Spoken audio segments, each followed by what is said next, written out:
Falcon fans, and of course, good old Atlanta Falcon fans. You already know what it is. You already know what it do. Breakfast with One Time for the Fan. We are back talking Falcons football, and of course, we are joined by T. Will, former ATL Sports One Time for the Fan, and of course, we are so back. Miss Carrie in the building. Good Um, morning. Good to see everybody. Good morning. Apple Podcast, Spotify Podcast, Amazon Podcast, Facebook, YouTube, Twitter, pretty much everywhere. You know where to find us, man. One Time for the Fan. Um, I guarantee you this show is going to be better than the Rolling Loud lineup that just dropped. I promise you all, Falcon fans. Please hit that like, share, and subscribe button if you're in the chat. Tag your Falcons friends and tell your Falcons family that we are live. Chat is already live. Chat is lit. The fans in the stands are here to talk some Falcons football. We got so much, T. Will and Carrie. I mean it. We got so much to discuss since the last time we talked Falcons football with everybody.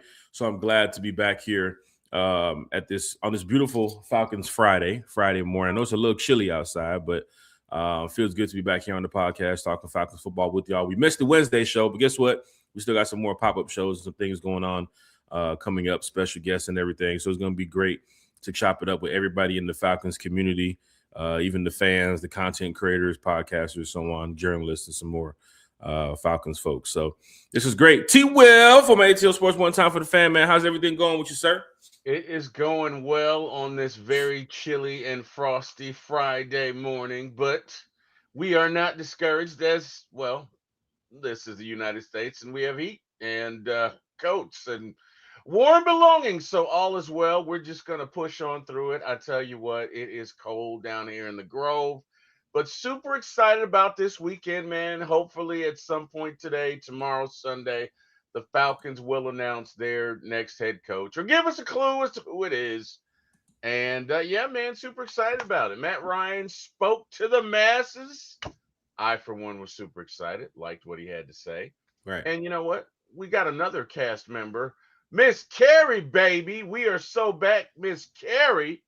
How you doing, Miss Carrie? What's going on? You all right? Carrie says cold down there in Florida. She might want to I start heard. finding Yeah, another they got ice. destination to live during this time of year. They got ice in Florida, guys. That's Yes. insane. Good morning, everyone. Happy to be here. Happy Falcons Friday. Yes, it's freezing here, for at least freezing for me by my standards. It's like 32 this morning. So Oh, that's ice in my freezing. car. That's cold for me.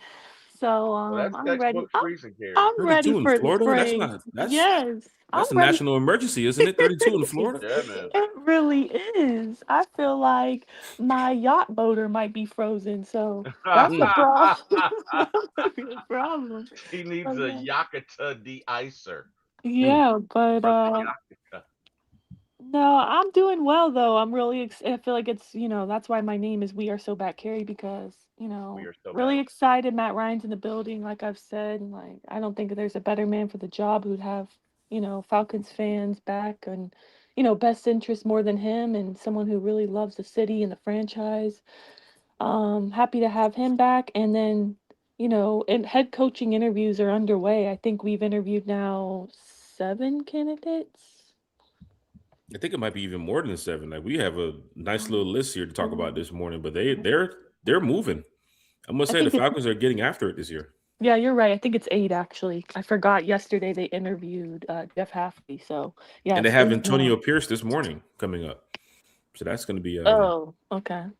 a good buddy of Matt Ryan. Oh, CBS Sports is in the house. I heard Yeah. Carrie. Why'd you say, "Oh, okay"? What was that about? I didn't I feel the mean, excitement and the energy from "We no, Are So Back" Carrie when I said Antonio Pierce.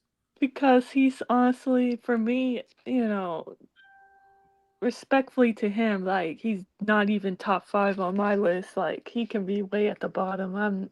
I mean, it's nothing personal, but no, I do not want him as the Falcons' next head coach. And I think if he were to be hired, there'd be some riots. I'm not gonna Mm. lie.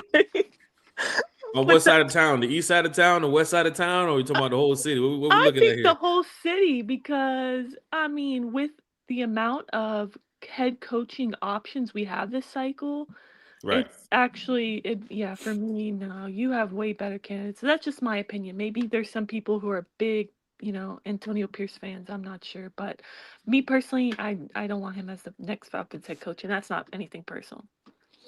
Okay, well that's good because we're talking Atlanta Falcons football today on this Falcons Friday. Falcons fans talking Falcons football. T. Will on a Falcons Friday, and it feels good at one time for the fan. Is here together. We are live. Big shout to Bodie 3002 as well. Full proof podcast going crazy right now. Hey! Guys on Bodie's about to become a special guest the way that he's moving right now. So it's great that we get Bodie on the channel too as well. But Falcon fans in the chat, we have a lot to go over this morning. I mean, even just looking at the list of topics that we have. I know you said 11 a.m. We might go past 11 a.m. I ain't gonna lie, bro. Like we going in this morning. We got so much to talk about, man. So for those that's here, tuning in, watching One Time for the Fan, or listening to One Time for the Fan, for those commenting in the chat too as well, welcome to the show. Because as an Atlanta Falcon fan, these past couple of seasons have been disappointing. But I think with Matt Ryan in the building now, he can definitely change the face of this organization and this franchise. So with that being said, let's go to Matt Ryan with the interview. I'm sorry, with the press conference this week. Talking let's go. This is jackass. Let's go to what you call this week. Yeah, we have a Jags fan in the chat. He does a lot of Jaguar stuff. Let's go to the Matt Ryan conference this week with Arthur Blank. Your thoughts, T. Will, Kerry, let's get to it. How did it seem for you with Matt Ryan talking to the media, talking to the fan base? He walked in already knowing people. Right, he knew Greg Beatles. Right, he knew the Falcons media. He knew some of the people in the room outside of Arthur Blank, and of course, he walked in with the family too as well. So, Kerry, let's get to you. How did you feel about Matt Ryan? I know we have the "We Are So Back" Kerry title right now to your name. And you mentioned Matt Ryan too as well in your your opening speech too as well when we started the show. Your thoughts about Matt Ryan and the meeting he had the other day with the Falcons fan base, because from what I saw, fans were excited to have Matt Ryan back in the building. Yeah, 100%. I feel like it was a great interview. I feel like he said everything you want to hear. Honestly, he said that he's going to let the next GM and head coach do their jobs. He's not going to interfere with that. He's just going to oversee and be there for support.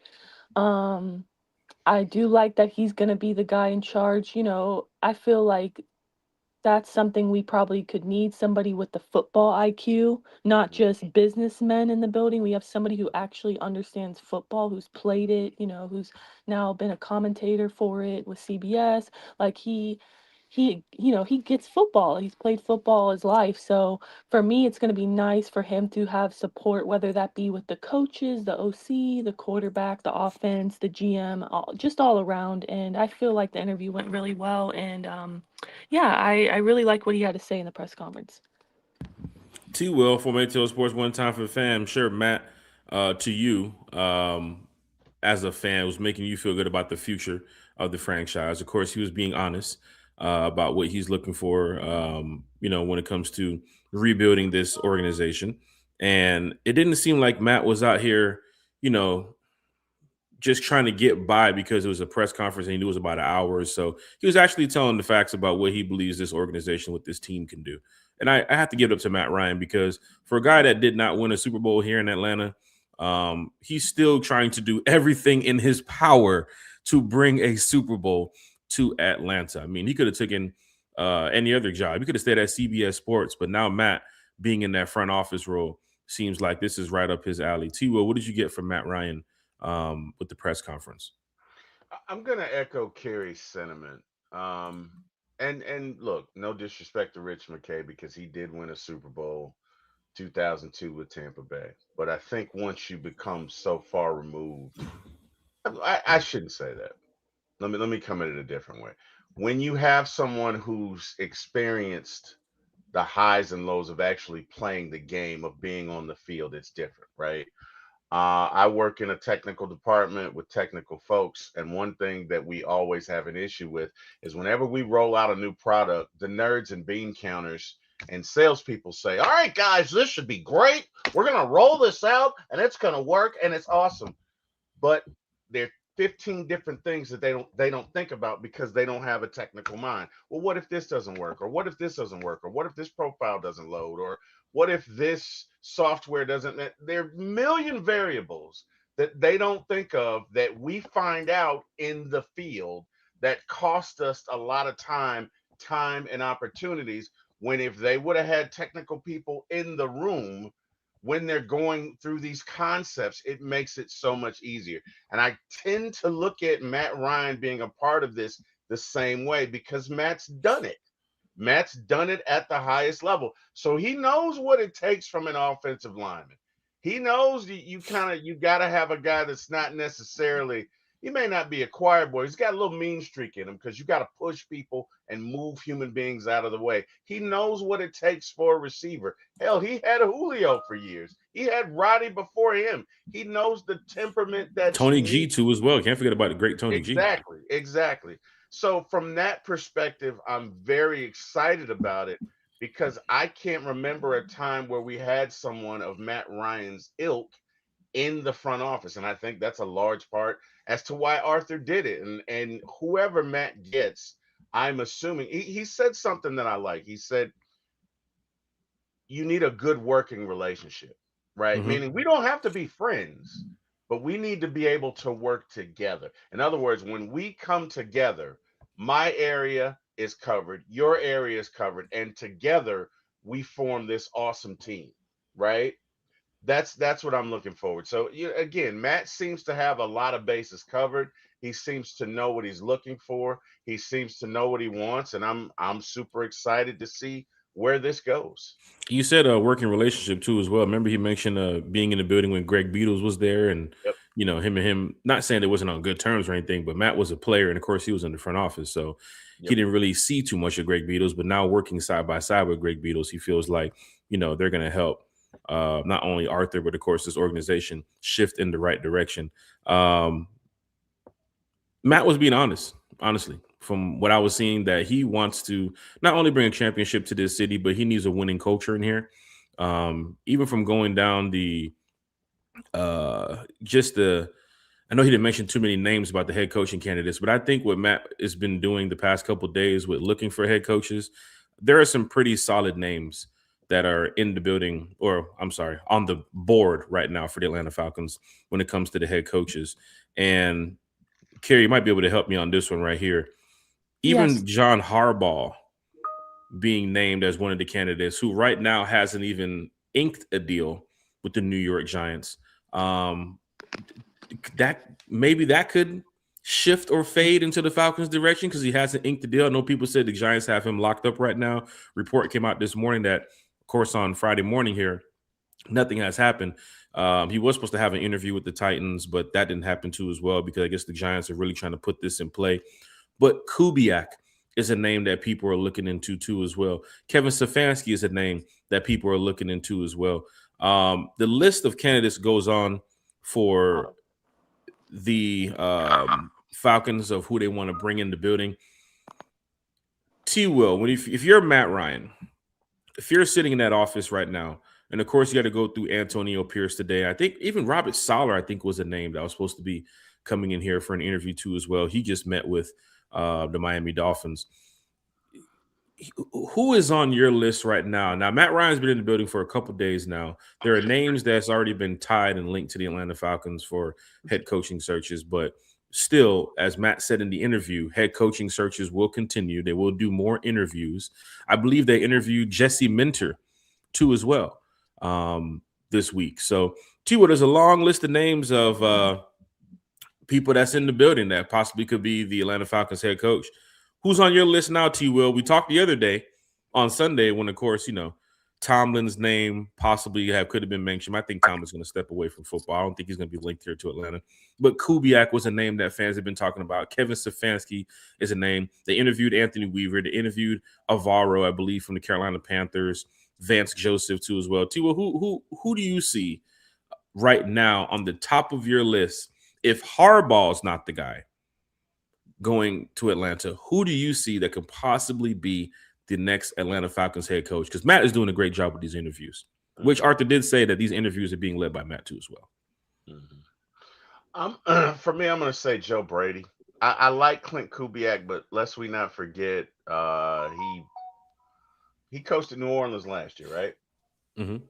And first 2 weeks they were great, and then they fell off a cliff. And then After this year, they got injured though. okay, and that's fair. That's fair.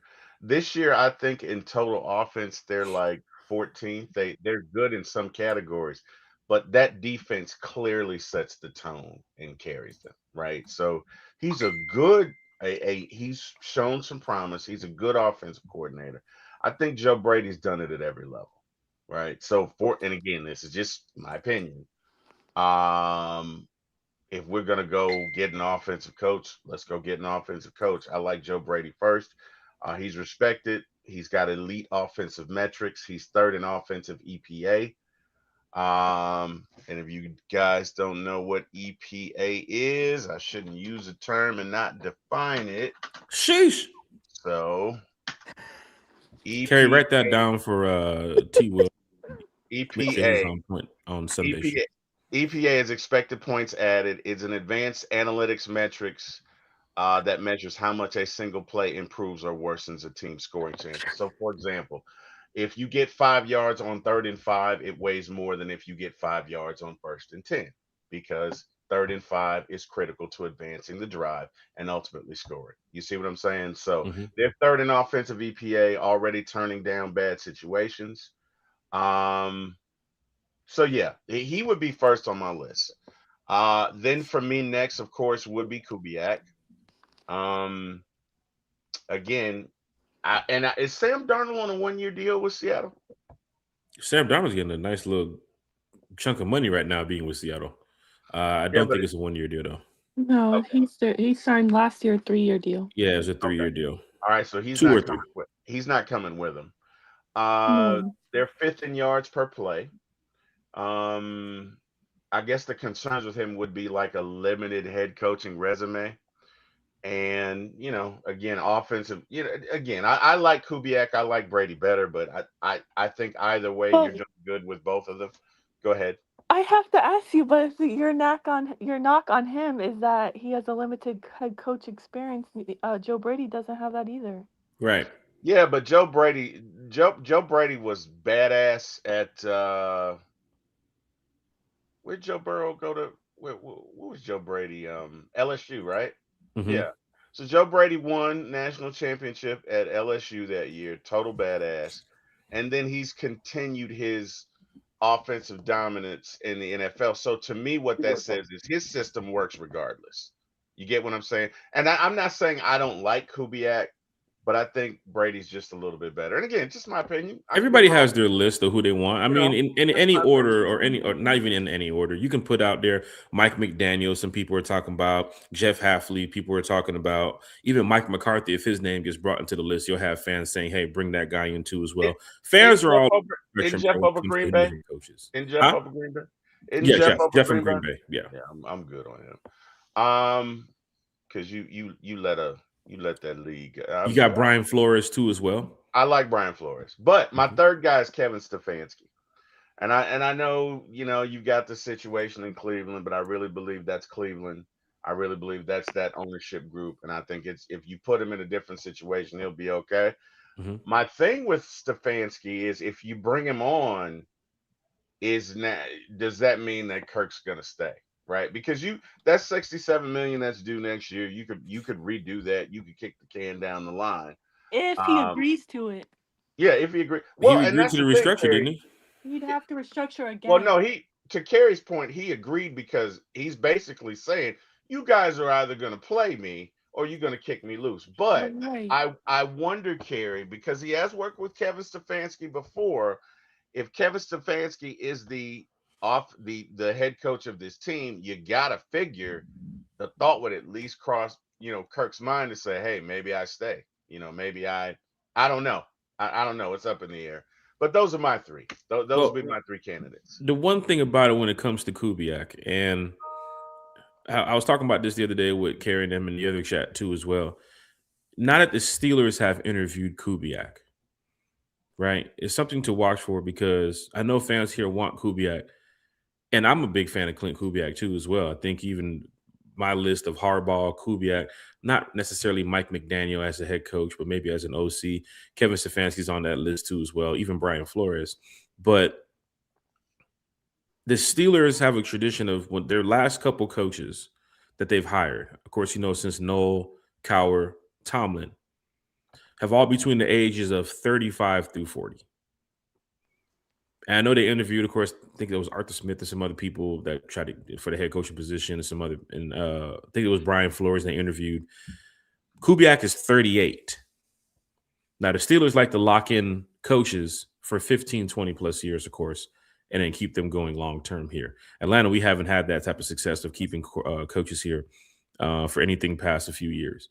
But if the Steelers do go down that route and decide to get a young coach, just like they did with Tomlin and Cowher back when they first started, the youngest coach that they've interviewed so far is Clint Kubiak, who is 38 What about years Chris old. Shula? How old is he?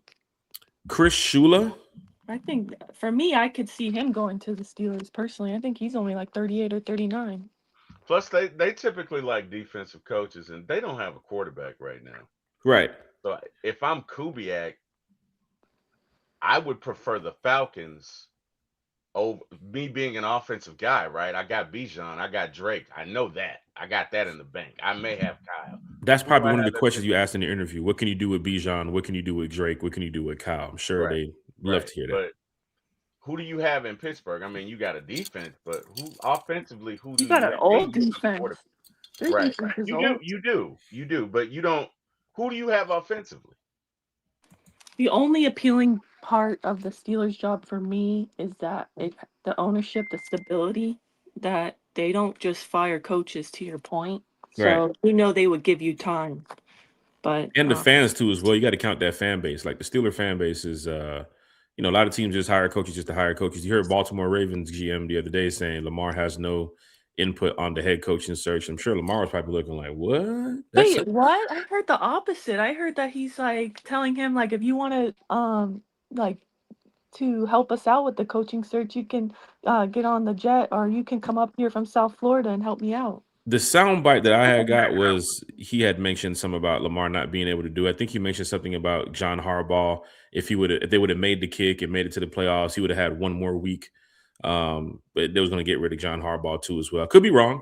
But then again, you do want to trust into your players. I'm sure Matt Ryan probably would hit up a player or two just to ask, how do they feel about these head coaches that they're interviewing right now. I think Clint Kubiak would be a guy that's on everybody's list. It's funny hearing the Seattle Seahawks linemen talk bad about Clint Kubiak the other day in the presser because they don't want Clint to leave. But when you're a hot candidate on the market and fans start, not fans, but teams start calling you, that's just the nature of the business. I mean, you can see with Jeff Ulbrich, I'm glad the Falcons blocked the Cowboys from speaking to Jeff Ulbrich. That's one of the biggest things to look for with Matt Ryan is keeping Jeff Ulbrich in the building. Because I'm sure if you go get a Brian Flores or if you go get a defensive-minded coach, will they keep Jeff Ulbrich in the building? But Jeff has done a great job with this team. I'd love to see Jeff here for a couple of years. But then again, what is Jeff thinking in his home, in his mind?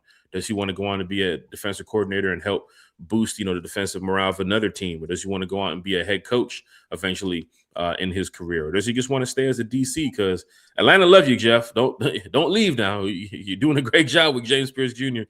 and Xavier Watts and some of those guys, which James Pierce Jr. and Xavier Watts being robbed of the Pepsi NFL that is criminal. Oh, let's not even Rookie of talk the Year about performers. That is Let's not even- embarrassing. Let's not even talk about that because that's just a fan vote. And honestly, I posted about that and all these other. I had to turn off the comments because people were, how they get on Twitter. They get way too disrespectful and told me did I start watching football yesterday and I'm stupid, and because it's not just about sacks. So I just don't even entertain that.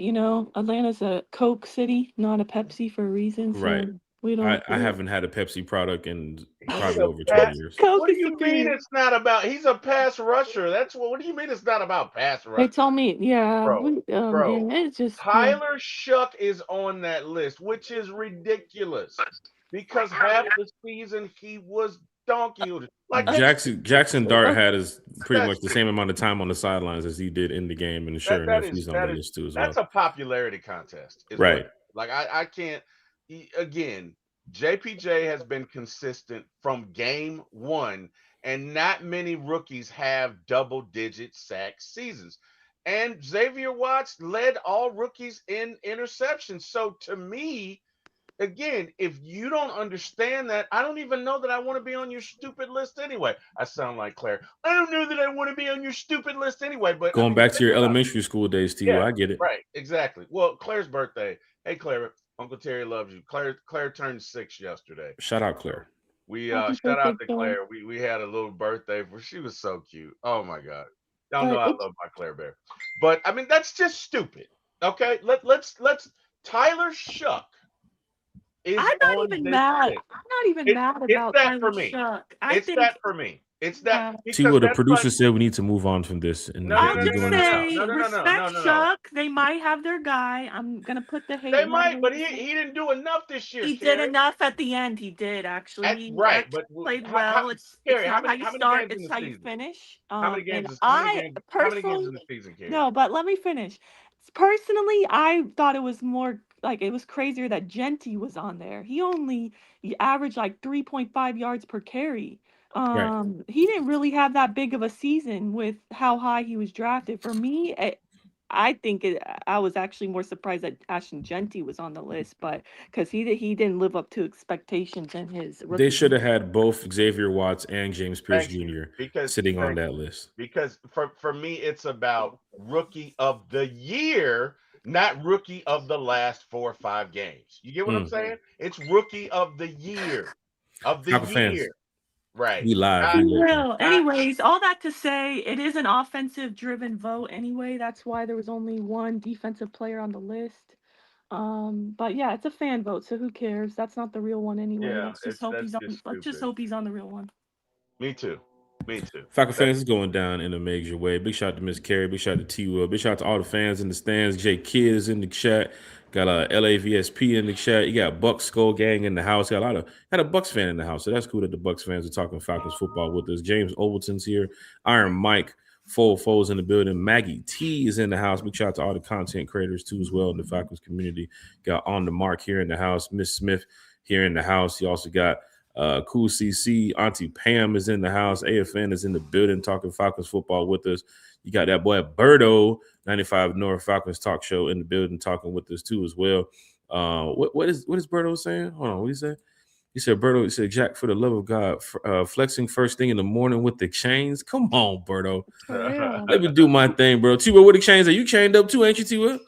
But ain't nothing wrong with that, man. Don't, Good hey, morning, don't Berto. don't let them tell you what you need to do first thing in the morning. If you want to wear your change, Jack, and all respect to Berto, who I love, one of my big bros in this game, you wear your change, Jack. Okay, 2 that's chain flexing out here in the morning for y'all change. boys. That's what you want to do, Jack. You wear your change, damn it. You express your fanhood, how you It's express not your just any chain fanhood. though, man. Come on, we got the Dirty Birds, got the It's ATL ATL chain. and Dirty Birds. And shout out to the Falcons with the signature services department that put out their gift items this year for season ticket holders, but the chains are not on there. Oh They no. don't have the chains on there this year. They have like a little small Falcon chain. So I know some What? season ticket holders are like, what the hell is this? We want those same Dirty Bird chains back from last year. They're not giving them out. I don't know where you can get them. I know we got ours last year and the year before last, but they're done with it now.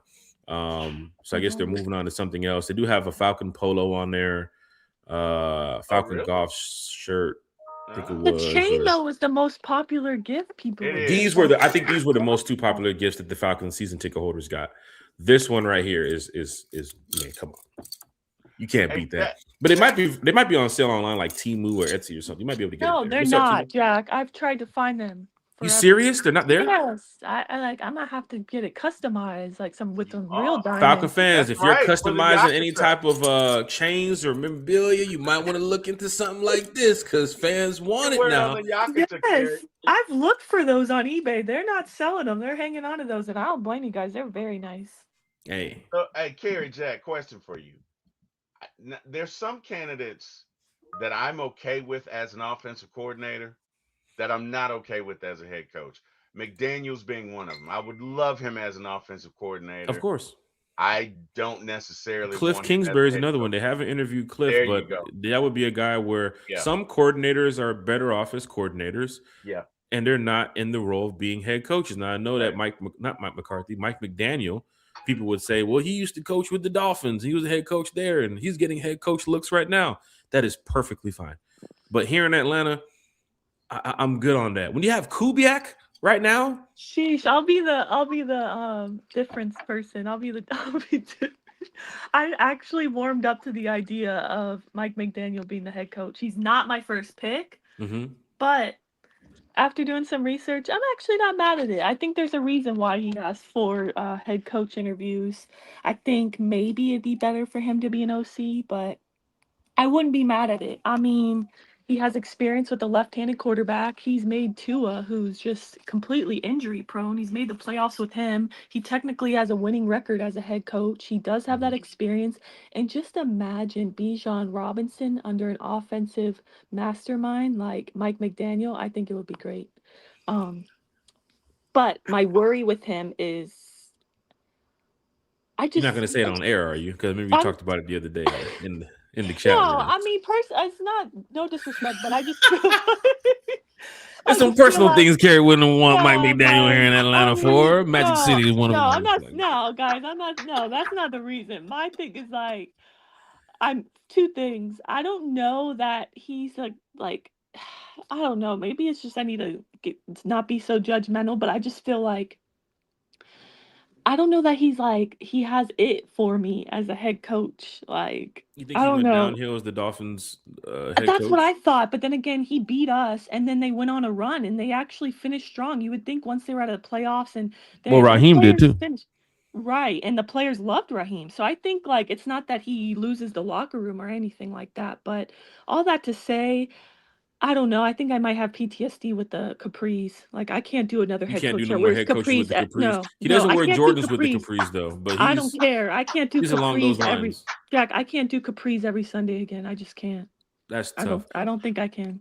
Falcon fans, hit that like, share, and subscribe button, man. We got a lot of people in the chat talking Falcons football. We're getting to all the comments of the fans in the stands. We're putting them on the screen here so everybody can read them and, of course, go back and chat amongst each other in the chat too as well. Because when you have so many people talking Falcons football, it does get a little crazy here in the chat. But we do have a portion of today's show dedicated to the fan section, of course, and we're going to do the fans in the stands, questions from the chat.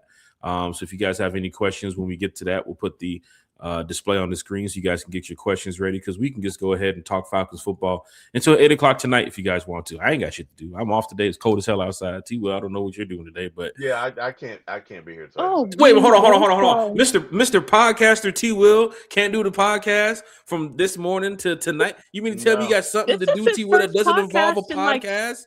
Jack, this is like his first podcast, I think, in like 3 or 4 days. Whoa. This is a special no event. way. Yeah.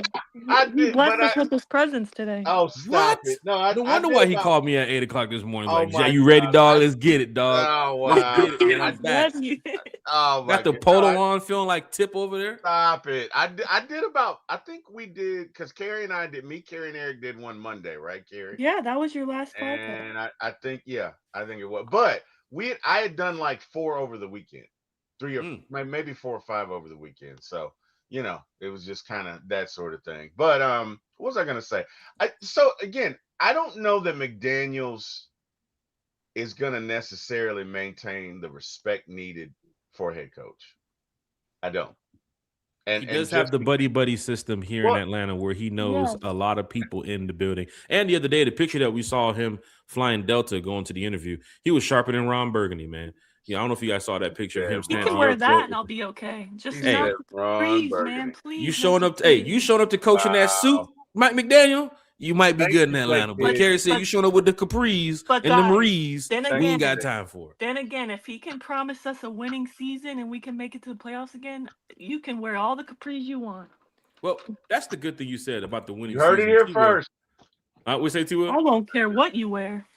Carrie says you heard. Hey, Carrie says if you can win, you can wear all the capris you want. Exactly. Well, we got K&G down here, and we got a couple, some real good suit city style, buildings over here. I'm sure he can get sharp over here. Atlanta's one of them cities, man. You got to dress to impress, and I'm sure Mike coming from Miami, he got a couple suits and everyone to wear. He probably does. But I do want to add, guys, like, besides his 4 head coaching interviews that he has, he also has already interviewed with the Lions for their OC position. And today, I believe, it's either today or Monday, I want to say it was today, he's interviewing for the Buccaneers, our division rivals, OC opening. So for me, I absolutely do not want him to go to the Buccaneers at all. I would be not happy about that at all. I'd rather them go with, for me, the much better candidate for their opening, which would be Zach Robinson, who they already interviewed. I think that was a great fit for them, Tampa, if you're listening. Man, I think I don't see a better fit than Zach Robinson in Tampa Bay. And fans are mentioning Zach being in the building still here in Atlanta, but he is accepting interviews. I think the Lions, right, Carrie? The Lions have asked. Todd Bowles, if you're listening today, please. Zach Robinson is your guy. Not even Todd Bowles. Anybody from the Bowles family, anybody in that whole, that Buccaneers. Matter of fact, there's a Bucs fan right here. But hey, you want to just talk to your people? Zach Robinson would be great in Tampa. I think he's a Florida guy, right? He's 3-1 Cuban sandwiches, right? He'd love those. He's 3-1 against them. So I mean, can't beat that. And he probably wants to play golf in the winter. So there you go. You can Buccaneers pick him up. Anything to get Zach Robinson up out here. He's out here, but I just would love for him to go to Tampa. He said, hell no. Oh, we got 10K. He said Ovi and Mud Duck are already asking to be hired. I think who Mud Duck mentioned, Todd McClure. Who did he talk to Myles Garrett about? Was it Clint Kubiak? Yes, he said his choice for our Atlanta Falcons and the offense would be Clint Kubiak. That's his number 1 pick for head coach, who he wants. I saw Bucks Skull Gang ask a question about the offer that we gave Harbaugh. I don't think we gave him an offer. I think it was just a small initial conversation just to get the tires rolling on the bus and just to see where he's going, what direction. That's usually what those first conversations are about. The Giants went all in. They sent the private plane. They had the dinner, took him out to Cheetahs. They had a great time with John Harbaugh. Some of the finest New York steak restaurants they probably took him to, sent him over there to get some pizza and stuff. They probably walked him around Manhattan and showed him about all the plans they're about to do in New York. But that's the type of city that you get, man, when you're dealing with, that's the type of team that you're dealing with when it comes to the Giants and their media. The Giants have been bad for a while. Okay, I don't mean to change the subject, guys. Does Cheetahs have lemon pepper wings? I'm asking. Cheetahs in Atlanta? Yeah, do they? No, Cheetahs. They're a brand. In New York? No, they probably don't. They don't have lemon pepper wings. No, you're probably going to get T-bone steak, pizza, hoagies, real deli style food up there. Advantage ATL. I just have to say, guys, that some of you are passing the vibe check in the chat, like, Cam and who else? FF Will. Shout out to everybody in the chat. But Jay Black, our friend Jay Black, you're not getting it, man. He said Zach sucks. Jay Black, we're on the same page here. We have to support Zach Robinson. Move on from Zach Robinson. You know what's funny about that? I think Zach was like 4th or 5th in yards per game, in total yards game. Mm-hmm. I think that's a large reason as to why he's, of course. Now show total touchdowns, show red zone offense, show third down efficiency, show everything. I'm with you, as much as people didn't want Raheem, Terry, you can say that too as well. Once Raheem left, he even got head coaching looks too as well from a couple teams. But that's just how the nature of this business is. Rooney Rule. I wonder if that's to satisfy the Rooney Rule. I think the teams that he went after need a head coach in a desperate situation. The Titans, the Cardinals, the Giants. I mean, the Giants are getting ready to give $500 million to John Harbaugh. Not saying Raheem was going to get that, but I think Raheem is going to end up with a team here. $500 million. You said $500 million? I mean, I'm just joking, but they're giving him a lot of money. The Steelers, the Ravens. Carrie, remember that chat yesterday? I don't want to get on T. Will's speculation and rumor side right now. Stop I'm just throwing numbers out there. Don't get on me like you did Carrie yesterday. Please, let's not bring that up. Y'all went at it yesterday. I had to sit back and just watch It the was chat. a Like, friendly discussion, okay, Jack. It was a friendly discussion. That's okay. all it was. When Carrie My- tags you in a chat, be prepared to go at it. I'm telling you right My now. She sis- tagged my- you, bro. Well, because My I don't ever sister want to and I- like just say the name and not tag them, and then they miss it. Like, oh, you're talking about me and you didn't at me, so I make sure I gotta at you. Look, for all intents and purposes, Carrie's our sister, Jack. Okay, so my sister and I were having a little bit of a passionate discussion yesterday about Harbaugh, and that's okay, right? We've done this before. We'll do it again. Some other topic will come up, and me and Carrie or me and Eric, which is basically the She same will. person. As long as One's you female, promise one's to male. tell me we were never gonna win every game, Carrie. That's the only thing that you've ever said to me that has set me over the edge. The Atlanta Falcons got blown out 30 to 0 to the Panthers in our I think we're done with that 17-0 talk Well, right now. I think Carrie, it's time to start we were rebuilding never again. gonna win every game. Like, who wants to hear that after you just got For fans that do not know, we had a situation a couple years ago where She was so we would do the bad. score prediction. We do the score prediction week 1, week 2, and we'll say, oh, Falcons winning 35-10. Oh, Falcons winning 28-17. Oh, Falcons, yeah, they winning 20-16. By the time you got to week 17, we said, you know that we mentioned the Falcons would win every single game. Like, That we was got my brother. It's time to That stop the was my score brother's predictions. influence, who every year wants us. Eric to go Parker's 17-0. influence just got off on all of us that right. year. No. It got off on y'all. Didn't get off on me. Got Come off on, y'all. T. Will. You was in here saying 35-14 Falcons. Man, we was like game. 6-9. I didn't say we would win every Like game. 5-8. That is a trademark that belongs to Mr. Eric Parker Jr., whom I love. He's my actual blood brother. But anyway, whatever, man. So we're out on Harbaugh, match. right? I think we'll go back to the head coaching thing. We're out on Harbaugh. Looks like the Giants going to lock him up, right? I didn't want Yeah. Harbaugh, to be honest. Like, he was not my first choice, but at the same time, as a Falcons fan, I'm not going to turn my back to a Super Bowl winning coach, with his resume. But so I definitely wanted us to be interested. But yeah, he's definitely not my first choice at all.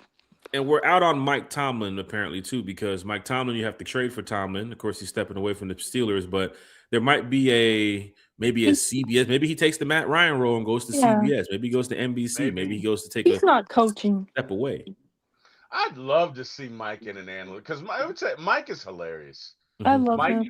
His Mike-isms in or Tomlin-isms in interviews. I'd love to hear. I love Mike Tomlin. He's hilarious. So I'd love to see him in an analyst role, just to see, just to see how that go, man. That's interesting to me. Like, I'm really looking forward to that. Do you feel the Falcons would even call to see about Mike Tomlin, or do you think that they're out of it right now, just looking at the picture? I mean, we don't have a first-round pick, right? Right. So even if we wanted to, I don't think we're in a position to do that this year. If you heard news today or tomorrow or Sunday or Monday that Matt Ryan some way, somehow decides to call the Steelers to speak with Mike Tomlin, what would be your thoughts on that? Would it be that he's just trying to pick the brain of Mike Tomlin just to see where he's trying to go? Is it Matt being aggressive on that type of approach? Because next thing you know, bam, we find a trade value, and there goes Mike Tomlin in Atlanta. I love it. Because even Cam said it the other day. Cam was on his podcast saying Mike Tomlin would be great for Atlanta, and it's like there's a couple things you might want to look at too, Cam, when you're looking at Mike Tomlin in Atlanta. Let me tell you something. I think because I love Raheem, I do. But I think Tomlin comes Take a shot every time T. Will says he loves Raheem, guys. Shot at Arizona. I think Tomlin, to me, comes from a place to where he's extremely relatable, but he also gets results out of people, and he squeezes the juice out of every lineup he has. I think if Tomlin was our coach last year, we might have gone 13-3, because with Tomlin, it's about, and he said this, it's about coaching everybody, right? He says so many coaches get mad because players don't come with these automatic tools. He's like, but the whole point of it is to coach them up. The whole point of them is to get the most out of them. And I think Tomlin would do that with this roster. So if the heavens aligned and we were fortunate enough, right? Or if the benevolent God that we serve just saw for us to be blessed to get Tomlin, I'd be fine with it. It's not going to happen, but I'd love it. So we're moving on from Harbaugh because we're moving on from Tomlin. Mike McCarthy hasn't got any interview requests here with Atlanta. I Kubiak just seems to be. What's up, Karen? sorry, I was just gonna Hey, say, I just wanted to say to T Will's point about Tomlin, like as far as like getting the most out of players, I do agree with that. I don't know if you recently saw, I think it was yesterday, or the day before, the story was told about he puts up pictures of two players with one bone, and it's supposed to be like two dogs competing for one bone, Mm-hmm. and that's how he explains, like, puts it into perspective of them trying to compete for a single roster spot. And I think he's the perfect coach to create that environment of competition. um and yeah, I thought that was a cool analogy, two dogs, one bone. And but he puts like the players' faces on in the picture. So far, it has worked to where you have 17 winning seasons. And I think, I agree with what Cam Newton said. I mean, to even have 17 winning seasons in Atlanta, business would be you booming. have never lost. You I have mean, we would have. never I had ain't a gonna lie lose. now. 7 playoff losses straight up But I'm with this saying roster. never have a losing season. Look, let's be real. I love Aaron Rodgers, but he's done. Okay. Right, They Steelers have not had a quarterback since Big Ben. They've right, not. And they are a victim of their success because 9-8, 10-7 or whatever, you're never going to be in a high enough draft position to go and get a quarterback. right. So those quarterbacks were never made available. Why? Because they kept winning. But you Because have it's to like make those moves even as a head coach because Tomlin with Mitchell Trubisky, Mason Rudolph, Kenny Pickett, but even that's Aaron Rodgers. Like, they were who's never in a deciding the position. quarterback in that situation right there? They Because were never in a position. Okay, let's be real. People don't let good quarterbacks go. right, So the only way you're going to get one is to draft one. But You get guess what I'm saying? to T Will's point, that is true. And you know why they're never in a position? Because they never have a good draft pick. And that's why a lot of Steelers fans, they respect Mike Tomlin and they thank him for his many years there, never a losing season. But they're excited for something fresh, something new, because they just feel like it's the same ish, different year where they just, for lack of a better word, mid. Yeah, you get a winning season, but you never make any moves in the postseason. You never make any noise. You're never winning playoff games. You're never really winning your division, AFC Championship, Super Bowl. So that's why they haven't replaced Big Ben, because their draft pick is never high enough to grab a Yeah. quarterback. Yeah, if sometimes you you got want to know to the get up and truth, make they those probably moves, would man. do better having a losing season or two because then they could replenish their organization. But I'm sorry, Jack, go ahead. No, I'm good. I'm good. I'm just talking about, Yeah, trading up could have been a thing the Steelers could have done too as well. They could have traded up in the draft a few times, but mean maybe they didn't like I don't know. I don't know their philosophy where right. that's concerned, right? But I do know that in this day and age, especially when you have a salary cap and it is difficult to keep certain players, to say that you've never had a losing season in 18, 19 seasons or whatever, that's phenomenal. Like that is excellence at its highest level. So, again, wherever Mike Tomlin ends up, that organization is a blessed organization because he sweats excellence. He is Right. outstanding, very educated. I think he went to William and Mary, very Mm-hmm. educated, bit of a philosopher, knows how to get into the psyche of players Mm-hmm. and understands people from different backgrounds. So, Right. again, He does bring out the phenomenal best of coach. players. I've seen a lot of good things coming from the Yeah. Steeler camp, even when they wasn't winning Super Bowls, but still having winning seasons. I mean, that team has definitely shaped that AFC North the right way. Even Jar Harbaugh falls back in that line too as well, where Harbaugh was winning in Baltimore, didn't get a chance to take Lamar to the next level, but seeing 3 AFC North coaches out, like this year is the year of the head coach. Like there's a bunch of candidates that's on the market. Like Tomlin is out, Harbaugh is out, even Kevin Stefanski is out. But Zach Taylor gets to keep his job, which is so random and it's so weird. And the Bengals organization, they're truly just falling apart. Who knows if Joe Burrow even stays there long term? But you were talking about quarterbacks with the Steelers, T. Will. Well, the Falcons need a quarterback coach because it looks like the quarterback coach for the Atlanta Falcons has moved on now. He's going to be with his dad in Washington. Who knows what's going to happen with the rest of the Falcons staff here? I mean, we've already mentioned Zach Robinson is taking interviews, Jeff Ulbrich being denied interviews. Some fans want TJ Yates out too as well. I think we all saw the Saints Falcons game at the end of the season where Drake London comes over to the sideline and pretty much goes at it with this. I don't know if that's Raheem, kind of like pushed off Raheem just a little bit, not like he was, being aggressive or anything, but he went over there and he was mouthing off to somebody.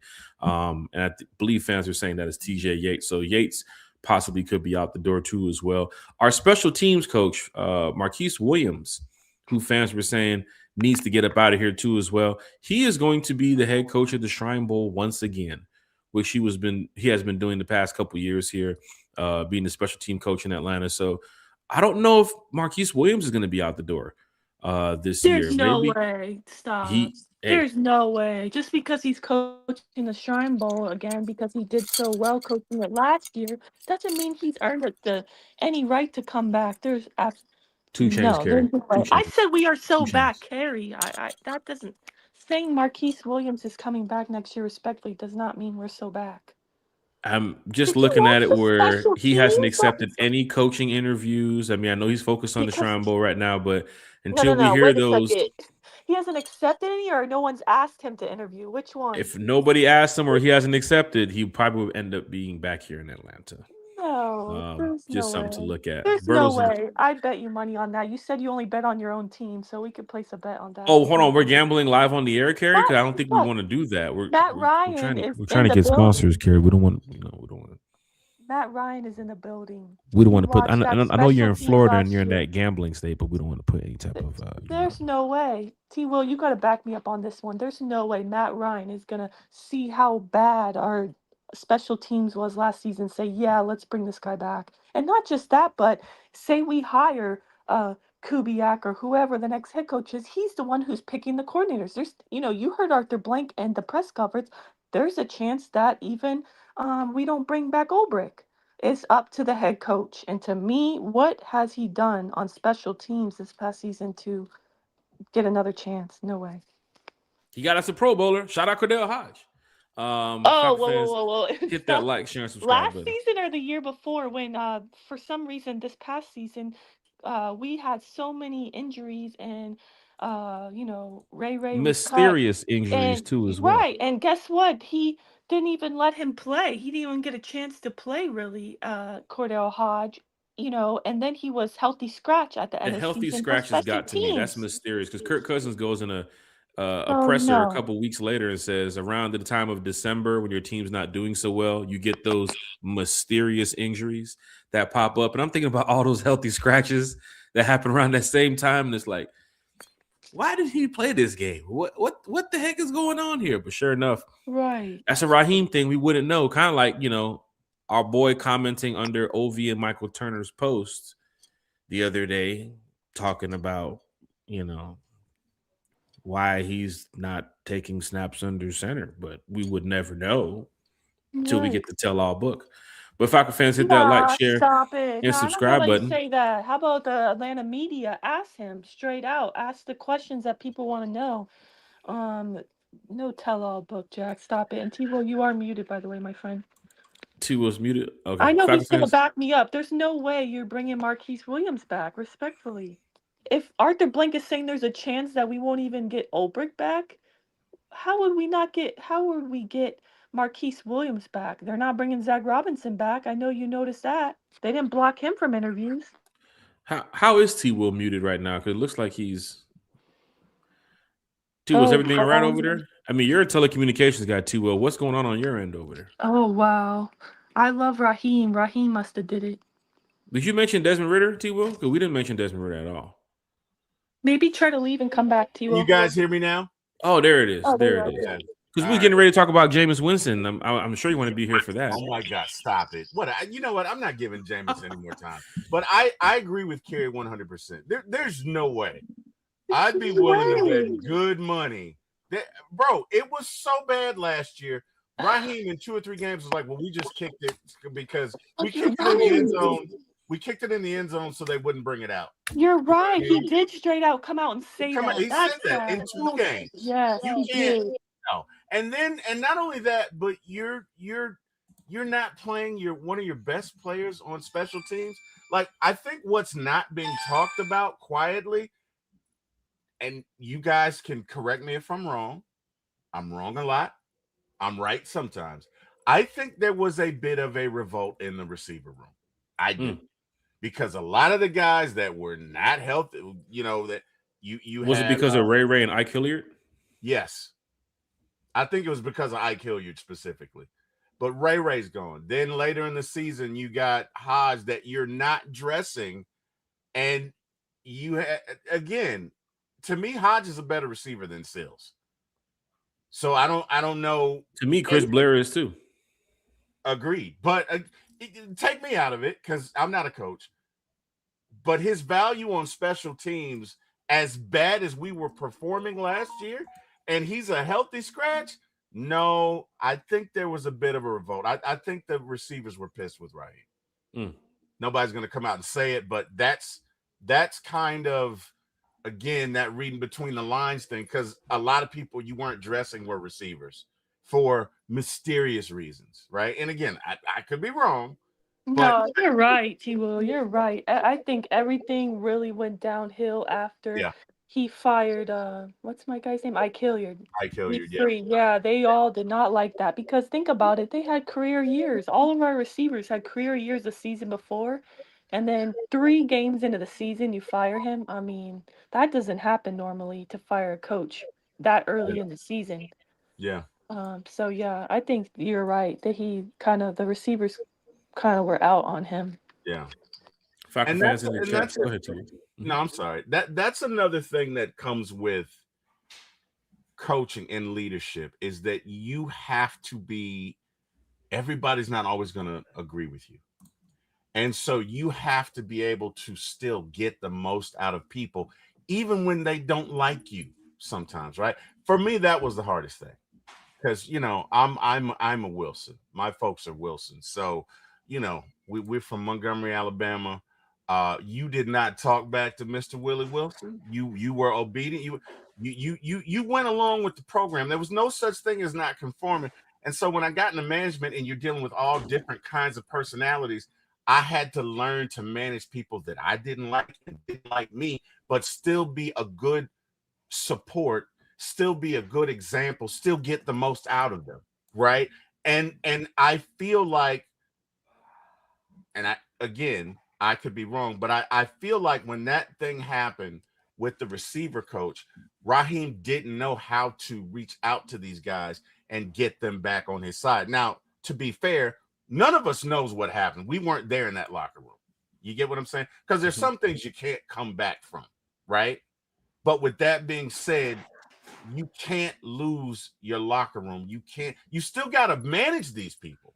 And they're not always going to like you, and that's okay. But it's a skill, and I feel like that was that's another reason I got to the point I didn't want Raheem, because if you don't love him, I don't know that he's that good at managing you. Does that make sense? You get what I'm saying? Because look, I've had managers that my current manager, I absolutely love him. I love the guy, but I've had managers that I didn't particularly care for, but here's that word again. We had a working relationship, right? We were professional. I don't know that towards the end of the season that was there in that Falcons locker room. Just my thought. Well, a lot to be said here this morning on One Time for the Fan. Breakfast with One Time for the Fan. Falcon fans talking Falcons football on a Falcons Friday. One thing that's going to be interesting, and we're going to take a lot of time to talk about this over the next coming days, because this is the cool thing. With playoff football happening this weekend, maybe we come back on Monday and you have your head coach and you have your GM. Are you big 49ers fans this weekend? Yes. There's the Josh Williams thing that people are talking about. I believe he's with the 49ers. I think he's on the assistant general manager, or he's on the scouting team. Rumors, right? Another rumor. He hasn't been interviewed like Ian Cunningham, though, right? That is true. He did get interviewed for the president of football operations role here in Atlanta, but who's to say that during that interview they didn't ask him any GM questions? And he's a Kyle Shanahan guy too, as well, being over there. John Lynch too, as well, being in that organization that they have had some success in the past couple of years. Is Josh Williams on the top of fans' list right now? People probably don't think about Josh Williams as much as they think about Ian Cunningham too, as well, who possibly could be the next GM here in Atlanta. But then again, the head coach situation, if Seattle loses, then you're looking at possibly Clint Kubiak being the head coach here in Atlanta. It's pretty much how aggressive the Falcons want to take this approach as soon as they know that the Seattle Seahawks are losing. I remember a couple of years ago when they mentioned Dan Quinn being our head coach as the Seahawks were going into that playoff game. This is the cool part of the time now, this time that we're living in, where we get the chance to watch playoff football and kind of assume and guess who could possibly be the next head coach here. Which, if Clint Kubiak in the third quarter is down with the Seahawks down 20, or the fourth quarter with 4 minutes left to go, they're down 15 and they're not coming back, I'm sure fans will start hitting social media saying it's going to be Clint, it's going to be Clint, it's going to be Clint. It's how aggressive the Falcons want to be the day after that approach, because there are other teams that are interviewing Clint Kubiak with their fan bases are saying the same exact thing that we are saying about Clint Kubiak. I'm just interested to see if Drew Lock plays tomorrow, because today Sam Darnold popped Oh yeah, up. Sam Darnold might be hurt, right? Yeah, he is hurt, but he's questionable. But he did come out and say that he plans to play. But Okay. at the same time, Kubiak said, yeah, he's questionable. He had some type of injury, so that's gonna be interesting to see. So that gives me hope that maybe Drew Lock will play. And like to your point, I would argue that Kubiak's probably the hottest offensive up-and-coming head coach candidate, so everybody's going to be after him, honestly. Who's the surprise? Let's go to that real quick. Just a little quick hot take. Who is the surprise at head coach that you would see the Falcons go after? Like, it's just shocking. Because I think the Falcons could be in a situation where a team gets Kubiak, a team gets Stefanski, and now it's like, well, what are we supposed to do? Like, I know we're talking on the heavy candidates, but who is the shocking candidate, Falcon fans? When it comes to you go, Tua. Huh? I was just wondering if Tua wants me to go first or him. My sister can go for go ahead, sis. Okay. For me, it's not really like shocking because, well, I'll just say the first person that came to my mind that I could see. Am I echoing for you guys? Or? Yeah, you're echoing a little bit. Are you at Rolling Loud right now, Carrie? No, are you I'm there? not. Stop it. Are you setting know, up? Are you setting up stage one right now? I'm not. If you can, just tell Tyreek that lineup is ass. But go Stop ahead. it. Stop it. Anyways, I was just the first person that came to my mind that I could see as being the hire, and sorry, it's like so distracting. I'm echoing. Do you mind, guys, mute while I'm speaking? Maybe to see if that helps. I mean, you're not echoing right now. I think it's slowed down. T-Will, it stopped right there, right? It stopped for a minute. It did. Yeah, it's not too bad. I can mute. Go see ahead. if it fixes it real quick, if you don't mind. Okay. No, you're not echoing no more. You're good. Okay. All right. So, anyways, the person that I think would be like, I could see him as the hire, but he's not my first pick. He's down there. I could see is Jesse Minter. He's already had a head coach interview, and for me, I don't want a defensive guy personally, but that will be for me. Like, I could see it, and I don't think he'd be a bad head coach option, but he's not my pick, and I don't want a defensive-minded head coach. I don't. So for me, that'll be like the shocker. For me, this team desperately needs offensive-minded head coach, and I would really like to keep Olbrich and Nate Ali and some of the guys we have on defensive side of the coaching. So I'm hoping we go offensive-minded personally. Got Mike McDaniel, got an OC. You got Clint Kubiak, OC, Jeff Hafley, defensive coordinator, Jesse Minter, defensive coordinator, Anthony Weaver, defensive coordinator. Antonio Pierce would be a shocking hire for me. Okay, that would. buddy, huh? buddy. T-Will, that would be worse than shocking. That would be like I said earlier, a riot. That would be. Yeah. Come on. XFF Will said that. He said Antonio, and I agree with him. I agree with him. I think it would be. Yeah, man.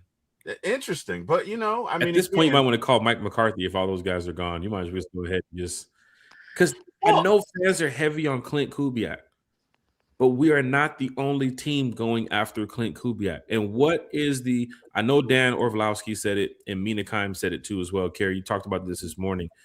Right. They have mentioned that we are probably the hottest job for a head coach. I think Mina Kimes said we're the second. Dan Orlovsky said we're the number one. The Outside of the Giants and the Ravens, yeah, I would agree.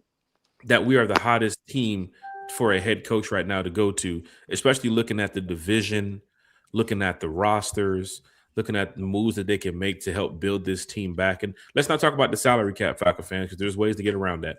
And But the just ownership. The and the ownership is ownership big. too as well. Yes. Um, I'm all for. I'm gonna go back to what Kerry said. I've been thinking about it the past couple minutes. If you don't get Kevin Stefanski, if you don't get Clint Kubiak, maybe Mike McDaniel might have that shot, man.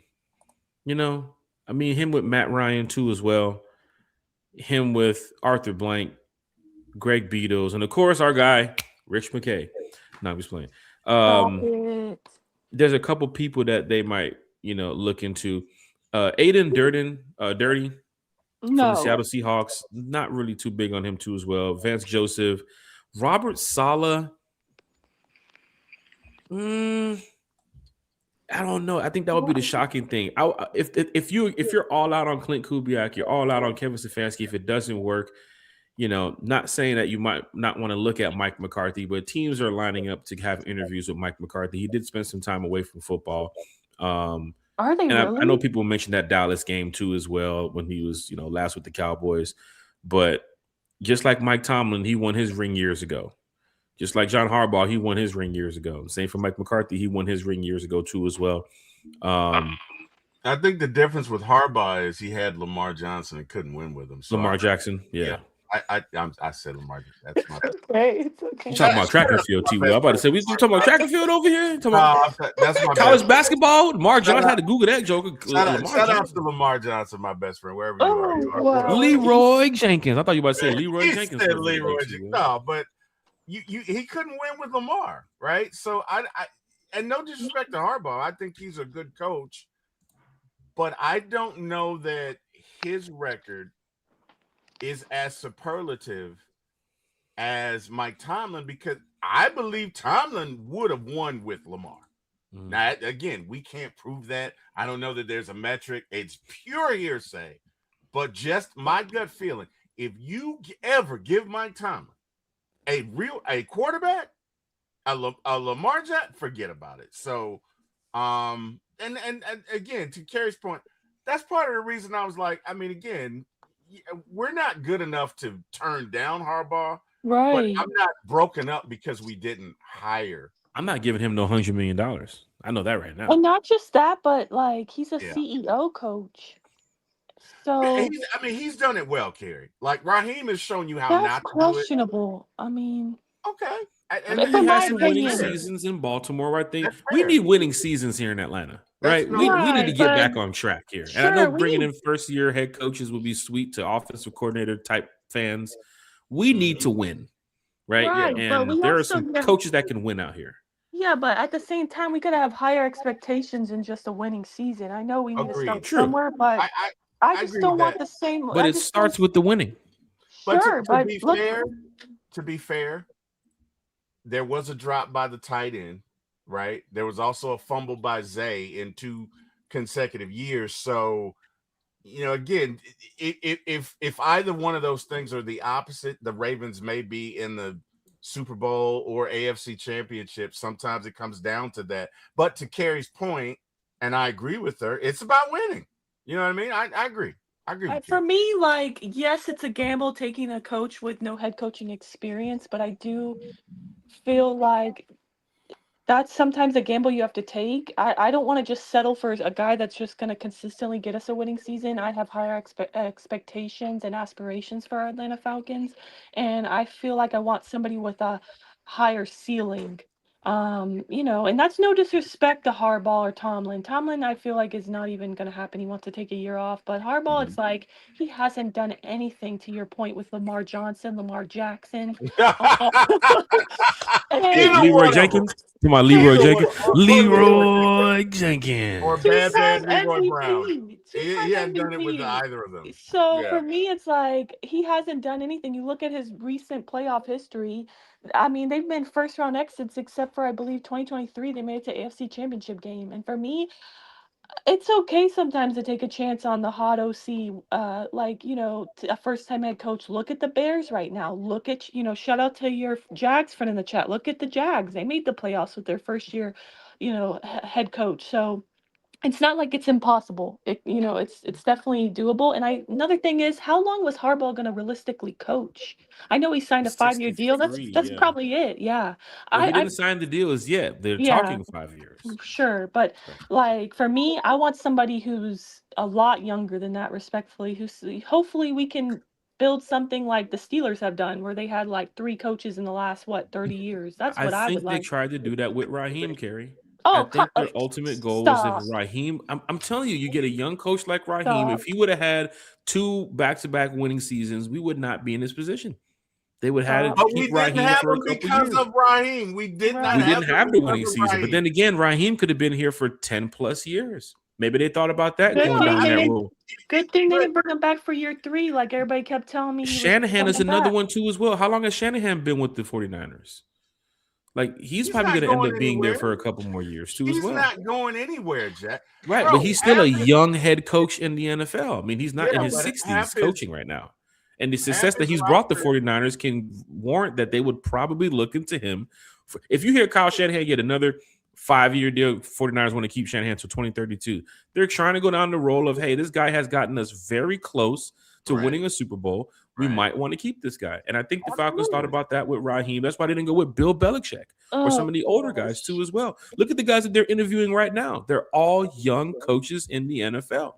I think the Falcons want that type of Steeler, Baltimore Ravens-esque type coaching history right now. And a lot of them are offensive minded, if you think about it. A lot of them are offensive minded. But I gotta head out, guys. It's been fun. I want to shout you out, Jack, T-Will, everyone in the chat. I appreciate you all for joining us today. Like, stay on while they speak more Falcons, but I gotta go, unfortunately.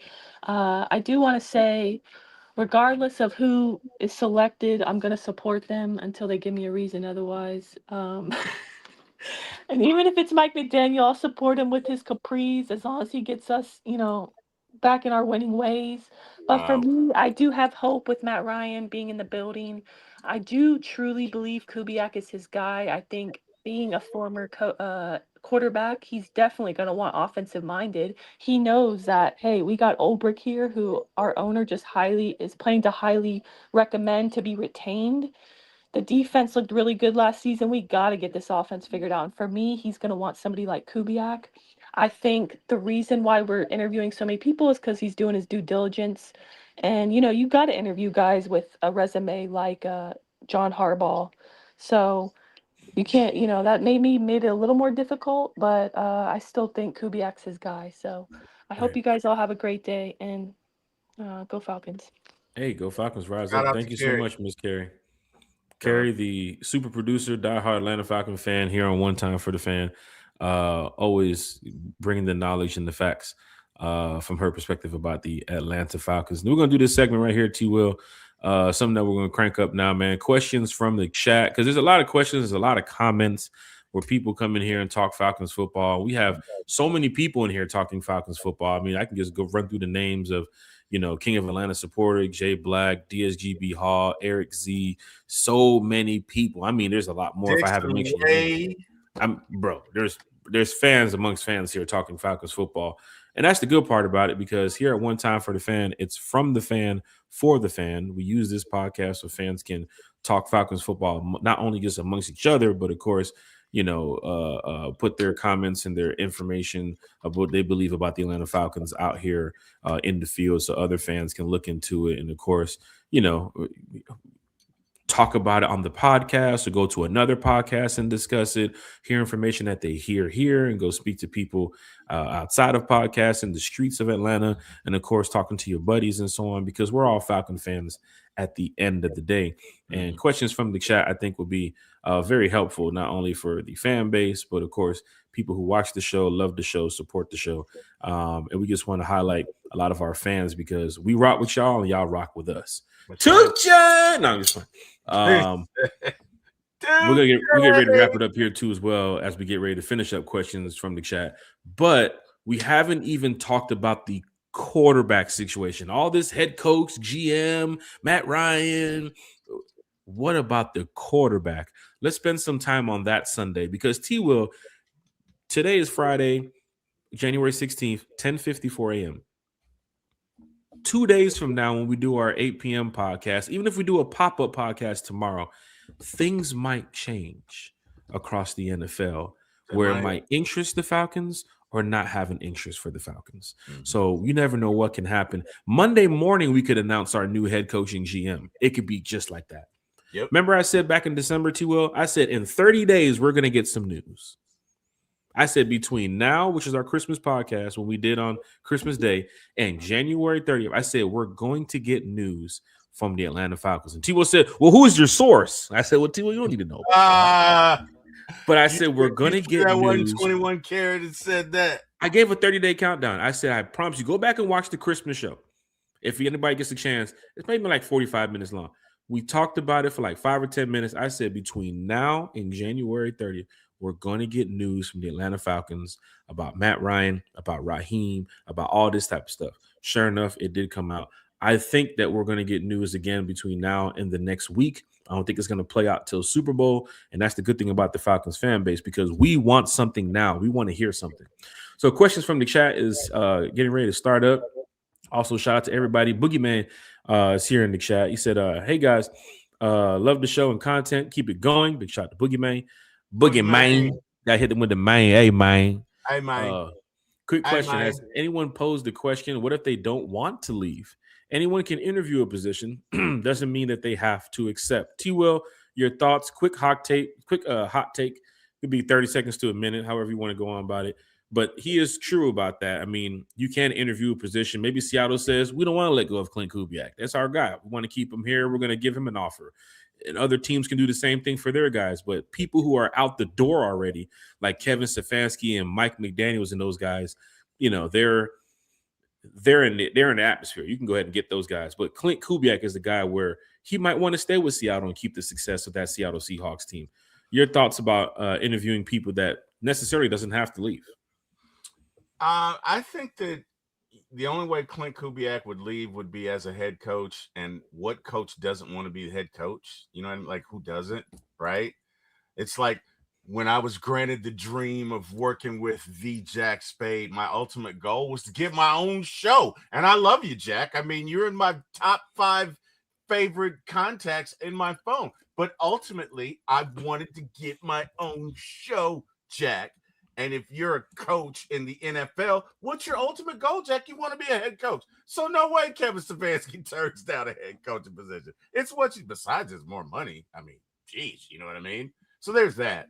But in regards to like a lateral move, yeah, I could see somebody doing that. I don't see, okay. I don't see anybody turning down the Falcons because right now they are a team that is poised to win. Yeah. So especially this division right now. I mean, other teams, yeah, I could see somebody turning down Arizona. I could see that, or turning down some of these other teams that maybe the Browns, even though they have a great defense, but I don't know that they necessarily have all of the other ingredients that you need to win, plus their ownership situation. Quarterback being one too as well. Yeah. So yeah, I mean, other teams, you're 100% right. Matter of fact, I think didn't Ben Johnson turn down somebody the year before he took the job for the Bears? I believe so. He did too as well. Right. So I mean, yeah, I completely get it. And it's got to be the right situation for you. right? Because the bottom line is not only you, but your family too as well. Some people just don't want to move to the South. Some people don't want to move to New York in the cold weather. They want warm weather environments. They want indoor stadium. They don't want to be outside in the wintertime battling frozen tundra type conditions. There's different things that play into it too as well. Your kids, the school system they're getting ready to go to. All this stuff plays into not just being a head coach or an OC or I'm packing up and moving to Atlanta. What is it for me? What is the best fit? Matt Ryan, we already knew Matt Ryan. Matt Ryan lived in Atlanta playing for the Colts. He was doing community work in Atlanta playing for the Colts, working with CBS. That type of stuff you can kind of see. Matt Ryan is Atlanta. For those that are not saying that, don't believe it, he is Atlanta. That's why he's doing everything he can to be a part of Atlanta. But T-Will, you did hit you hit it right on the nose right there when you was mentioning that. But what is the best fit for your family and the people of those around you? Right. And then also, who are you working with? You know what I mean? Like, can you, again, at 55, I've grown to the point I know who I can work with and who I can't. You know what I mean? If first thing I wanted, like, and thank God I'm at my job now, but whenever I was interviewing, I got to the point, okay, what's the environment like? You get what I'm saying? What's the culture like? What's the nomenclature of that environment? Because it could be all good on the outside, but on the inside, everybody could hate the boss. They could be playing folk against each other. It could be impossible to get time off. You get what I'm saying? Which, by the way, I'm going to be quiet now because, Jack, we got a situation that came up and we need to get to it. And that situation is we got a super chat. We sure do. We got to say super chat. Looks like Miss Carrie, baby, is back in the chat. We have to give Carrie back that $2 as soon as the show ends. But Carrie, big shout to Miss Carrie. You did not do that. Thank you, everyone in the chat, for your support. Carrie loves the Atlanta Falcons, and I'll tell you right now, you see her talking on social media. She loves the Falcons fan base. Yes, she does. So when she talks Falcons football with the best of us and with the best of the content creators and the podcasters and even people amongst Twitter that hide behind fake profiles, she knows that they want the best interest. When this team wins a Super Bowl for the city, when Matt Ryan can parade down the streets of Peachtree with Arthur Blank and the rest of the group, and we're all sitting back looking at these podcasts from months ago and years ago, we're going to say, damn, we were a really good team. We just needed to find the right pieces to the puzzle, put them together to get over that hump that we've been dealing with the past couple seasons. Carrie understands that. Isn't that true, though, Jack?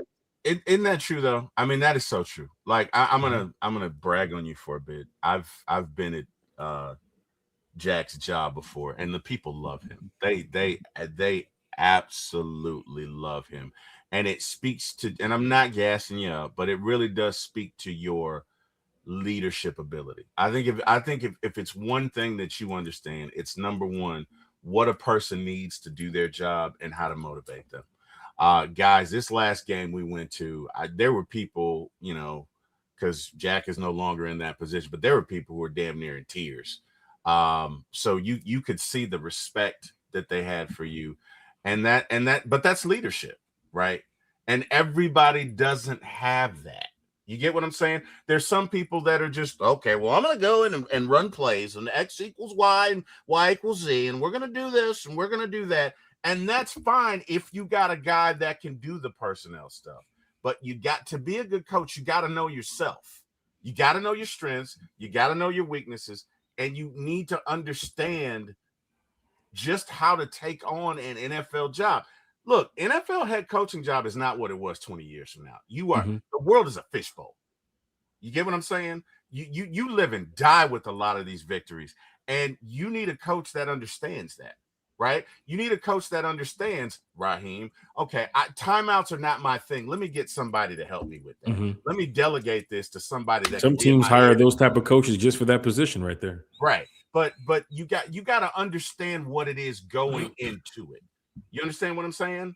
And that's what I hope we get a guy that at the end of the day knows what he's good at, knows what he needs help at, knows how to build an organization and can work with other folks.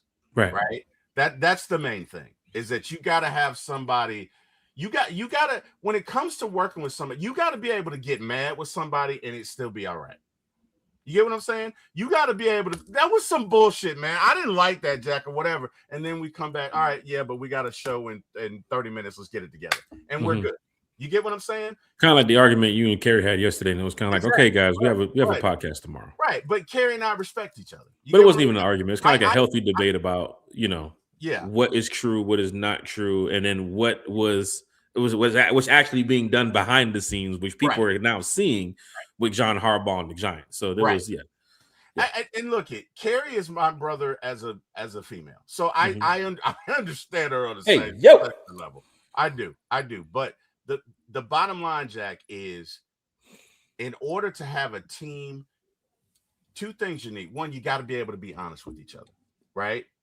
Like, there are times where I've done some stuff and you come to me and be like, T. Will, man, what were you thinking here? Right. But we've had those conversations. I think the problem last year with everybody was like, hey, buddy, and hey, buddy. And nobody was honest. There's no accountability outside of just the buddies. Nobody, you got to be able to have those conversations and say, man, you messed up. What the hell was that? Right. What the hell was that, coach? And then even after the game, people were smiling and laughing and having a good time still. Like, we're going to dinner tonight. Boy, we just lost by 30. Exactly. You got to be able to do that, right? And so I just hope that whoever we get, and I think Matt Ryan is that kind of guy. Right. You know what I mean? When I think of Matt Ryan, I think of two things. I think of that 2000. Well, I think of three things. I think of the first pass that he made to Jenkins for the touchdown. It was first pass of his career. I think of his Super Bowl performance. And I think of him telling Mohamed Sanu, get effing set. Like, to me, that says, when I got to get on you, I'm going to get on you. I can be a nice guy in the public. But at the end of the day, I got to hold you accountable. We got to hold the standard. Let's not forget about Matt Ryan talking to the media. I mean, Lord, that boy, he can but, talk. But he knows when to turn it on and turn it off. Right. You get what I'm saying? As far as the media is concerned, you got to be a boardroom guy.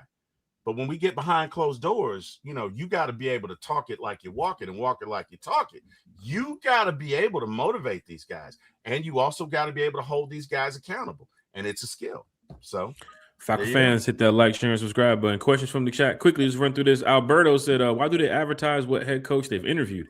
Seems like 2024 and ended with Raheem after all that. And don't they get the GM first? I think all teams kind of advertise who they interview. They just put it out there in the market. Like we saw the Giants are interviewing Raheem last week, right? They called Mike McCarthy in.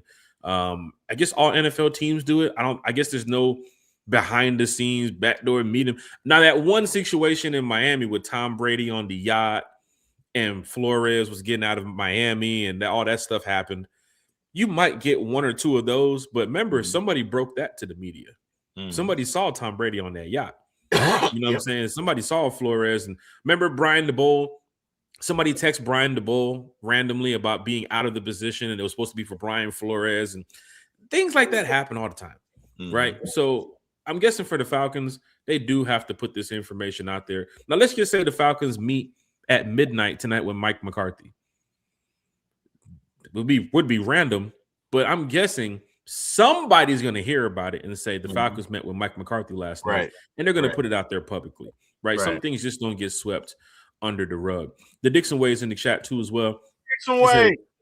Shout out to Dixon Way, man. Content creators were in the chat this morning too as well. I'm going to give y'all a big shout out during the shout out segment. Dixon Way is one of them too as well. Why are we interviewing my third cousin and on my uncle brother's side? All these random guys having virtual interviews really necessary if we are the top spot to land. Why interview bottom feeders? Because we don't know if you're going to get Kubiak. You don't know if you're going to get Harbaugh. You don't know if you're going to get Kevin Stefanski. You might have Vance Joseph and Anthony Weaver at the end of the day. Because there's teams that's moving in Monday morning once they find out the Seahawks lose. There are teams that are moving in Tuesday afternoon once they find out this team lost at X, Y, and Z. And you can see Jesse Minter's name being brought up. Jeff Hafley from the Packers is being brought up. Remember, fans were saying, oh, we wanted Matt LaFleur. Let's go back to that. We wanted LaFleur to lose in Green Bay. Why, T. Will? Because he would come to Atlanta. And what did the Packers say? We need to speak with Mr. LaFleur about an extension. They still haven't worked out an extension, though. But he's not taking no interviews either. No, and I think that was the point.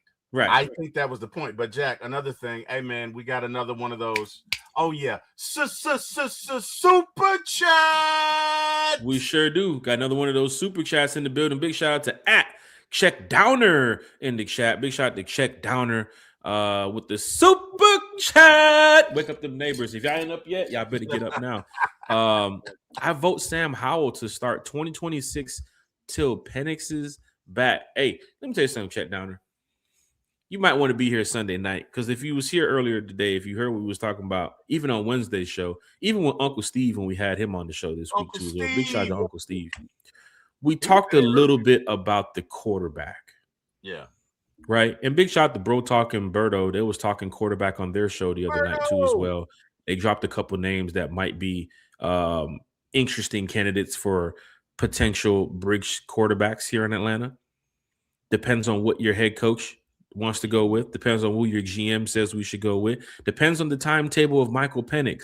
These are questions that can take up an entire podcast. Notice today we focused on the head coach, general manager, Mike Tomlin, John Harbaugh, Clint Kubiak. But Sunday show, T. Will, we might need to. Did you give us your top 3 for coaches? Yeah, of course. Well, I don't have it in any order, but you know Harbaugh. I'll tell you guys in the chat. Harbaugh was one of mine. Okay. Right? I have no problem with John Harbaugh. I think he'll come in here. It's a different team than what you have in Baltimore, and of course with this fan base too as well. You're gonna win a lot of games with John Harbaugh. Look at his track record. I understand the playoff situation, but he did make it to the playoffs. We're sitting here 8 years out. 8 years out. Week 16, 17, talking about this team has to win and this team has to lose and the Falcons have to win. Man, F that shit. We're trying to get back on track. That's why I agree with Cam Newton when he was like, playoffs. Bro, let me tell you something. 17, let's take away the 2016 season. We understand that. But Cam Newton said it. 17 seasons. Mike Tomlin had a winning record. You mean to tell me the Falcons wouldn't have got one Super Bowl from that? One Super Bowl? Yeah. Yeah. Like, come on. Look at what we had the year in 2012. Look at 2016. Look at the past couple of years when we was down there, one game away. Remember that, T. Will? We're one game away. That stuff needs to stop, man. And I think with a guy like John Harbaugh, we can get back on the track. That's why the Giants are all in. It's not just because of the Giants media and that fan base, but they're trying to get back on track. And they know that a guy like John Harbaugh can do that. Who else have they interviewed? Sucks for Raheem that he's not going to get that job because he's probably going to go to Arizona or Tennessee. But for me, Kubiak is on the top of my list. But I also see the teams that Kubiak is being interviewed by. And there are a lot of teams that want Clint Kubiak. Yes, Dan Orlovsky and Mina Kimes can say that we're the top job in the NFL. Yes, the NFC South is the worst division in the NFL. Kubiak and all these other coaches can come over here and make it happen. Beat the Panthers, beat the Bucks, beat the Saints, end up winning the division. Hell, we was tied for the damn division with the Panthers and we couldn't win the division. I understand a head coach can come over here and change some things. But there's a few at the top of my list. McDaniels is one of them too as well, not just top 3. Kevin Stefanski's up there. The first group of people that they interviewed, I was kind of wowed by. Even John Harbaugh too as well. If he goes to the Giants, then it is what it is. Kubiak will be up there. You mentioned Joe Brady too as well. Joe Brady would be up there. And even what Kerry said with Mike McDaniels, I mean, he does have that buddy system with Matt Ryan. Of course, what he can do. Buddy. Shout out to Ben Stiller for that movie Heavyweights. It still lives on today. But even for the situation with looking for a quarterback, you need a head coach in here to take care of those type of things. You need a general manager to do that. And Mike McDaniels has some situations in Miami where Tua wasn't the best quarterback, but he was able to have some type of success with Tua. And I think if you come over here and bring a bridge quarterback or even have Michael Penix back week 4, week 5 with an OC like McDaniels or Joe Brady, you could get this thing rolling. Check Downer now here with the super chat. Big shot to Check Downer. Sam Howell to start 2026 till Penix is back. Sunday, Check Downer. We need to go over some of these quarterbacks because we're talking all this winning success and this winning culture. We don't have a quarterback at the moment. And I can't play. I mean, I looked at my cleats the other day. I put them on. I don't fit them no more. I was a No. size 11 back then. I'm size 13 now. I can't fit it. I can go buy some. Say what now? I'm just saying though, they never called me. They never called me back since when did you last wear those cleats? Well, you know, a couple people hit me up the other day saying, "Hey, we need to go ahead and run back these you know, those football Fridays at the park." That's what it is. Okay. Yeah, you know, okay. Turkey bowl style. You know what I'm saying? Okay. Want to get out there. I'm not just a beast on the golf it. course. I'm also a beast at playing football too as well. So check down it, man. Just be prepared for Sunday night. Sam Howell's a name that we'll mention. I like what Berto said with Davis Mills the other day on his podcast. And there's a lot of bridge quarterbacks that could probably fit this role. But here's the problem, T. Will, and we'll talk about this Sunday, and we'll get more into it. The QB market right now is such in shambles. What do you think Malik Willis is telling his agent right now? Right? What do you think a guy like Fields is telling his agent right now? What do you think somebody, Jacoby Brissett, what do you think they're telling their agents? Look at the market. Phillip Rivers was brought back at 44 years old. If Malik Willis isn't doing this the smart way and not thinking about a payday as well as being a bridge quarterback, he ain't taking no $3 million. He ain't taking no $5 million. I don't know about that because honestly, I think Malik Williams benefited from being around LaFleur. Right. Malik Williams absent of LaFleur. I don't.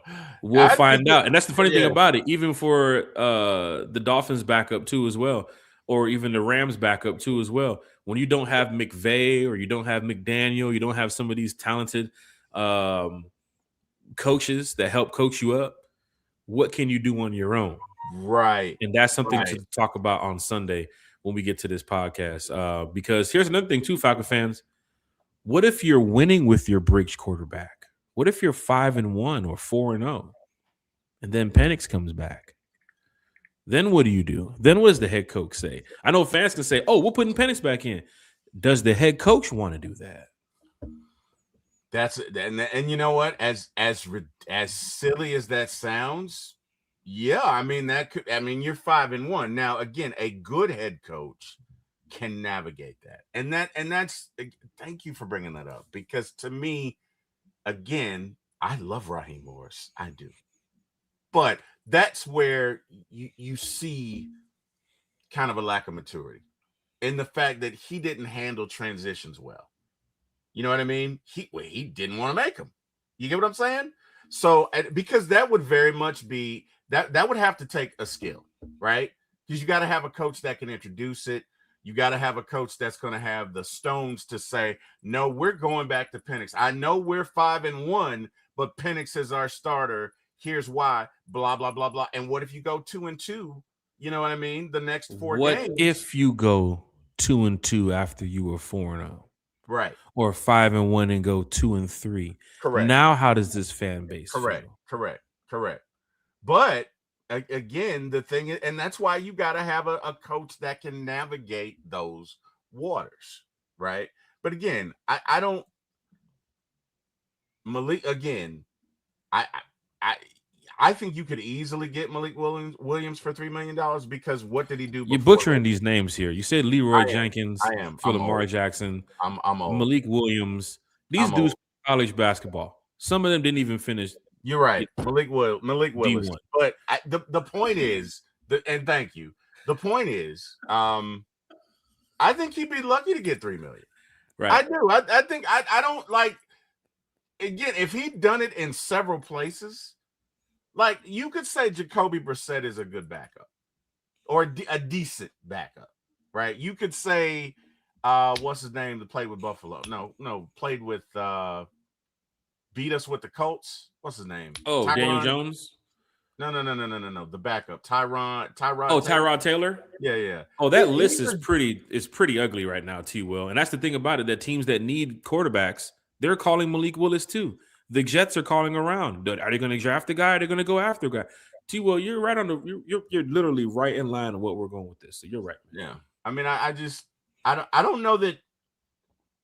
I don't know that I'm sold that Willis is taking the next step because it was LaFleur, who's kind of a quarterback whisperer. Behind Jordan Love, too, as well. Right. Like, let's say he went somewhere else and had a decent season where there was no LaFleur. Then I could say, okay, he's taking the next step. But I can't. Because he had a bad look coming out of college going with the Titans. And, of course, Will Levis, too, as well, getting benched over there, back and forth. He had that Ritter thing going on. Of course, now out of the playoffs, but having somewhat success with the Packers, it is something to look at. But T-Will, Sunday, go ahead and add that to the topics for Sunday, chat. We're going to talk about the quarterback situation here in Atlanta. Questions for the chat. We get to a couple more, and then we're out of here. Hey, the home team with Blackberry's in the chat. Big what up, Blackberry? How you doing, man? How you doing, my brother, in the chat? Make sure y'all check out not only Berto and Bro Talks podcast and of course, Uncle Steve's podcast and the Dixon Ways podcast. You have Christy Lewis, Christy Lewis and AFN ladies over there. You have Maggie T2 as well. You also have the home team with Blackberry in here talking Falcons football with us. On the Mark was in here too as well earlier. On the Mark, big little punch. Man, I can keep going with some of these names. I saw a couple more the other day too as well. Talking some Falcons football. You know what I didn't know about On the Mark, Jack? What's up? He makes beats. He's a producer. He makes beats. Really? So he dropped a beat. I was in the chat with him, and he dropped it, and it was. You was in the yo with him? You was in the yo? I was in the chat. Oh, you was in the chat. I was in the chat. But he was in the studio, but she was in the chat. I was in the chat. He wasn't in the yo. I was not cool enough to be in the studio. Oh, you didn't get invited to the yo. He didn't give you the pin code access to the yo. But he dropped the beat, Jack. It was fire. Like it was. I was like, oh, okay. Wait a minute. Right. You know what I mean? I made a beat live on air, or what was he doing? No, he was like, hey man, check this beat out. Okay. It was a group of us in the chat, but dude is some talent, is what I'm saying. That's the whole point. He's got some talent. Like he made a beat, and I was like, oh, wait a minute. On the mark, got them 808s going crazy, huh? Got them beats, man. Okay. Got them beats. We got to hit up On the Mark, man. See what's going on, man. Because fans was like, man, we love that intro, man. Get an outro going. All right, we might hit up On the Mark. See what he talking about. You hit up that boy On the Mark.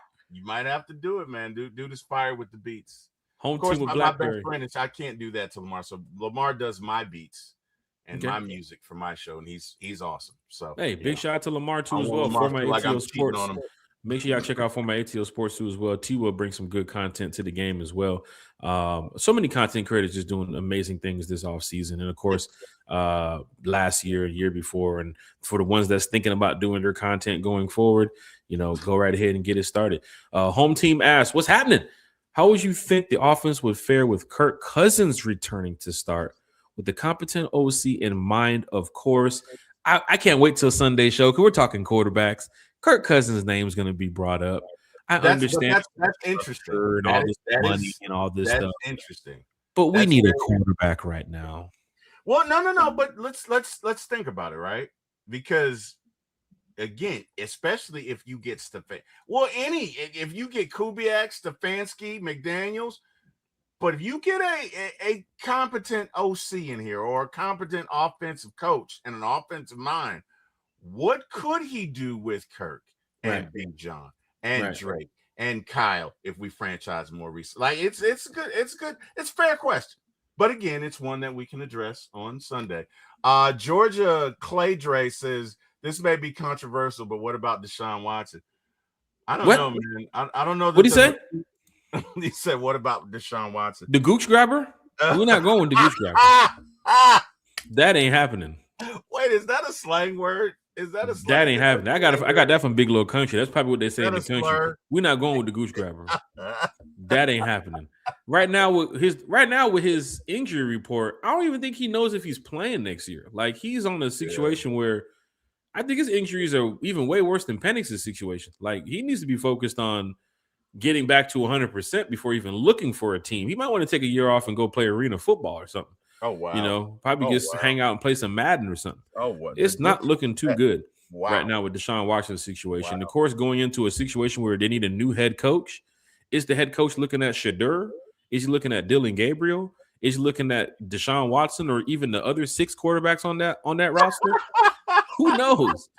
But we got questions from the chat from the They have patio. their own Ken quarterback Cousins. practice squad. It's like 12 of them. It's like that's one thing Kevin Stefanski had to deal with, and that's why I think when they look at the Falcons situation, he's like, I had to deal with Shedeur Sanders and Dylan Gabriel, and don't forget about the list of Browns quarterbacks I dealt with before that. And you guys said you need a what? A quarterback? I'm good for the job. Patio's in the chat. Can Cousins renegotiate his contract with the Falcons? Yes. Yes, he can. Does he want to? I think that he's getting a large sum next year. So, yeah, he can. He can. Ladarius says the Gooch Grabber sounds like a comic book villain back in the 90s. The Gooch Grabber? The Gooch good. Grabber. Pretty Watson. good, No, Ladarius. he's The playing. Gooch Grabber. Anybody seen Deshaun Watson? The Gooch Grabber. You got to get your villain Will voice for that. Batman be able to foil the plan of the Gooch Grabber? Tune in next week. Same bat time, same bad channel. Questions from the chat. Chrissy Lewis, why can't they compete for that position? Everyone else does. If she's talking about the quarterback position, who are you going to bring in here for that? Who wants to compete? I think a lot of these quarterbacks want to come in here and know that they have the position. And even for Michael Penix, if he is the franchise guy, as we heard before with Desmond Ridder. Oh, shit. Should never said that. Damn. Damn. I love Desmond Ridder. I wasn't supposed to say that. I love if he is the franchise guy. Is that what that was? Freudian slip? Yeah. I mean, they were remember they were competing out there when he was here with Mariota and Heineke and all that stuff. Yeah. Like a bridge quarterback has to be set in stone. When your new head coach gets in here in a couple of days or a couple of weeks, he's not going into training camp sitting here thinking, "Oh, I'll just be fine with Easton Stick until Michael Penix comes back." Stick. Let me tell you something. The way that guy diagnoses coverages and runs every time. At this point, you might as well just bring back Zach Robinson and tell him if he can throw the football. Because you heard Matt Ryan in the interview the other day. He's not playing backup quarterback right now. On yourself. Stop it. We got Kevin Stefanski is considered the favorite for the Falcons head coaching job per Connor J. Hughes. Who's Connor J. Hughes? Who is Connor J. Hughes? Who is Connor J. Hughes? Well, let's find the fuck out. That time. Connor J. Hughes. This guy's going in. Connor J. Oh, hold on. I just had him. Connor J. Hughes, NFL reporter with the Giants and the Jets. That's the guy who I think that's the guy who was hating on Harbaugh taking the phone call when we first called Harbaugh. It was like it wasn't an interview; they just called him to ask him what time of the day it was. Conversation where they talked about the logistics of him coaching and what it would be like and the environment and the culture, but it wasn't an interview. I mean, you could classify it as a pre-interview, maybe, but it wasn't an interview. Right. Just say it.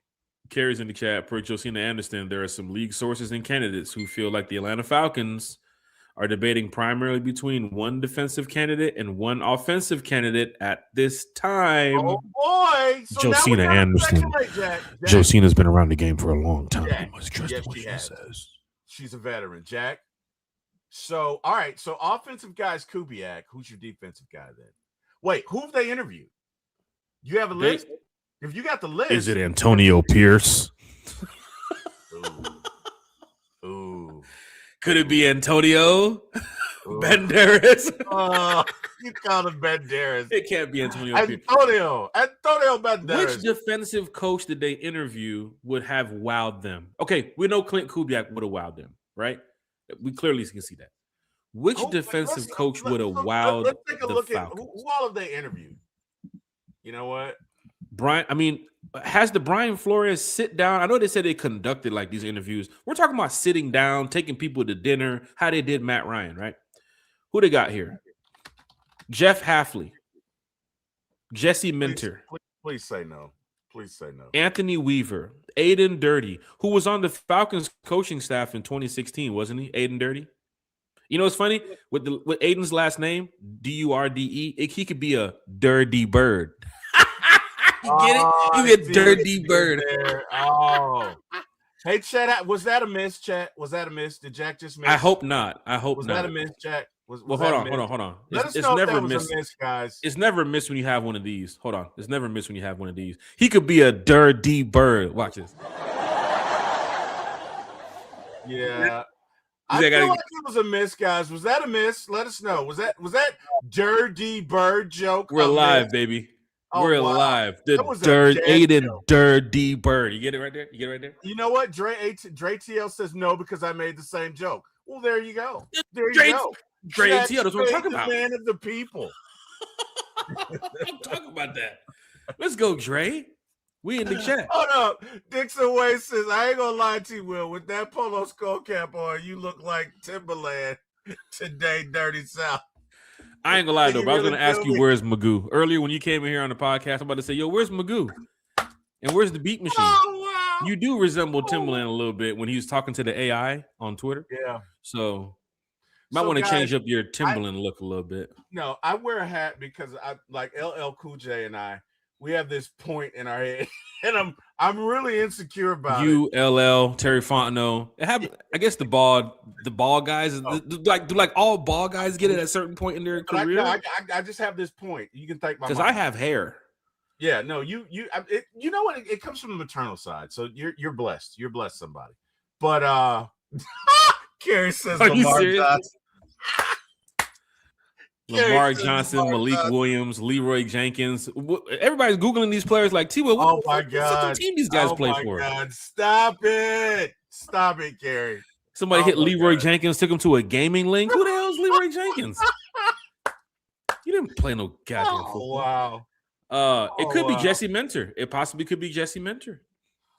So here's who they interviewed, right? Jeff Hafley, Mike McDonald, John Harbaugh, Kevin Stefanski, Clint Kubiak, Anthony Weaver, Aiden Dirty Bird. Dirty Bird.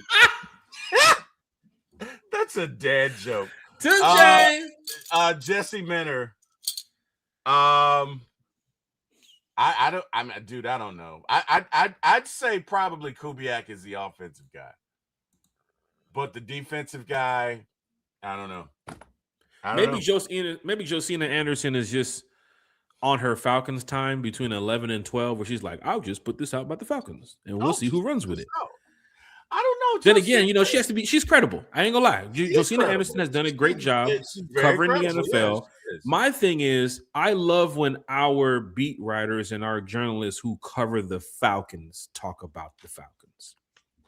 Right? I love when Myles Garrett puts information out, or Torrey puts information out, or anybody who covers the Falcons can put out credible information. Because the NFL people are kind of, you got to reach out to somebody. Not as invested. They're not as invested. They're talking to the Browns. They're talking to the Bengals. They're talking.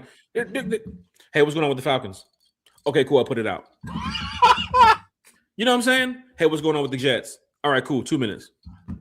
Versus Myles Garrett, the GOAT. Deep dive from on top of the roof. Right. The GOAT Myles Garrett, the great Torrey McElhaney, and the crew that works over there with the Falcons, behind the scenes, Kelly Price and them. They're spending time 11:30, 12:30, 1:30, 2:30, 3:30, all the way to the next day to talk about the Atlanta Falcons. So living and dying with it. Not knocking Josina Anderson at all. She's done a great job covering NFL football for a countless amount of years. I just love when our Falcons can pick up on it, and the people that cover the Atlanta Falcons can pick up on it, and they talk some Falcons football with us. Let's see. FF Will, let's take 3 more questions, man, because we got to get up out of here. 3 more questions. FF Will. I know T was looking at that time like, shit, it's 11:30. Yeah, you know what? Let's do it, man. Let's do it. We're running this, T Will? Do it. Let's run it. All right, let's go. We might take a couple more questions now. I see some new folks in the chat too as well. We got to give respect to the new folks in the chat because our day ones are here. Some of the new folks are here. Everybody's probably recognizing each other since middle and high school. Like, hey, you're FF Will. Hey, you're Johnny Black. I remember you from high school.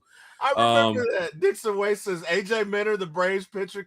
That's if you know the Braves. That joke was funny. Gosh, if you knew the Braves. Are we already talking about Braves baseball right now? You made a joke, Jack, and it was funny if you know the Braves. If you didn't, then do we have any Kyle Tucker money right now? Because I'm guaranteeing you. Hell no, bro. The Dodgers are like it right now. Does he need somebody to carry his bags? Bro. FF Will. Damn.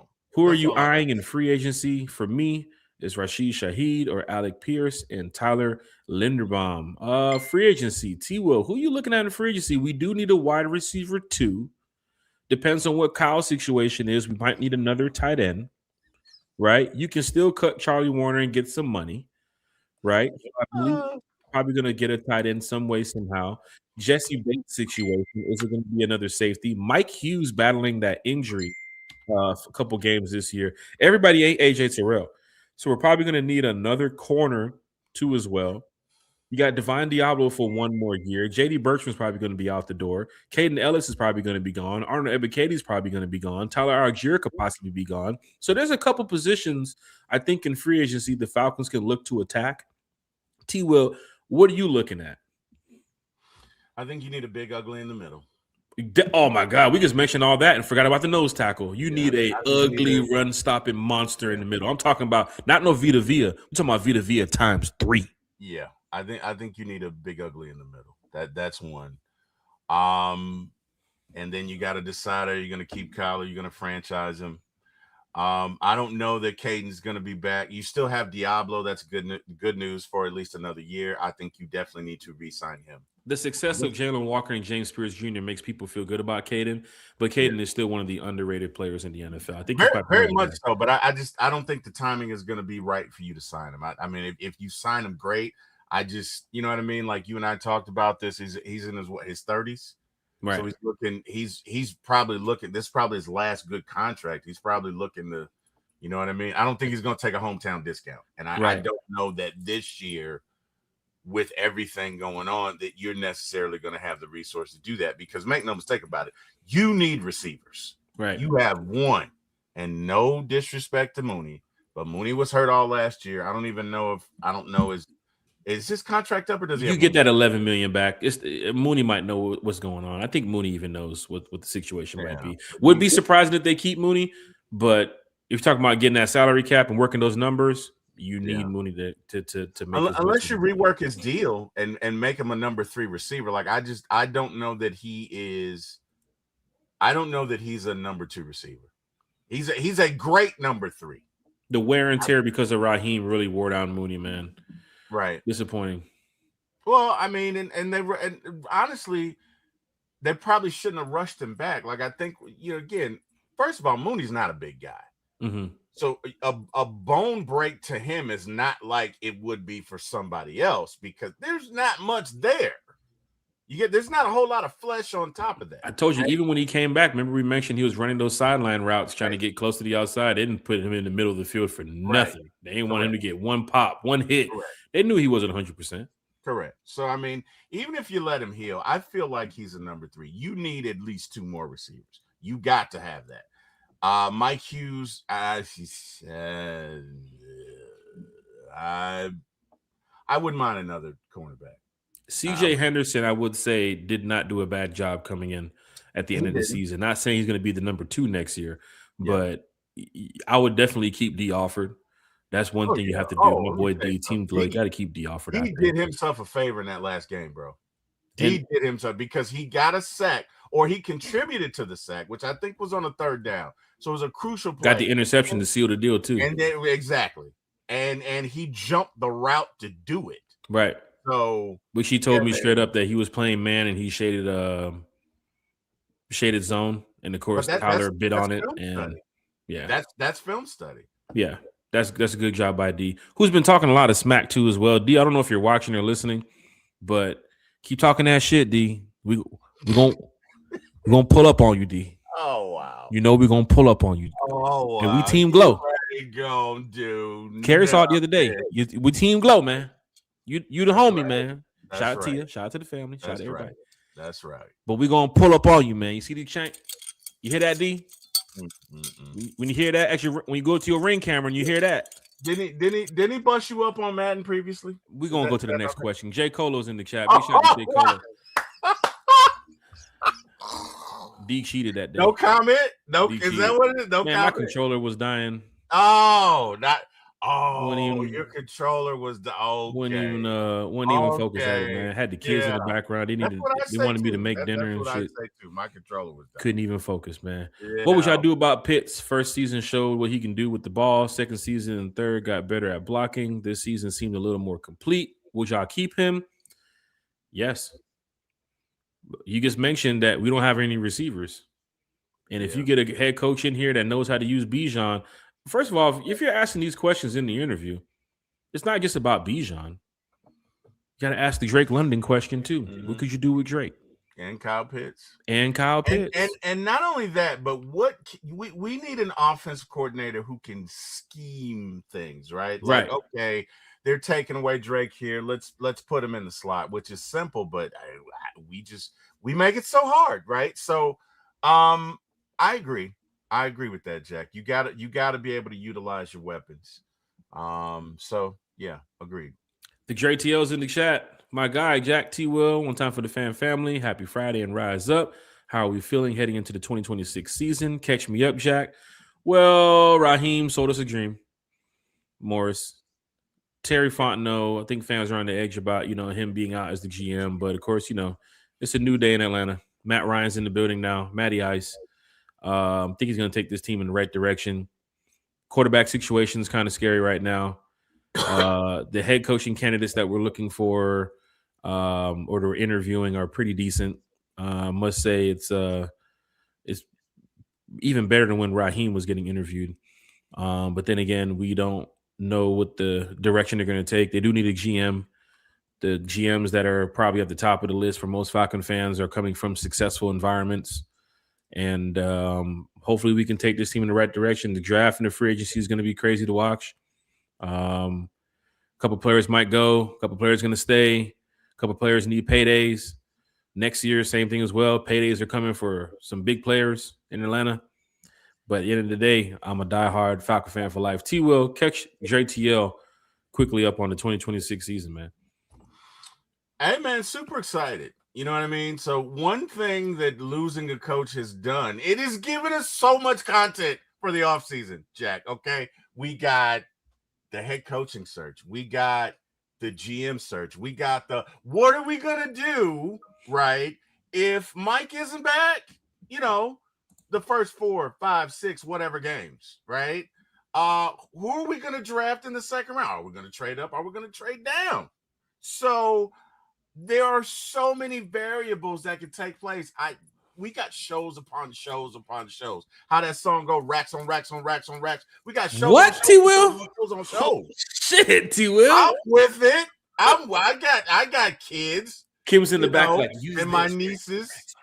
And my nieces.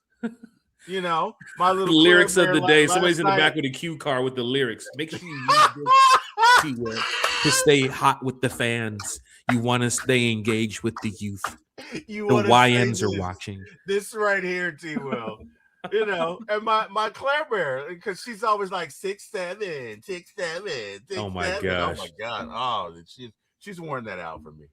Oh my God. But I love Claire. That's my little person there. It's going back to Christy Lewis. Christy Lewis, great to have you here. Yes, the quarterback position. The conversation was if we brought in another QB that does well, why wouldn't the QB1 position be competitive?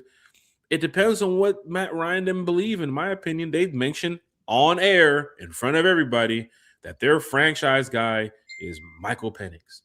And you don't have a competition. But then again, Desmond Ridder did.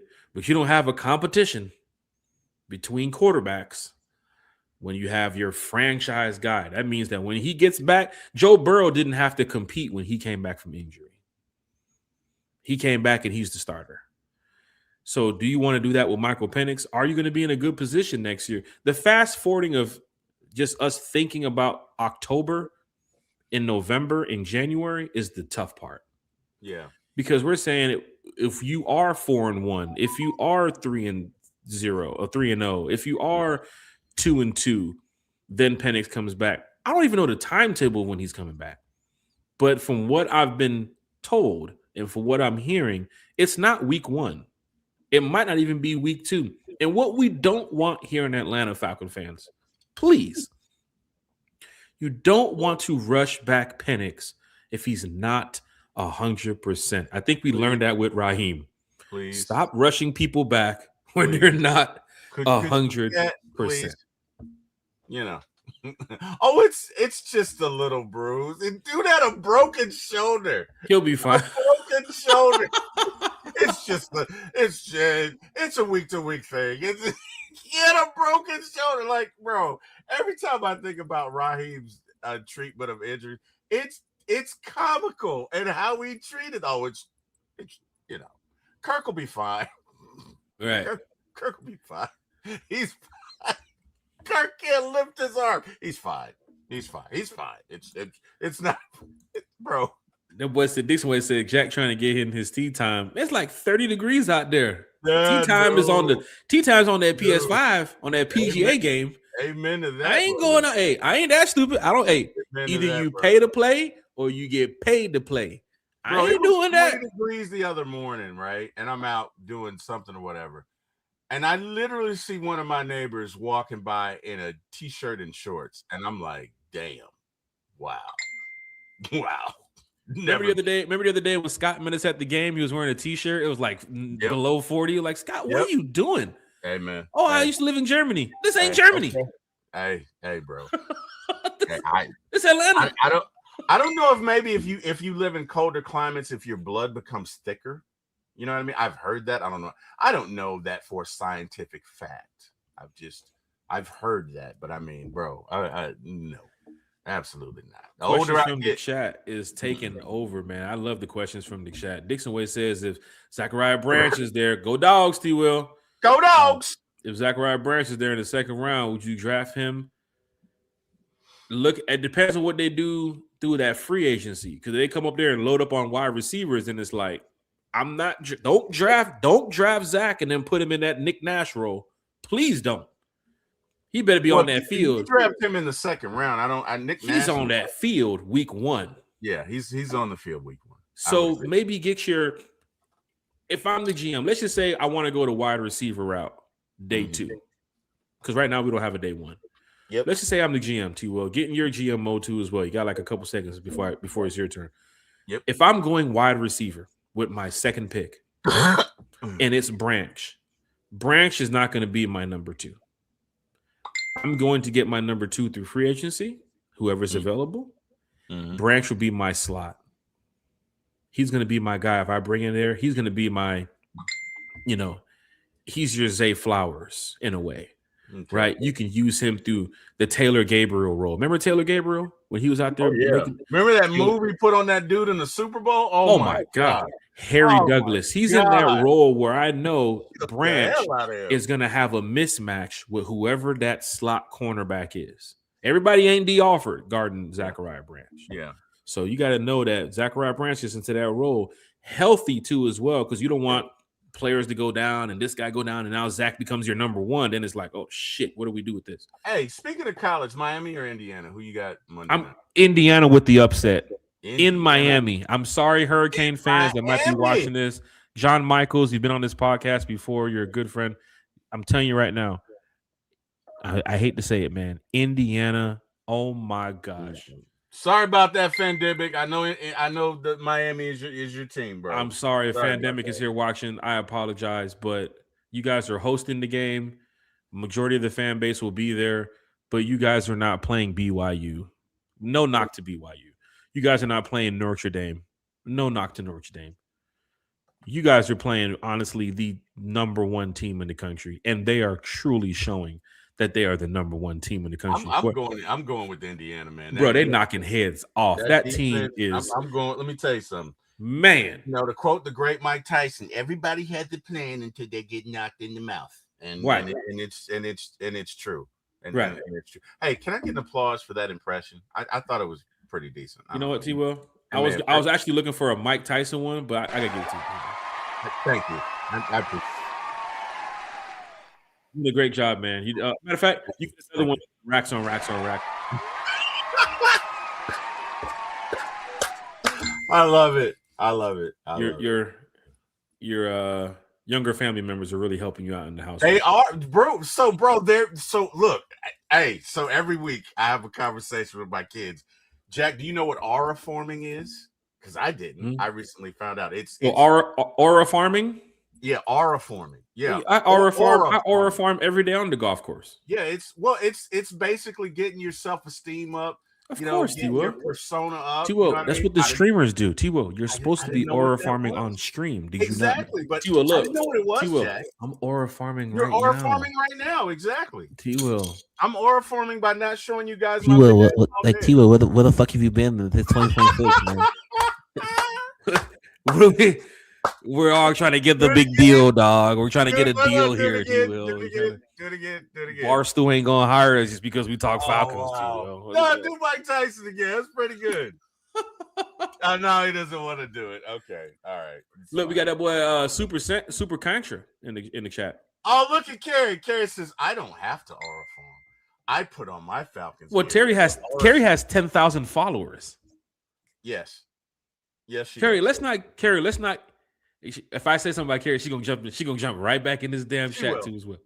Kerry is the aura. Kerry is the aura farm, right? Kerry doesn't do any clip farming, right? She doesn't do all that type of stuff. Yeah, she is the aura. Super Contra said, "Will there be any chance of DeMarco Hellams being switched up to linebacker? His football IQ is too valuable to not be on this field." My answer, quick hot take, is DeMarco Hellams going to be on this team this year. I don't know. The injury has hurt DeMarco Hellams in a way where because he keeps knocking himself out. Like he hits so hard, dude. He hits so hard, bro. Like that injury from 2024. I was in this, and so were you. I was in the stadium in that game, bro. You heard that thing clear up. You could hear that thing 50 rows up. How hard he hit. Right, he's a thumper. He's a thumper. Like, he lit him up, man. People say I look like DeMarco Hellams. I don't think I look like DeMarco Hellams. You do. It's DeMarco and Tim. I remember DeMario at camp. DeMario Scott.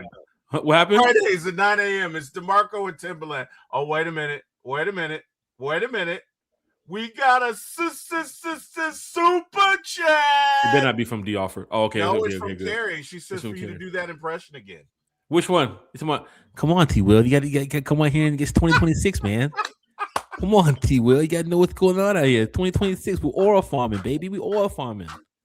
Come on. I love it. Super chat. I'm gonna clip that, Jack. Just so you, I'm gonna clip that. I am going to clip that. You're going to see. Matter of fact, all that D Offer talk. Somebody tag D Offer, get his ass in here too as well. Tell him I'm over here talking hella shit. I'm gonna clip. Tell D Offer he ain't doing nothing. I can guarantee you he ain't doing a gad. Matter of fact, let me check and see if he's online. To me, Jack, that sounds like that sounds like a little sounds like your pride was hurt by that loss in Madden. Let me tell you something, man.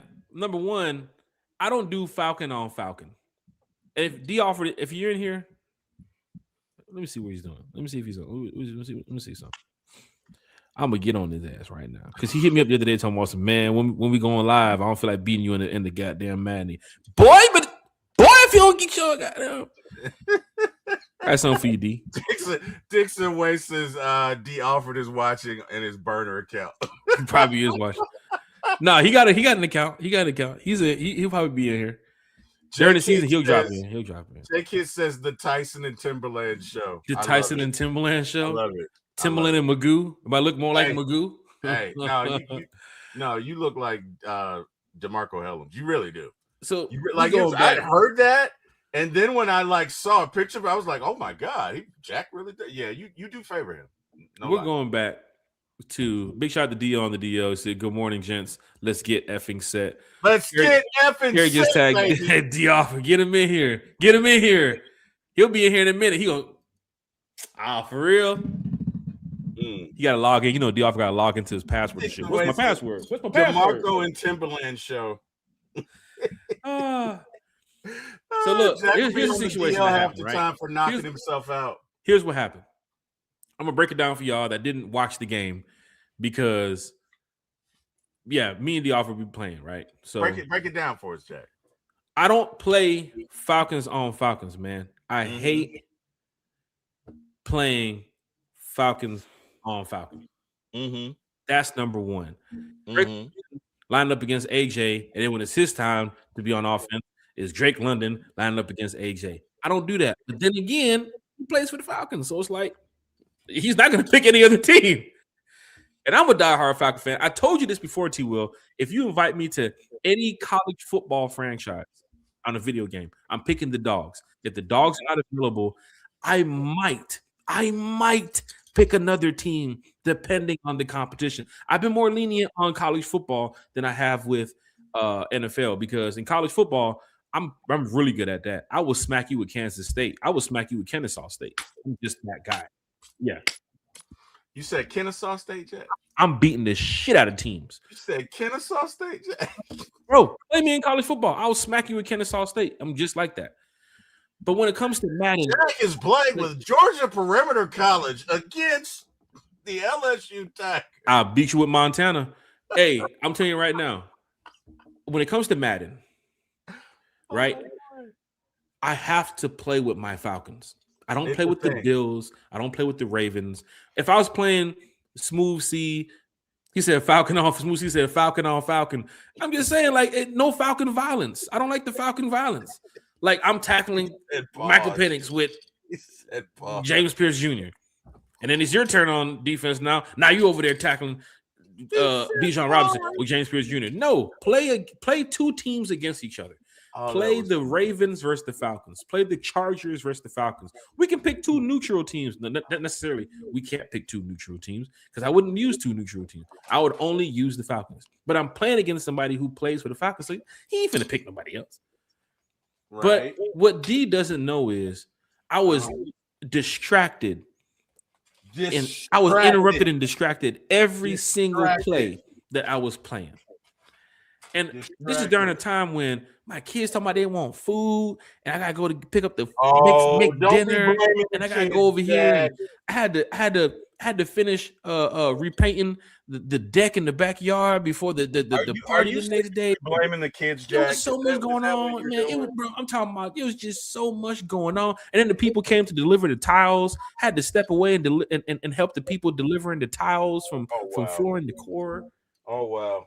It was so much going on that by the time I looked up, D up a touchdown. He up a touchdown on me. All right. He's up a couple points. So many excuses, Jack. I'm just saying, by the time I looked up, he up a couple points on me, right? Wow. So by the time I was getting ready to come back, then my controller died. I couldn't find my cord to the controller. And it's like, man, you know what? At this point, man, hey, man, we ain't finna play. We ain't finna play, a lot dog. like the dog ate your homework. I said, man, you got it. I said, you got this one, bro. I said, you got this, D. You said, you good on this one, bro. You know, we good. You know what I'm saying? And he was like, run it back. Let's run it back. I mean, you know, we're going to run it back, right? And then for some strange reason, I don't know what happened, man. The damn people in the backyard throwing around the baseball. My neighbors in the backyard. The baseball hit the window. I had to go help them, deal with the window and all this other type of stuff. And Carrie's back in the chat, and Carrie's here. What's going on, Carrie? Nah, you need to tell what really. All right, Carrie's gone for one time for the fans. She's not here no more. Falcon fans, we just want to let y'all know. Carrie, what's up? Carrie, you here to talk about the head coaching situation? I wish I would have screen recorded that Madden game. Oh my goodness, because I watched that with some popcorn. And Carrie, let's talk about the head coaching situation. All right, fans in the chat want to know your thoughts. Okay, so on Josina Anderson's comments. Hey guys, Carrie, before you get started, guys, I got to drop. I mean to cut you off. Yeah, we're about to wrap up the show anyway. I guess I didn't want to go too far with this. It's fine. Let Carrie do her thing, but I gotta go now. Go ahead, Carrie. I do have one more update. I don't know that I hold a lot of. I don't know that how strongly this is true. You know, it's all rumors. This is an NFL reporter, but he covers the Jets and the Giants, right? Connor Hughes. Yes. So for me, it's very tough for me to for somebody who covers another team that's in competition with us, like the Browns, other teams that need a head coach, right? So I feel like there could be bias there. Right. But all that to say, he did say that the newest update 40 minutes ago is that the Giants and John Harbaugh expected to finalize the deal to become their new head coach today. They're pretty close to getting the deal done. and he doesn't expect anything to change that. Somebody's phone is ringing. I'm gonna put money on it being T. Will. Does he always has something ringing over there? And then he he follows that up with saying, with that, hearing Kevin Stefanski is the new favorite for the Falcons job. Yep. That was the talk before. Whoever didn't land Harbaugh would get Kevin Stefanski. Why just rule us out on Clint Kubiak though? For me, I don't know that how true this really is personally. I do think we're considering Kevin Stefanski because, offensive minded, he has coaching experience, he's available.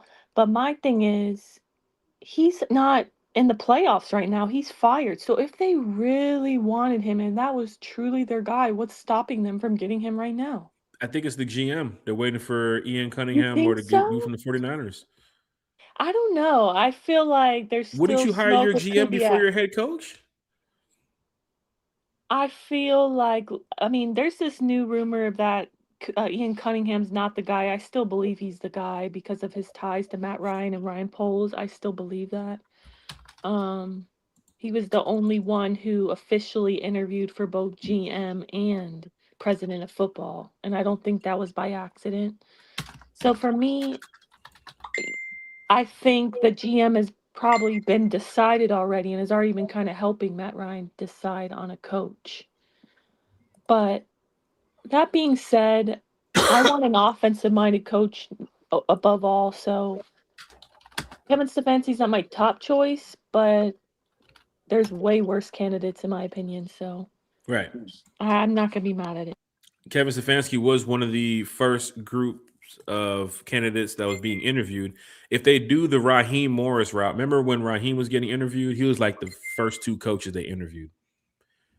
Kevin was linked to us too as well. We named Clint Kubiak earlier in the season. We was like, oh, Clint would be great for Atlanta. Clint would be great for Atlanta. Social media talked about it. Sure enough, they did actually interview Clint Kubiak. So there's some. I feel like it's hard to say, right? Because I know a lot of people just look at the Browns record and they're automatically like, no, I don't want Kevin Stefanski. I don't think he's a bad head coach. I think they've made the playoffs with him as a head coach. More recently than the Falcons have made the playoffs, which is crazy. I feel like the Browns ownership and front office is like arguably one of the worst in football. And I think personally, I think more of what's gone wrong with the Browns is the GM and the Right. owner, not the head coach. Two-time coach of the year with the Browns, that's pretty hard to do. Could say the same So about the Bengals too as well. The Bengals ownership is just bottom of the barrel right now. yeah, but they don't like to spend money, and also they have a lot of like, I don't know the right word, but essentially a lot of buddy situation. Zach Taylor's friends with the ownership as well as Duke Tobin. He's also, long time friends with the ownership as well. So it's all like they hired the friends. So yeah, all that to say, I'm not going to be mad at Kevin Stefanski. I think he could be a good head coach in a better situation, but he's not my first choice. But again, I'd rather him than a defensive head coach. How do you feel, Jack? Do you think we'll go defensive coach route? Because I just don't see it with Arthur Blank saying he's going to highly recommend the new guy to keep Ulbrich. Why are we going to go that route? Keep Ulbrich and then hire a defensive head coach, and then who's going to be the OC? We'd have to really hit on that OC because offense has been a problem. I'm hoping that with Kevin Stefanski, if he does become the head coach, that they're definitely going to go get an OC, and that guy might be Joe Brady. I don't think Clint Kubiak is leaving Seattle as an OC to go be an OC in Atlanta. And I don't think Joe Brady is either. Right, and that's even why, as I mentioned Joe Brady's name, I kind of thought about it. I was like, hold on, Jack, we might want to backtrack there. Yeah. Some candidates that would be put into that position where maybe a Cliff Kingsbury. I've mentioned it before. Matt Ryan said it out of his own mouth that Cliff Kingsbury would be a guy to help develop Michael Penix. Well, Falcon fans, Cliff Kingsbury is available.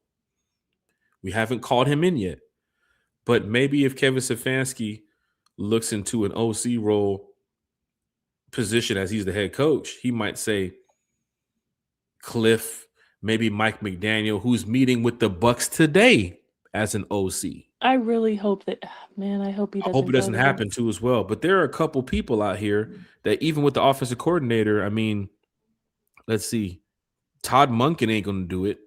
Yeah, I think he's gonna follow Harbaugh to the Giants. To New York. You That's don't their want Matt plan. Nagy in the building. I'm sure that's not going to happen. I mean, you need an offensive coordinator. That's the LaFleur brother. Matt Nagy's getting head coaching looks too. Right. The quarter. What's Clint's brother's name? Clint's brother's Clint Kubiak's brother. Clay. Yeah. 49ers coach. Right. So maybe Kevin Stefanski has an idea if he gets the job of who will be the next OC. I know if you hire Clint Kubiak, he's calling the plays. Clint Kubiak doesn't need an OC. He doesn't need a Mike McDaniel in the building. He can do that by himself. But you have to keep Jeff Ulbrich. You really have to keep Jeff. Now, if Jeff goes and Kevin Stefanski shows up, do that? Jack, that's my worry, though. Do you think that it will happen if they get a defensive head coach? He might want to call plays. That's the problem. I was thinking about Brian Flores and certain defensive coaches that they were interviewing, even the defensive coordinator from the Panthers. It's kind of like, if you bring these guys in, Jeff Ulbrich might be out the door. You want to bring in maybe a head coach that just needs an OC because Jeff Ulbrich's been doing his job so well. So it's like, I don't want. Remember Ryan Nielsen? Fans were really happy about Ryan Nielsen. Then he left. Fans are happy about Jeff Ulbrich. I don't need him leaving at this time, right? I would really like to have a head coach that comes in here that needs an OC, gets an OC, but then again, I don't need a first-time OC either. I don't need a Zach Robinson again that's trying to build his coaching resume to go on to another team. I need somebody who is organized and somebody who has had years of experience as an OC, because we don't even have a court. I'm not joking. We don't even have a quarterback to say who's going to be the one to help us lead the way. That's what we're talking about on Sunday, talking free agents, talking quarterbacks. Honestly, Kerry, Monday morning, we might find out that we have a new GM and a new head coach. Right, this weekend plays a big interest for the Atlanta Falcons on if, are we 49ers fans or if we're, Rams fans or however it may be. This interest plays a major part in the Falcons this weekend. And then you might have some fans, let's just say Seattle loses and they get beat up bad. You're going to have fans saying, I don't even want Clint Kubiak no more. You could even take the Seahawks to the Super Bowl. You're going to have fans on both sides of the fence about that. So it's like, we'll see what the Falcons do. I'm ready for whatever moves the Falcons make. Even the Dixon Way in the chat saying Kevin was Kirk's old OC on the Vikings. Maybe Kevin Stefanski comes over here and says, I don't need an OC. I'll call the damn plays. It's so many things that you can go, so many routes that you can go. We haven't had, Kerry? We haven't had nobody interview for the OC position, knowing that Zach is taking OC interviews somewhere else. And that's why I feel like we're going offensive-minded coach. For the head coach, right? I just feel like how, at least for me, all signs point to that, because you have Matt Ryan in the building, former franchise quarterback, obviously offense. Right. You have your owner sitting up here saying, I'm going to highly recommend. I can't make the decision. That's the head coach's decision, but I'm going to highly recommend. Imagine you're a head coach coming into this new franchise. Do you want to start out by going against what the owner highly recommended? Probably not, especially when you see he did well with the defense last year. It's like, okay, well, why wouldn't I keep that continuity there? So for me, I don't know. Personally, I feel like everyone knew offense was the problem. And then you also see they didn't block Zach Robinson from interviews, but they blocked Ulbrich. So for me, it's it has to be an offensive guy. Just who is it? Which one is it? Right. Another thing, too, as well, Kevin Stefanski might be okay with being hired before a GM is hired because he had poor front office management in Cleveland. knowing that you got a guy like Arthur Blank and Matt Ryan in the front office there in Atlanta. And don't forget about your old buddy Kirk Cousins, who's still in the building. I think Kevin Stefanski would be cool He's with that not in type the of stuff. building though. Did you see he's he's gonna be Oh, he's on commentating for CBS. That's right. Yeah. He's on CBS. Trying to take Matt Ryan's old job. Hey, not saying, have at it, Kirk, but Falcons might need a quarterback. No, I'm just playing. But I'm just saying in general, for Kevin Stefanski, I think he might be comfortable with knowing that the Falcons are a little bit structured better organization-wise than the Browns. So seeing that Matt Ryan getting the love. And here's the funny thing. I guarantee you, we don't know who was all watching that interview the other day, the press conference with Matt Ryan. But wouldn't it be funny if you found out Clint Kubiak and some of those people were watching it, right? Because it was on YouTube. It's on Twitter. These guys, it was in the middle of the day at 12 o'clock in the afternoon. I'm sure they had the opportunity to just look and just chime in and say, oh, that could be my future president of football operations. That could be my future owner right there in Arthur Blank. So it's very possible that, these coaches or these possible candidates are watching, the Falcons just as close as we're watching them. You got Michael in the chat. Michael says, Carrie, you can watch your boyfriend on TV. Is that Michael Penix? Oh, wow. Island Mike. I can't believe Kirk, you. oh, Kirk Cousins. Kirk C. Mm-mm. Wow. Wow, I can't believe you did me like that, Island Mike. Island Mike. I thought we were friends. Tyreek Johnson said Robert Saleh as the head coach and Mike McDaniel as the OC. Let me tell you something about the Bucs right now. Oh, man. Bucs fan was in here earlier. Bucs Skull Gang. Shout out the Bucs Skull Gang.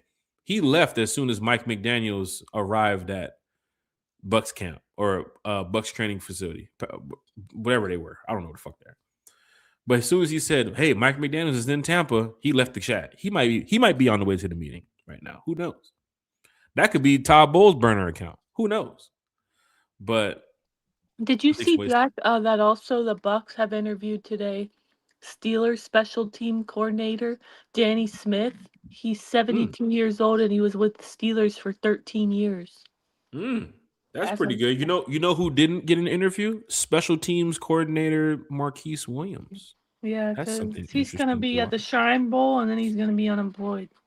Don't do that, Carrie. That's my prediction. No disrespect, but don't do that.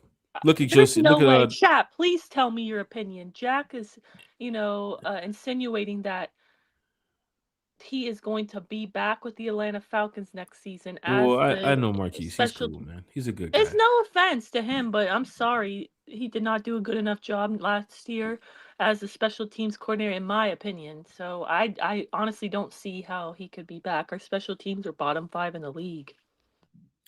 Browns said they will be interviewing Chargers defensive coordinator Jesse Mentor today.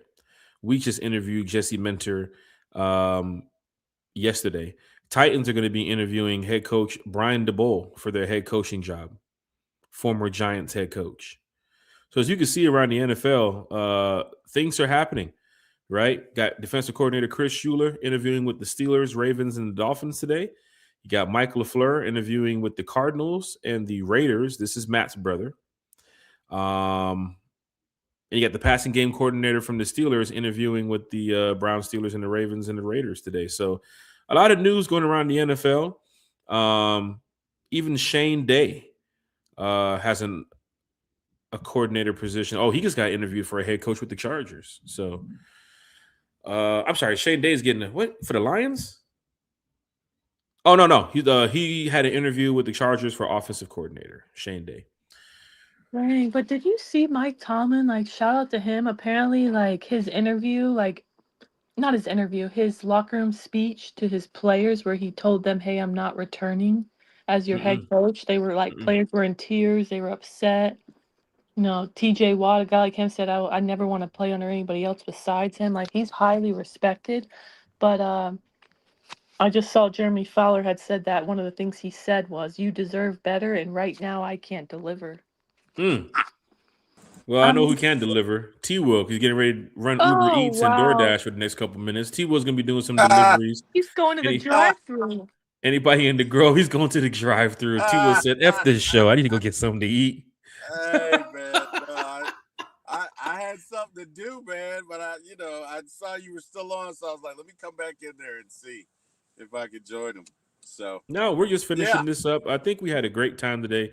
Spent a lot of time talking about the Falcons head coach situation, different situations. Kevin Stefanski, does he need an OC if Jeff Ulbrich leaves?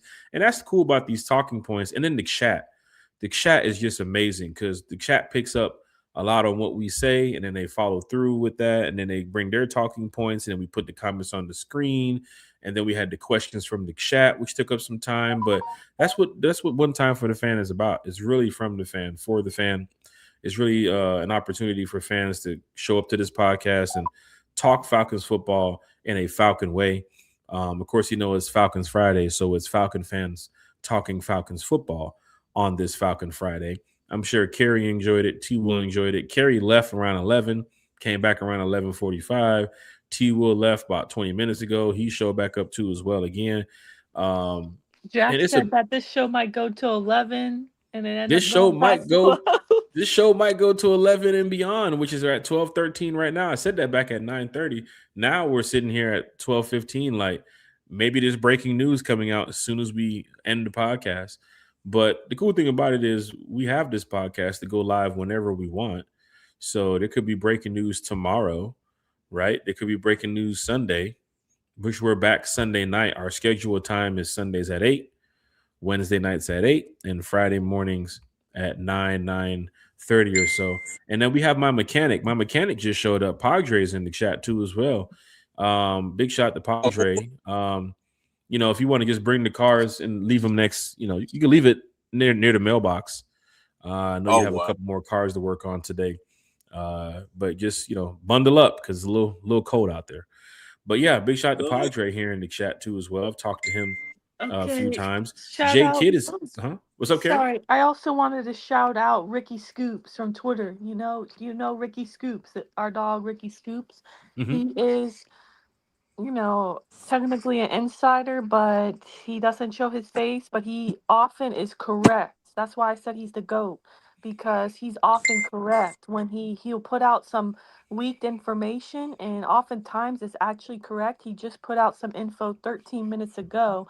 I'll read it. He says, barking rumor, hearing that Josh Williams is the current favorite for the Falcons GM position. If he is hired, look for him to possibly bring in Robert Saleh as the coach. Matt Ryan prefers a head coach with previous experience.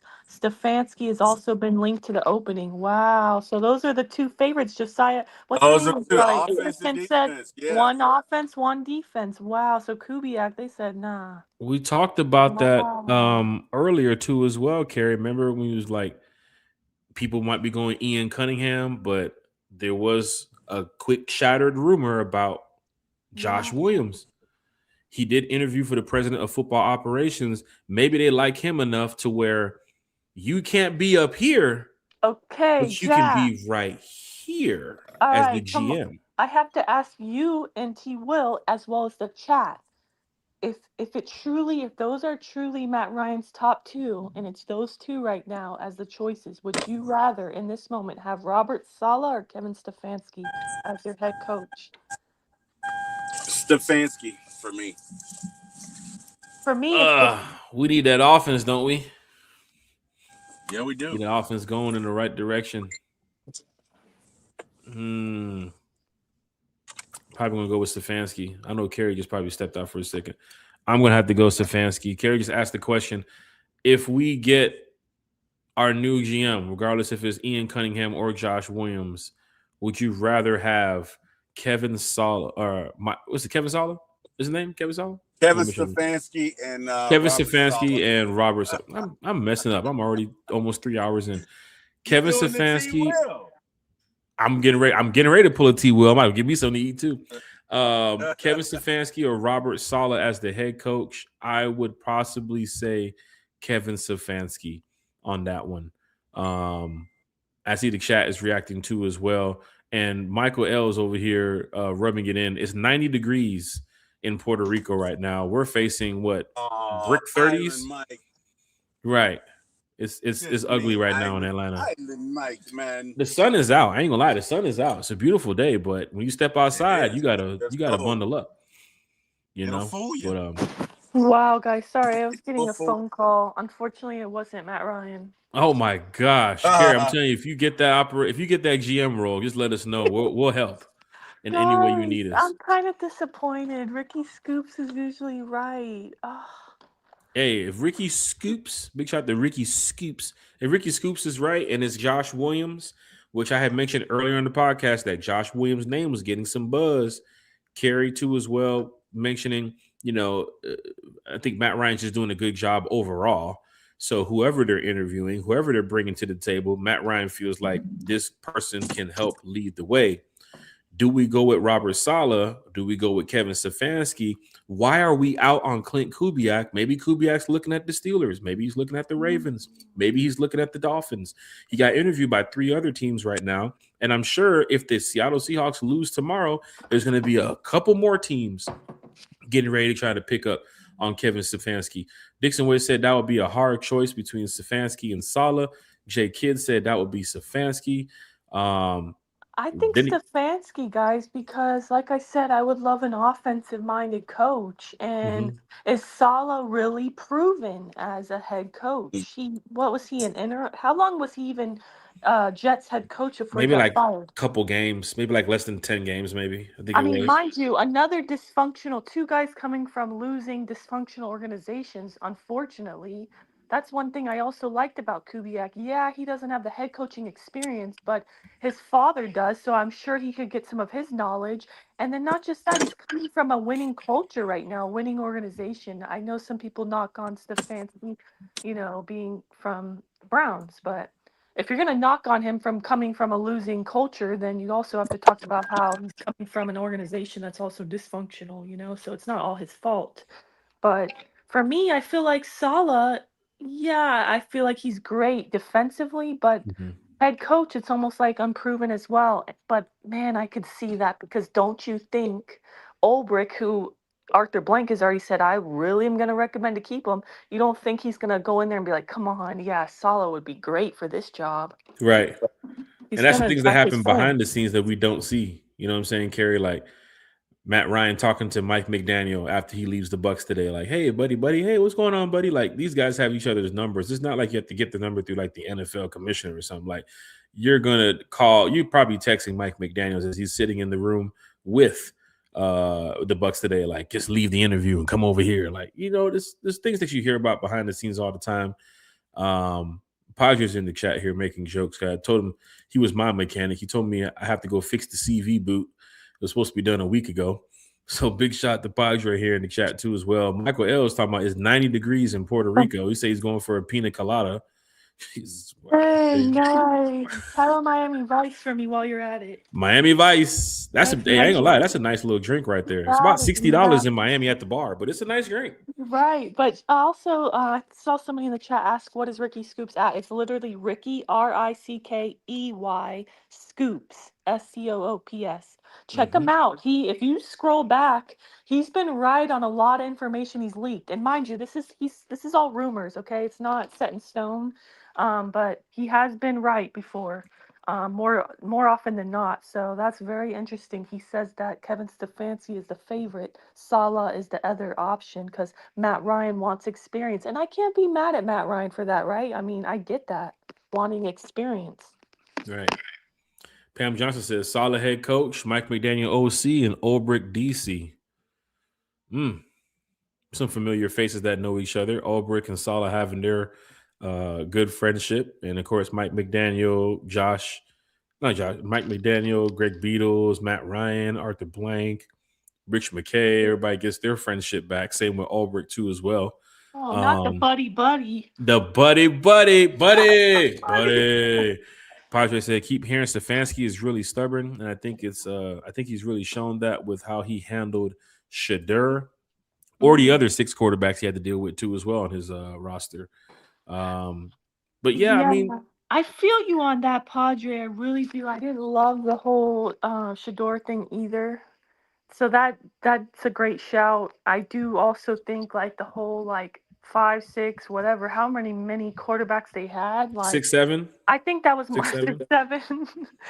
I think a lot of that was on the GM. as far as like bringing all those quarterbacks in there, which is crazy. But I agree with you though. I don't love how he handled the Shador situation, which worries me about my guy Penix. So I don't know.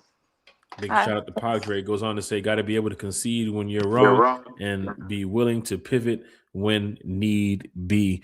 I'm excited about this Falcons head coaching search that's Jeff, happening right now. you What's up, know, Kerry? it's funny you say that because or that Padre says the word pivot. I think Raheem, our guy T-Will really he loves Raheem, but for me, Raheem really scarred me because like I told you, Mike McDaniel, I don't really want a head coach with Caprice again. And the whole pivot word, I feel like that word and find a way, those things like scarred me. Like if I hear somebody say those, it's like I automatically think of Raheem. Yeah, there's a couple words that Raheem has said and a couple actions he's done in front of the camera that has probably scarred a few fans for life. I mean, I remember that after that Bucks game, he was super excited. He was like, "Let's go!" He went up to the camera and they made that into a gift now. Anytime you type in Raheem Morris, you might see that as a gift too as well. So just disappointing, to say the least. Even after the win against the Bucks and whatever he did at the end of the season, didn't get us over the hump that we needed to be, over. We were still sitting here watching other teams play in the playoffs, and even last week seeing the Panthers lose to the Rams, thinking that could have been us beating the Rams, or that could have been us in the playoffs. Sure enough, it just didn't happen. Padre said, I got pivot from Jack's bootleg AI app called Holla. Oh, shit. Hey, Oh Larry, my I'll gosh. DM it to you. I'll DM it to you, Larry. Hey, Padre, next time you're in the stadium, remind me to call security on you. Falcon fans, hit that like, share, and subscribe button. Michael L's in the chat said Kubiak got fired from the Aints. Now, in 1 year, he is the head coach material. Not for me. No, he did not get fired from the Aints. He left in January, February, once they fired Dennis Allen, and he went on to get hired by a much better team in the Seahawks. He got a better opportunity. So You know I what's think funny? the Kerry just problem said is, that. Jack, Better opportunity. yeah, I feel like it's misunderstood about his time with the Aints as well because I mean, we all remember that people are talking about how good the Aints looked at the beginning of last season, and then they had all those injuries. So I don't fault him like for last season. And I do think he's got even better this year with Sam Darnold, how well he's looked, and JSN breaking franchise records as well. He definitely took that offense in the right direction. You mentioned better opportunity, and you can look at the league, Falcon fans. There's a lot of coordinators who got better opportunities with different teams. There's a lot of head coaches who got better opportunities with different teams. Andy Reid is one of them. He had a lot of success in Philadelphia. We saw that for many years. McNabb and Brian Dawkins and Westbrook, some of those guys he had, Andy Reid was balling it. You was scared to go to Philadelphia as a fan or even as a team because you knew Andy Reid was about to bring it. But Andy Reid just couldn't do what some of the great coaches did. And that was what? Win those big-time Super Bowls. Went ahead and went over to where? Kansas City. Whole new fan base, whole new stadium, whole new environment.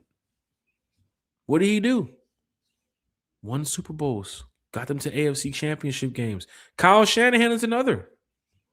Better opportunity. Left Atlanta and went where? San Francisco. Kyle is now damn near in the playoffs every single year. Sometimes it's about experience. Raheem left Atlanta as the intern, went to the Rams, and won a Super Bowl with Sean McVay. It just happens. Certain circumstances you're put under, certain opportunities you're put in, it puts you in better environments. McCarthy won with Green Bay. Went to Dallas and tried to do his best that he could to take Dallas to the next level. But it didn't happen. Different opportunities. Some people go from here to here. Some people go from here to here. It just happens. Why do y'all think Mike McCarthy hasn't gotten as much love this time around? All he's done is produce winning football. Well, if you take it from the, from the minds, hearts, and souls of Cowboys fans, that loss against Green Bay the last time he was the coach was disappointing. But then again, you have Brian DeBull, who got fired from the Giants, but he's interviewing for a head coaching job with the Titans. Raheem Morris, who promised us to outrun the South, is now getting head coaching roles or interviews from 3 different teams. Zach Robinson, who we all love in Atlanta, right, Carrie? Don't we love Zach Robinson? I love him in Tampa. He's the greatest offensive coordinator we've ever had. Even as the offense didn't produce much with Zach Robinson, knowing that you had Bijan Robinson to bail you out most of the time, Drake, Pitts, and some of the guys, he's getting interviews. It's still a business at the end of the day. So for Mike McCarthy, I'm wondering, why haven't the Falcons called Mike McCarthy? If the Giants called Mike McCarthy, if the Titans called Mike McCarthy, and this goes back to what Boogeyman was saying. Boogeyman, does Mike McCarthy and some of these coaches even want to be in the NFL? Do they want to coach? Are they super excited about being back? I ain't gonna lie to you.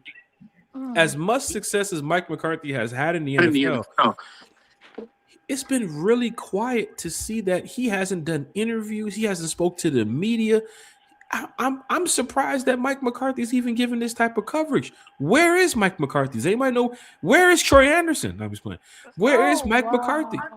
For me, in my opinion, the reason why he's not getting that many head coaching looks is because he's just older, and he took The game has changed to younger respected quarterback coaches now? I think so. I think people want, franchisers are looking for the next hottest guy, like as far as Kubiak goes, as far as Kyle Shanahan, you see McVay, like you see, I feel like it's more so that they want the next youngest hot name.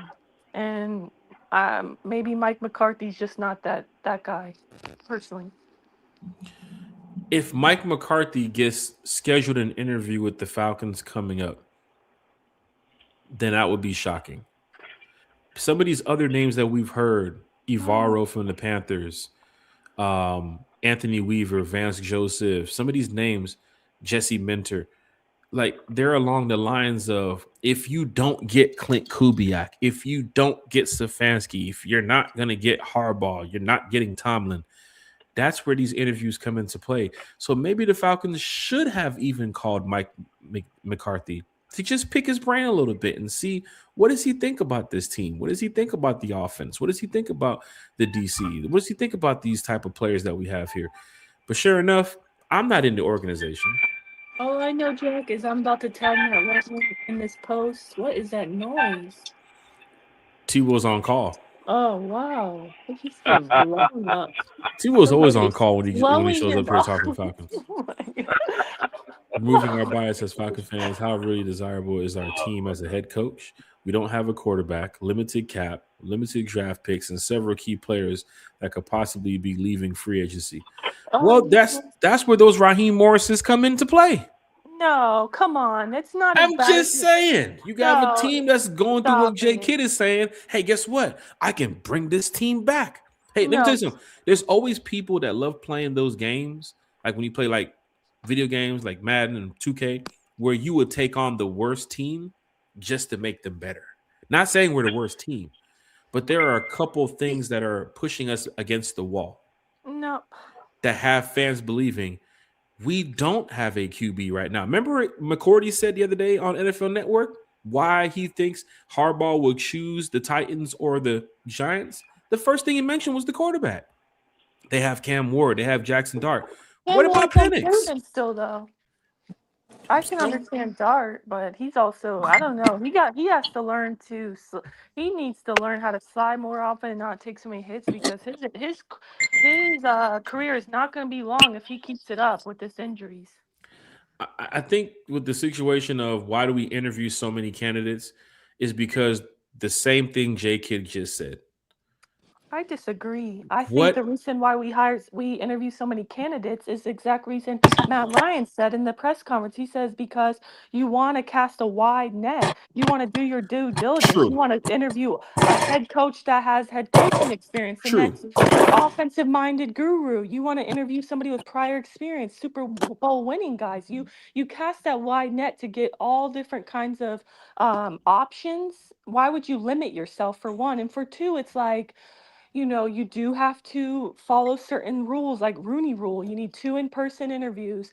Not just that, but also because I think Matt Ryan even mentioned this. It's good to pick the brain of these candidates That and is kind of very true. see, because they have all learned under different organizations. They're all coming from different places. He even mentioned that in Right. the press conference. So it's also for them to pick the brain of these potential candidates as well. I Right. don't think it's because this head coaching job is bad. I feel like that's just a myth. That's a myth, in my opinion. Have you seen the Cleveland Browns? Have you seen the Las Vegas Raiders? Have you seen the Arizona Cardinals?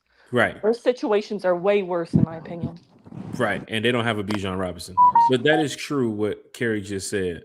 You definitely go around the table.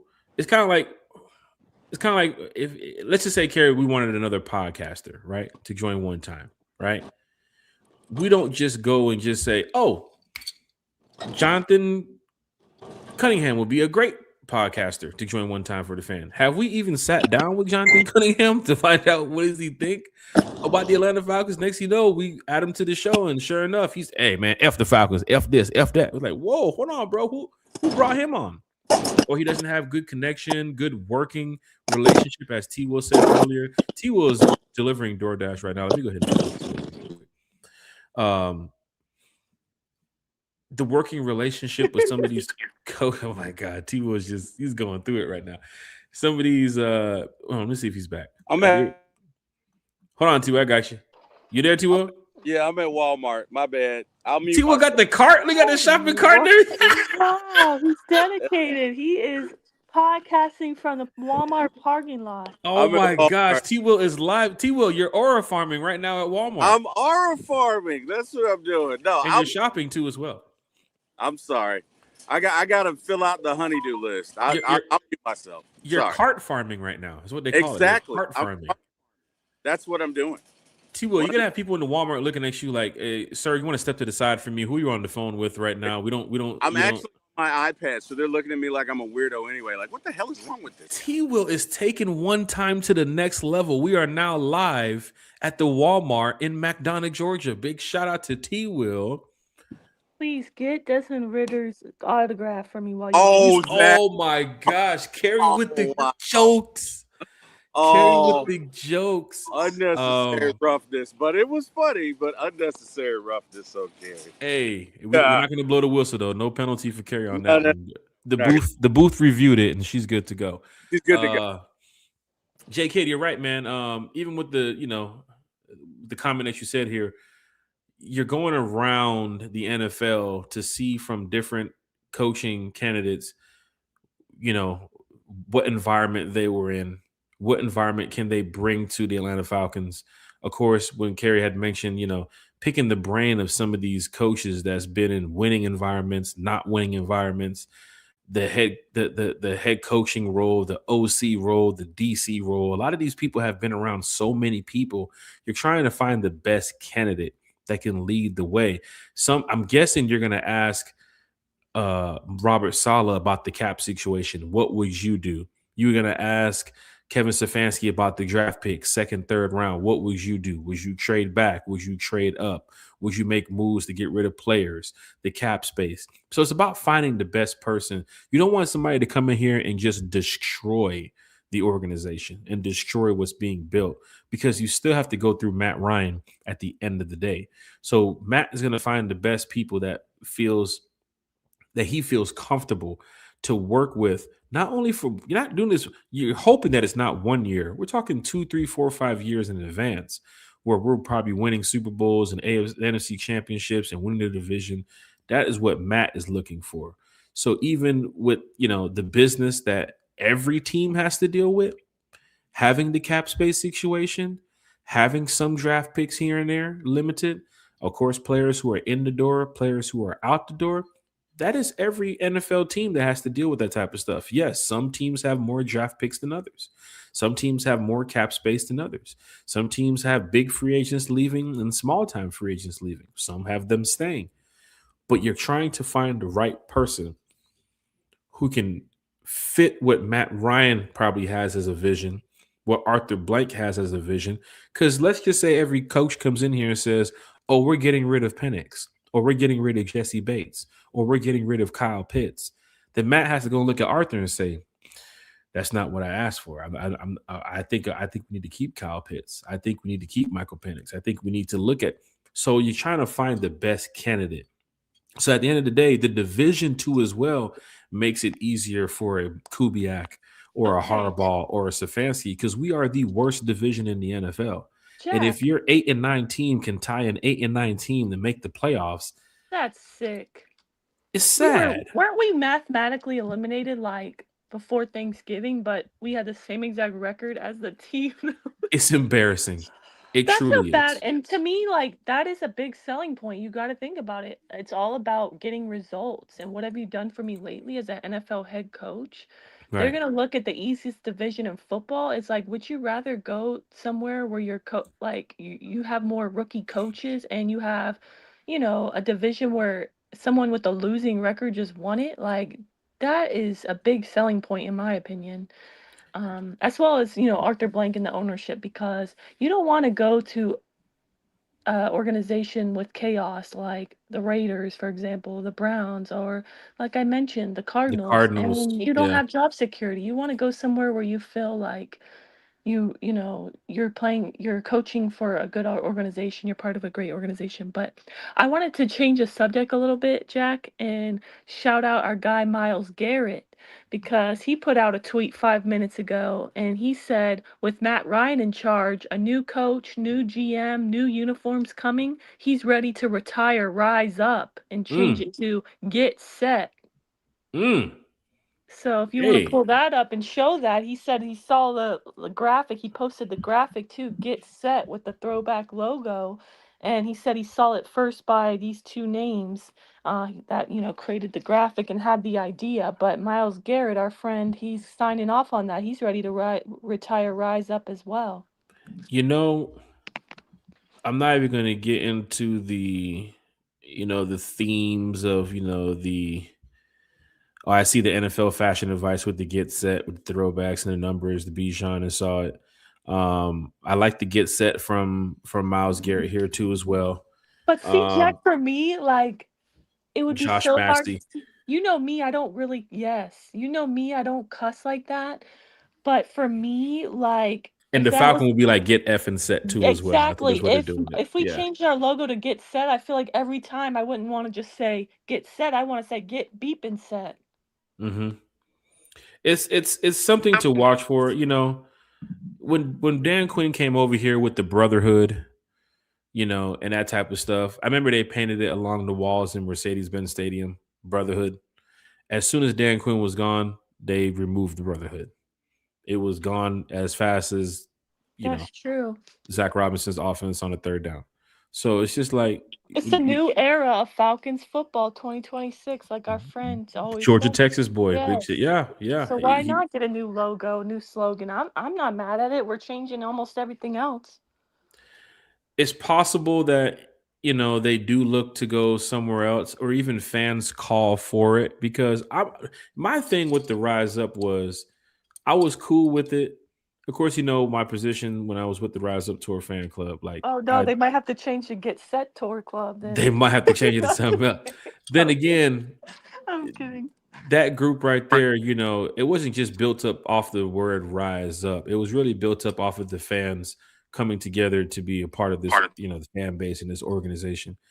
But when I went to Arizona that time and I saw them using that Rise Up Red Sea, and they were putting Rise Up on their stuff, and I'm just looking around like, why would two teams do this? Like the Ravens flock, you're not going to have, Cardinals flock, and even the Cardinals in the stadium was calling themselves Bird Gang. Like, we're a Bird Gang.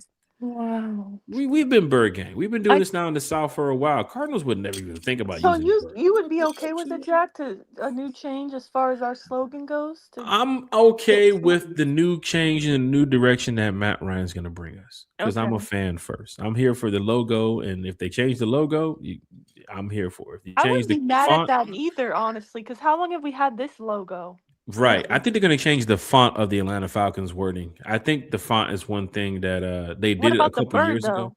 What The about the bird? bird, unless you go straight throwback, I think they should do personally. If yeah. since we're getting new uniforms, I think you could do like a mix of both the throwback with this one, like kind of keep the shape of the current bird, but do more black, kind of like the old one. Personally, Didn't the like Jets combine do them. something similar to that too as well? They changed up the I'm not. word Jets and they tried to make it Oh, more I'm not like with the sure. times, but it just didn't pan out well. I think the Jets changed up theirs too as well. I don't know, Jack, but I also wanted to put out something with our guy Mike Ramondi. He put on Twitter as well today. He said Falcons have yet to announce a completed GM interview. That's pretty obvious reason for that. Atlanta has more urgency to hone in on its next head coach first because it is competing with 7 other teams with open head coaching jobs. That makes sense. You need to get that head That coach sounds like they first. know about Kubiak. That sounds exactly like they know Kubiak. It's the If hottest that's their name. top guy, everybody's heading for Kubiak. Who is the hottest candidate right now outside of Harbaugh? Who is it? Kubiak, Kubiak. 100% Kubiak. And it says, meanwhile, the Falcons are the only team in the NFL with a vacant GM seat. They have the luxury of taking their time there. That makes complete sense. That's why we're looking for the head coach. You're So, trying to get the head coach locked in first because whoever the head coach is, the GM is, you're still reporting to Matt Ryan. It could be me as GM. I'm walking in that building talking to my head coach and Matt Ryan. So I believe that they are looking for their head coach first. And in past times, people would go get your GM same time as your head coach. I think the dire need to get a head coach is more important because you can get Josh Williams as your GM next week, Friday, but you can hire Clint Kubiak Monday morning. You know what I'm saying? So you can get who you need in the building. And of course, these guys are going to shake hands and talk about the formula and the process of what it takes to be a winning organization when they sit down at the meeting. But the GM, they did it with Arthur Smith and Terry. They did it with Raheem and Terry. I think they're going a different route. Head coach first. And of course, the head coach, you're still answering to Matt Ryan regardless. And then the new GM comes in and you're still answering to Matt Ryan regardless. There wasn't a person there beforehand. Arthur Blank and Rich and some of the group up there was picking, the GM first to come sit down and then we'll pick the head coach. They're changing it up. They're changing it up. But I think hearing that tweet from Mark Ramondi, mhm. that Clint Kubiak situation is bigger than the Falcons thought.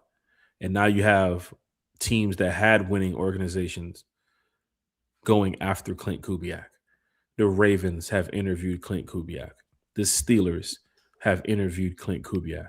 I'm going to Even be the Dolphins. 21 carry, Jack. I'm being 21 carry right now. I'm going to tag Matt Ryan. I said, please just bring back Ulbrich for DC. This team needs an offensive-minded head coach, though, in my opinion. I'm sure he'll look at your account and say, oh, she has 10,000 followers and a blue check mark. She's right. I hope he sees it and be like, man, she loves the Falcons. Oh, look, she tagged me in a photo of her at training camp with her. And by the way, you're in that photo. I saw you. You're in the photo kind of behind Matt Ryan's head. I was in Photo. I wasn't close enough, but I was there. I saw I you was in at the there, top though. talking with Dixon Way. I was running back down the bottom of the hill. I was like, Dixon Way, do you see who's walking over? By the time I looked over, he was like, yeah, that's Matt Ryan. Man, I got up and ran so damn fast. But I was running down the hill, and of course, fans from everywhere was running over there. But if I was sitting front row where Carrie was, if I would have made it to camp on time that day. Sheesh, I was there when it was still dark outside. And then I got over there and somebody was in my spot. How you not letting one time sit next to one time? Like what's that all about? This is one time for the fan over here. How am I sitting back there? I'm supposed to be sitting over there next to Carrie and them. But hey, man, big shout out to everybody in the chat. Start the Woods, Carrie. What about Brian Flores as head coach? Carrie. I don't see it. Personally, I don't see it. I think he's gonna. If I had to choose right now, I think the Ravens. I think he would be great for the Ravens. And that's another defensive-minded head coach. So it's like for me, I I'm just so out on a defensive-minded head coach. I don't know, maybe that's Raheem scar me again. Mm. But for me, I just feel like we already got the defensive side of the ball taken care of with Ulbrich. I mean, to me, it almost sounds like a given we're gonna Olbick, keep no, hold on, not only just Olbrick, Nate Ali, right. Jerry Gray, Mike Okay. Rutenberg, those guys worked pretty well last year. Don't So want to it's break like that up with Brian Flores. He is respected as a defensive coach in this league, but right. from seeing last year breaking that franchise season record with the sacks, Dorless getting more sacks than Grady Jarrett in his rookie season or his second year or so, um, James Pierce Jr. getting even Lakel London had 5 sacks. Like everybody was moving on that defense. You know what I'm saying? Xavier Watts getting 5 Right. interceptions. Jalen Walker doing what he did too as well. It's like, And so to your point, I feel like it's almost a given that he's going to bring back. I know it's not, it's not a definite, but I feel like it's more leaning towards they're going to bring back Ulbrich. And to me though, it's like you're going to you have you have your defensive staff under Ulbrich. If you retain Ulbrich, you have Nate Ali, like you said, Jerry Gray, Rutenberg, you have all these guys already. To me, the defensive ball side of the ball is like ready to go, right? right, And they had a great strong season. So for me, it's the offense that is just like, man, it's inept right now. You already right. lost the quarterback coach. He's over there in where Commanders now. He got hired by the Yep. Commanders. The So what's that? DJ Williams? Peterson. Oh Or, yeah, DJ Williams. So he's yeah. gone. Um, you obviously see your OC. You're allowing him to interview, so you're not bringing him back. He's already, he already has a few interviews lined up, and Zach Robinson. So to me, it's like it. At least in my opinion, it only makes sense to bring an offensive-minded guy in here because your offense is what struggled last season. So you really need somebody who can get the offense to the level of where the defense was playing last year. And I just Mhm. also feel like you already kind of have your defensive staff set. So why not go offense? Big shout out to T Will, who was back. He was whipping the wheel like Cedric the Entertainer when he was whipping that Cadillac. And what's that comedy movie? The Kings of Comedy. T Will, I think you're muted right now. Let me get you The back Kings, on. yeah, it was the Kings of Comedy. And Padre said that noise we heard earlier, it wasn't the shopping cart. You was getting jumped by some water boys. Are you at the Walmart in McDonough or the one in Southwest Atlanta? Hey, let me tell you something. You should see the other guys, okay? You know what I mean? He will. T Will beat them kids up. Hey, man, T Will can throw them things for about 30 seconds. 30 seconds, I'm deadly. Now, after that, I have no endurance. I have zero endurance. But for 30 seconds, I'm deadly. So, hey, they had to catch these hands, bro. They had to T catch Will's these like hands. a younger, older version of LL Cool J. J Kid is in the house. How many years does this regime get to turn this around in y'all opinion? Well, we're already 8 losing seasons. I mean, shit. Don't stop now. No, I'm just playing.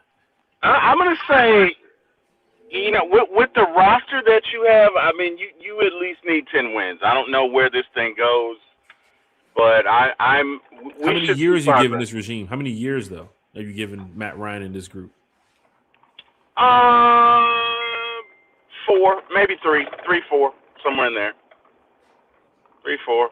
Super maybe Bowl? 5. You talking about Super Bowl wise, or just in general of just getting this thing back on track? Because people are gonna say 1 year, they're not playing no more. I think automatically this is a 10-win team, and I know not everybody's not going to agree with me. I mean, we was a 12-win team last year if we just ended up beating the Jets, Panthers twice, and the Dolphins. Would have got you right back on track. Yeah. So, but even beating the Jets and the Dolphins would have had you in the playoffs. That's embarrassing. I also want to shout out Ladarius. He's in the chat, and he said 30 seconds, Terry. No comment. That sounds like he's ready for a matchup. Oh, wow. Hey, man. Hey, let me tell you something. You watch your kneecaps, Ladarius. That's all I got to say. Watch your kneecaps, buddy. Wow. You went to Walmart for cereal and milk. You could have just went to Family Dollar for that too, Will. No, I decided to take my son's PS5 to the repair shop. So there's a repair shop in the local Walmart out here. So that's what that was. Yeah. All right. Michael L's in the chat. He said, I'm tired of slogans. Just win. That's fair, but every team has a slogan. I mean, we all want to win. We're still gonna have a slogan though. Fans said they're leaning toward retiring Rise Up as well. And shout Something out to to look at. Jay Kidd. He said this year will be his first year at training camp. He's pumped. Can't wait to meet all y'all. We'll Oh, see J you there. Kid. You've never been to training camp, J Kid? Oh, wait till we We'll break be down there. training camp. You're gonna love that. You'll see T. Will there bright and early with his lobster mac and cheese and his cheeseburger and Oh man, don't do that to him, Carrie. It was 9:30 in the morning. I don't know where the hell he got that never lobster mac and seen cheese from. somebody- And it was warm too. Like, T, did you bring a portable microwave with you? Because this lobster mac and cheese is I've never seen anything like it. it's steaming.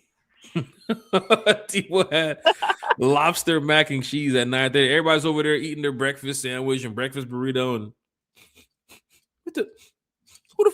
who the hell got lobster? T was over there. It's lobster mac and cheese, dog. Just looking at everybody. But big shout out to T-Will, man. Dre the Boxer's back in the chat. Shout out to Dre the Boxer, man. He said, embrace the suck. Kind of short ourselves with that. Oh, my God. Come on, Dre the Boxer. Dixon Way said, the brotherhood turned into the brothership. Gosh. Well, they got Dan quarterback here so fast. They boy. They brought them painters into Mercedes-Benz. They said, we need this off of the wall immediately before the next season starts. Hey, guys, sorry. I was at the drive-thru ordering, so sorry about that. Damn, T-Will. Oh, wow. At least tell us what your order is. It's got to be I Chick-fil-A. had to get it in. So I'm at Steak and Shake. Bars. I'm at Steak and Shake? It's close by, so it's like literally not even a mile away from my house. So what did close you by. get? Tell Hold us on, Carrie. Before you ask that, Carrie, you get a bruh. When you said the pause, you get a bruh. Bruh. There you go. Carrie heard you and you was like, said, Carrie said, you just can't say those comments. Yeah, you got to say pause sometimes, T-Will. You was like, you got to get it. Yeah, there you go. Bruh. Or no diddy. But yeah, go ahead, T-Will. I think I got a double cheeseburger, fries, and Dr. Pepper. Yeah. You're keeping these Pepsi products. All right, now tell us the full order. Okay, and I may have gotten a shake with it as well, but don't judge me. That was Kim's order. What do you got, T-Will? Don't you judge me, Carrie. Don't you do it, okay? I'm not judging you. I just know It's been a that's not your stressful order. morning. I'm not judging. I just know it's not your order. Check. She goes, now what's the rest of it? Like Oh she my just God. do. No, really. Now what's the rest of it? Because That's before, it? yes, because I was on a call with you before when you were ordering your Chick-fil-A breakfast, and I was like, dang, that's...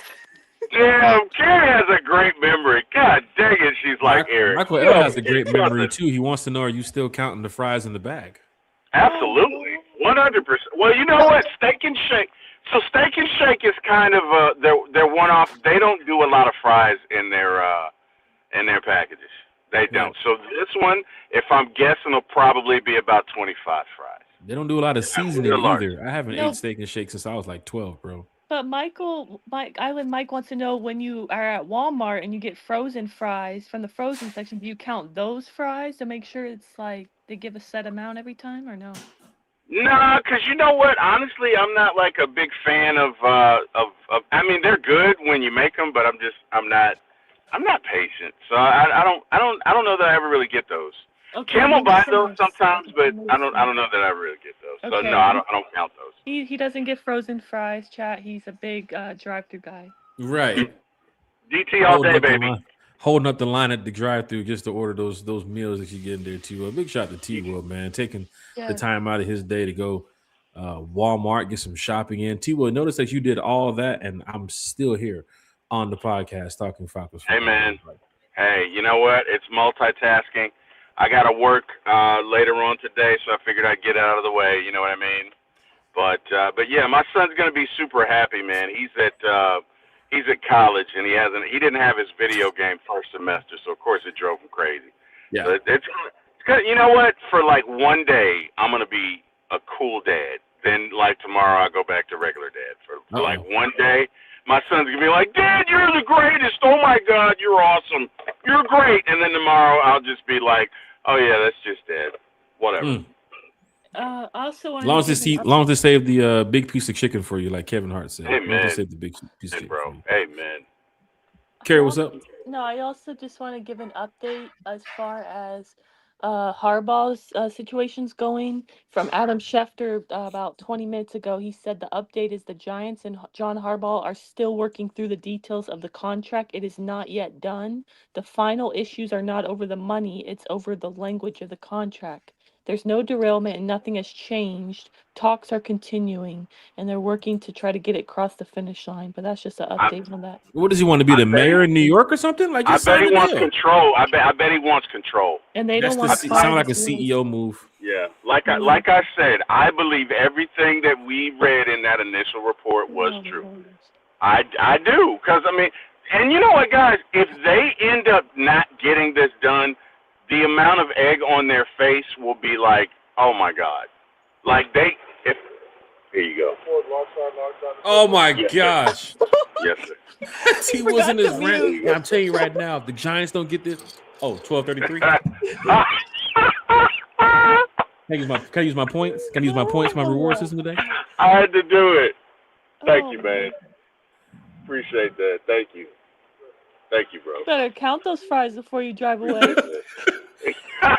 Carrie, you wow. Carrie, You are wild. Carrie, he had 2 straws, 1 drink. 2 straws, 1 drink. Two You shots, monitoring one that? drink. What? Right. No, one's for the ice cream. Thank you, sir. Appreciate The that. ice cream? Ice cream? Terry, it's 12:58 in the shake. afternoon. It's 1 o'clock in the Ice afternoon. cream. The shake. Oh, Thank okay. you. I was about to say, you You told got us this- the shake. And there's Terry ice went to cream? Steak and Shake and got the actual steak and the shake. He actually did Yeah, I what they did. wanted him to I do. didn't think about that, but you're right. Thanks, man.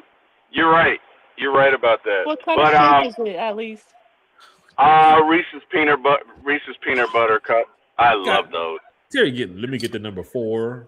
I would love. And what new I would what new eat shakes y'all Reese's got every today? day It's if I Friday. could. What new shakes y'all Right. got? T. Will, I need you to rank for the people in the chat, and I'm just curious myself. Please rank these milkshakes. Number 1 is Okay. Oh, number 1. shit. Oh, I got it. I got you. I got you covered. Number Y'all 1. ready? Yes. Number 1. Chick-fil-A. All right. Number one. Hold on. Hold on, Wait, let Carrie give you the order. Let Carrie give you the order. Then you pick. Here's You the pick 4 your choices, okay? Number 1, Steak and Shake. Number 2, Chick-fil-A. Number 3, Cookout. And number 4, McDonald's. Ooh, that's tough. Hey, I ain't gonna lie. You guys left off. You left off one that is like I can't. We're gonna have to make it 5 What, because. Culver's? Okay, who is it? No, I don't know. I don't know if you guys have it down there, but there's a restaurant up here called Zesto's. Oh, we Oh, don't have Zestos. that. We They don't have make the Zestos. best strawberry shake ever. Okay, but Ever. it has to be a chain, so we gotta leave Zestos off. I'm sorry. No, Zesto's a chain. Zesto's is a chain.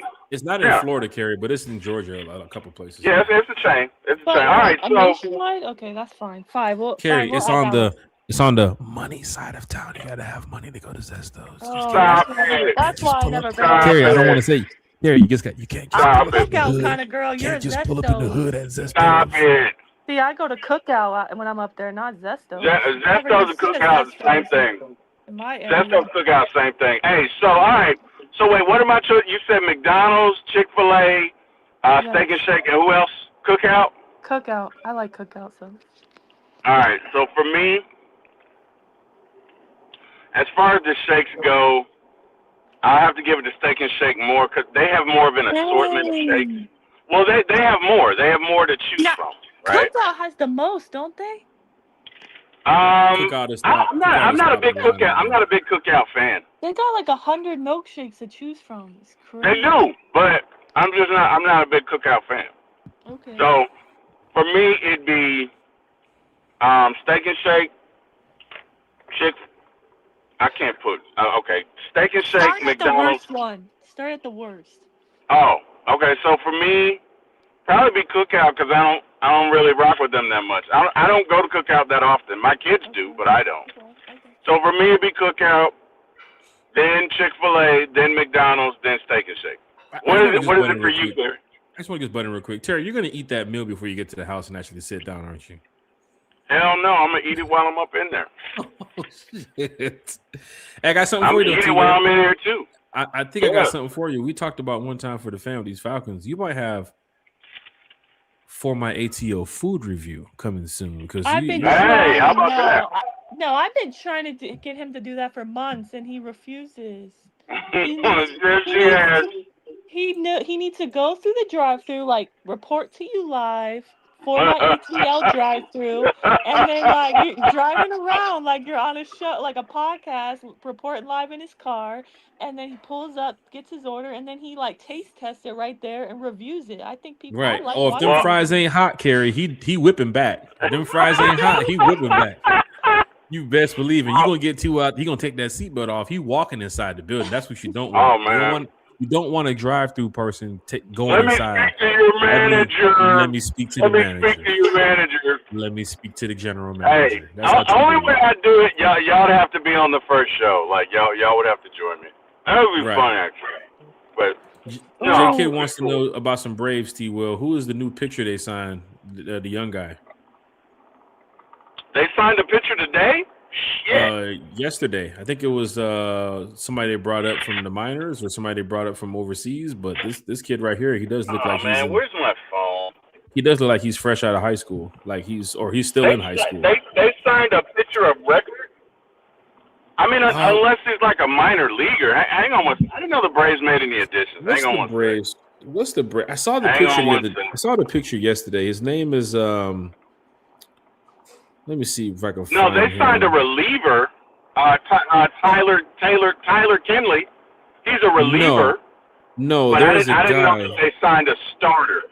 I think they signed somebody to go to their training, to go to like one of their AAA teams. But yeah, the kid does look like he's fresh out of. Oh, okay, yeah, that's different.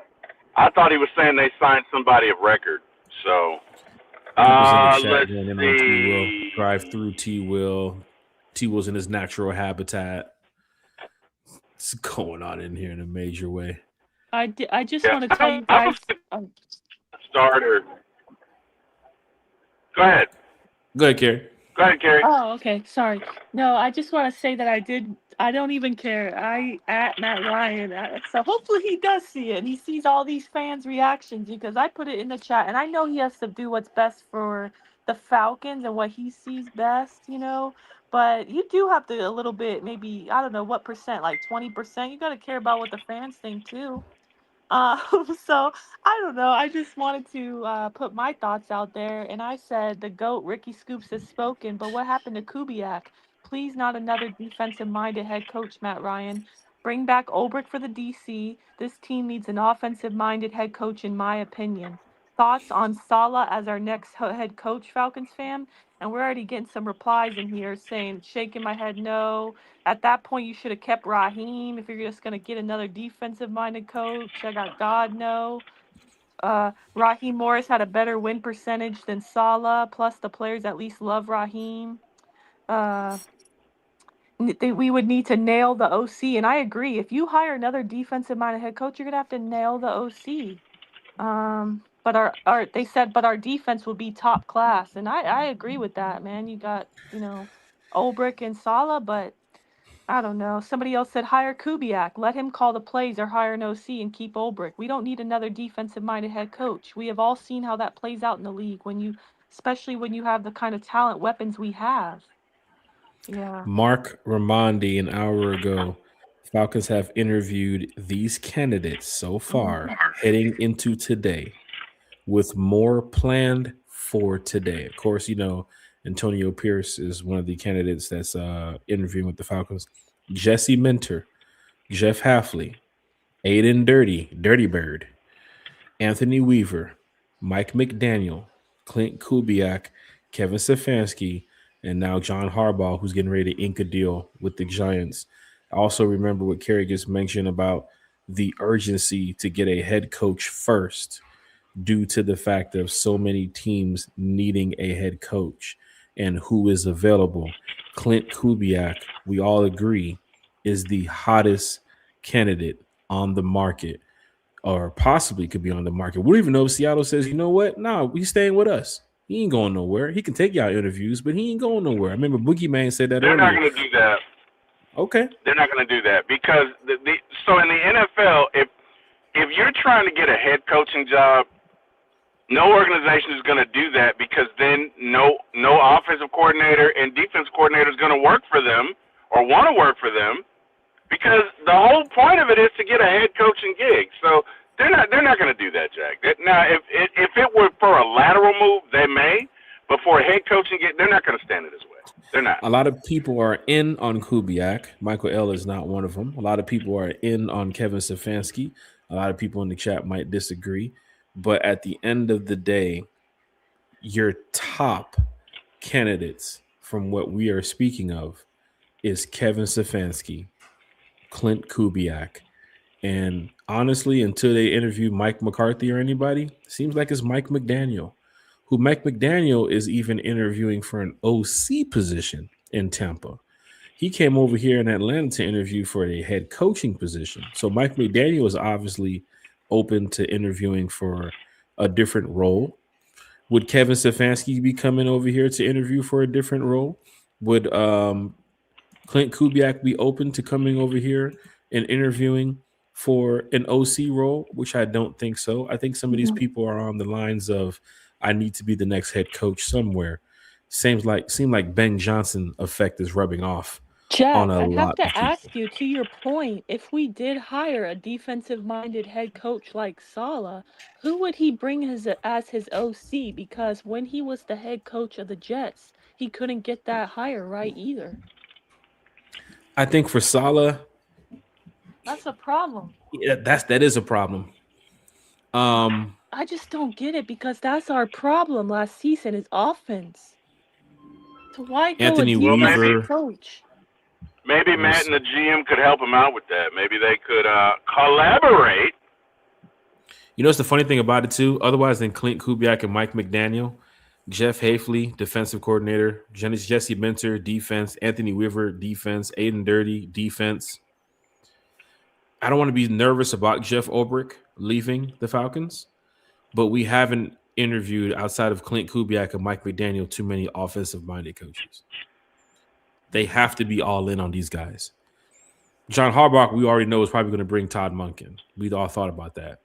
Clint Kubiak, who now got interviewed by the Steelers yesterday, it's concerning because they've picked coaches that's around the age of 35, 36, 37, 38. Kubiak being 38. I'm just a little bit worried about that when it comes to the Steelers.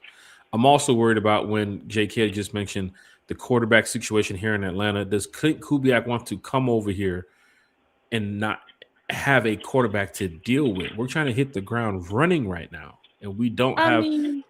I think Jackson Dart and Cam Ward were two people that I think even head coaches will go to those teams and say, where I have my QB, Sure. you have to come over here and worry about a bridge quarterback for your first couple. I don't think that's an issue because, like we said, there's only so many head coaching opportunities. You have a really good offensive line. You have a all-pro level running back and Bijan Robinson to help out that bridge guy until your quarterback Penix is ready.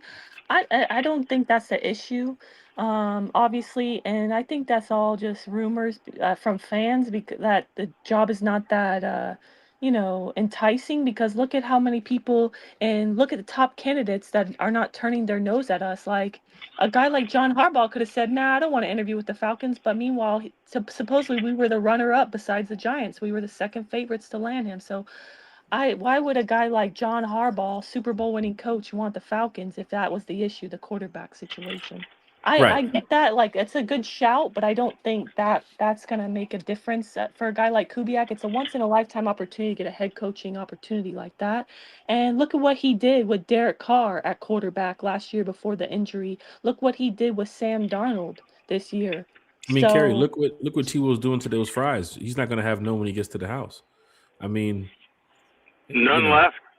Yeah. He said none left. Was that a large? Yeah. Jesus Christ, T. Will. That's a super size me. That's the super size me? T. Will, are there any fries at the bottom of the bag left when you get to the house? No. Jesus, T. Will, you just destroyed those fries when we were sitting here talking Falcons football. I was starving, man. I didn't eat breakfast this morning. I was starving. Kerry, Falcon fans talking Falcons football on a Falcons Friday with French fries. That He boy T Will is Hey, will. man. Oh my gosh. Jack and I haven't eaten either. You could at least save us a few fries. Right. It's 1:11. I've been on here since 9:30 in the morning. I want some Oh my goddamn food. T Will's We're like, you didn't hungry. DoorDash nothing for us? You didn't get us. Y'all are on your own, guys. Oh Sorry. my gosh. T Will's a It's savage. it's a He didn't even cru- drink the Dr. Pepper. He went straight for the shake after he ate the fries. It's a cruel world out here. You're on your own. This guy T Will is something else. That's all right. I'm finna go get something to eat in a minute, man. We've been on here for almost 4 hours. The reason why we do this type of stuff is because we love talking Falcons football. But Michael has a point that I got to talk about. Kubiak can pick other teams. Why is he attached to the Falcons? Here's the thing, Michael. He's not attached to the Falcons. The reports that we've been hearing from 2 beat writers across the NFL have said it's Kevin Stefanski that could be tied to the Falcons. I think the fan base is tying Kubiak to the Falcons. Kubiak, we haven't heard one thing yet. Okay, that's half true. Yes, the fan base wants Kubiak, but he was also the betting favorite to become the Falcons' new head coach, and that's been all the talk before I today. think that he was before he interviewed with all these teams, he was the betting favorite. That's why I don't have Kubiak. just I'm a couple days Kubiak. ago, he was the I'm not betting going against Kubiak. favorite. But right now, there are 7 teams who are after Kubiak, Falcons being one of them. And out of those 7 teams, I know 4 of them have right? quarterback. There are 8 remaining, correct? There are 8 remaining, correct? Yes, Right. there's 8 remaining. With the Right. Steelers, yeah. So And the Steelers going to sit there and look this year and say, who's not in on Kubiak? I mean, the Dolphins interviewed him, the Ravens interviewed him, the Steelers interviewed him. If I'm not mistaken, the Titans have an interview coming up with him too as well.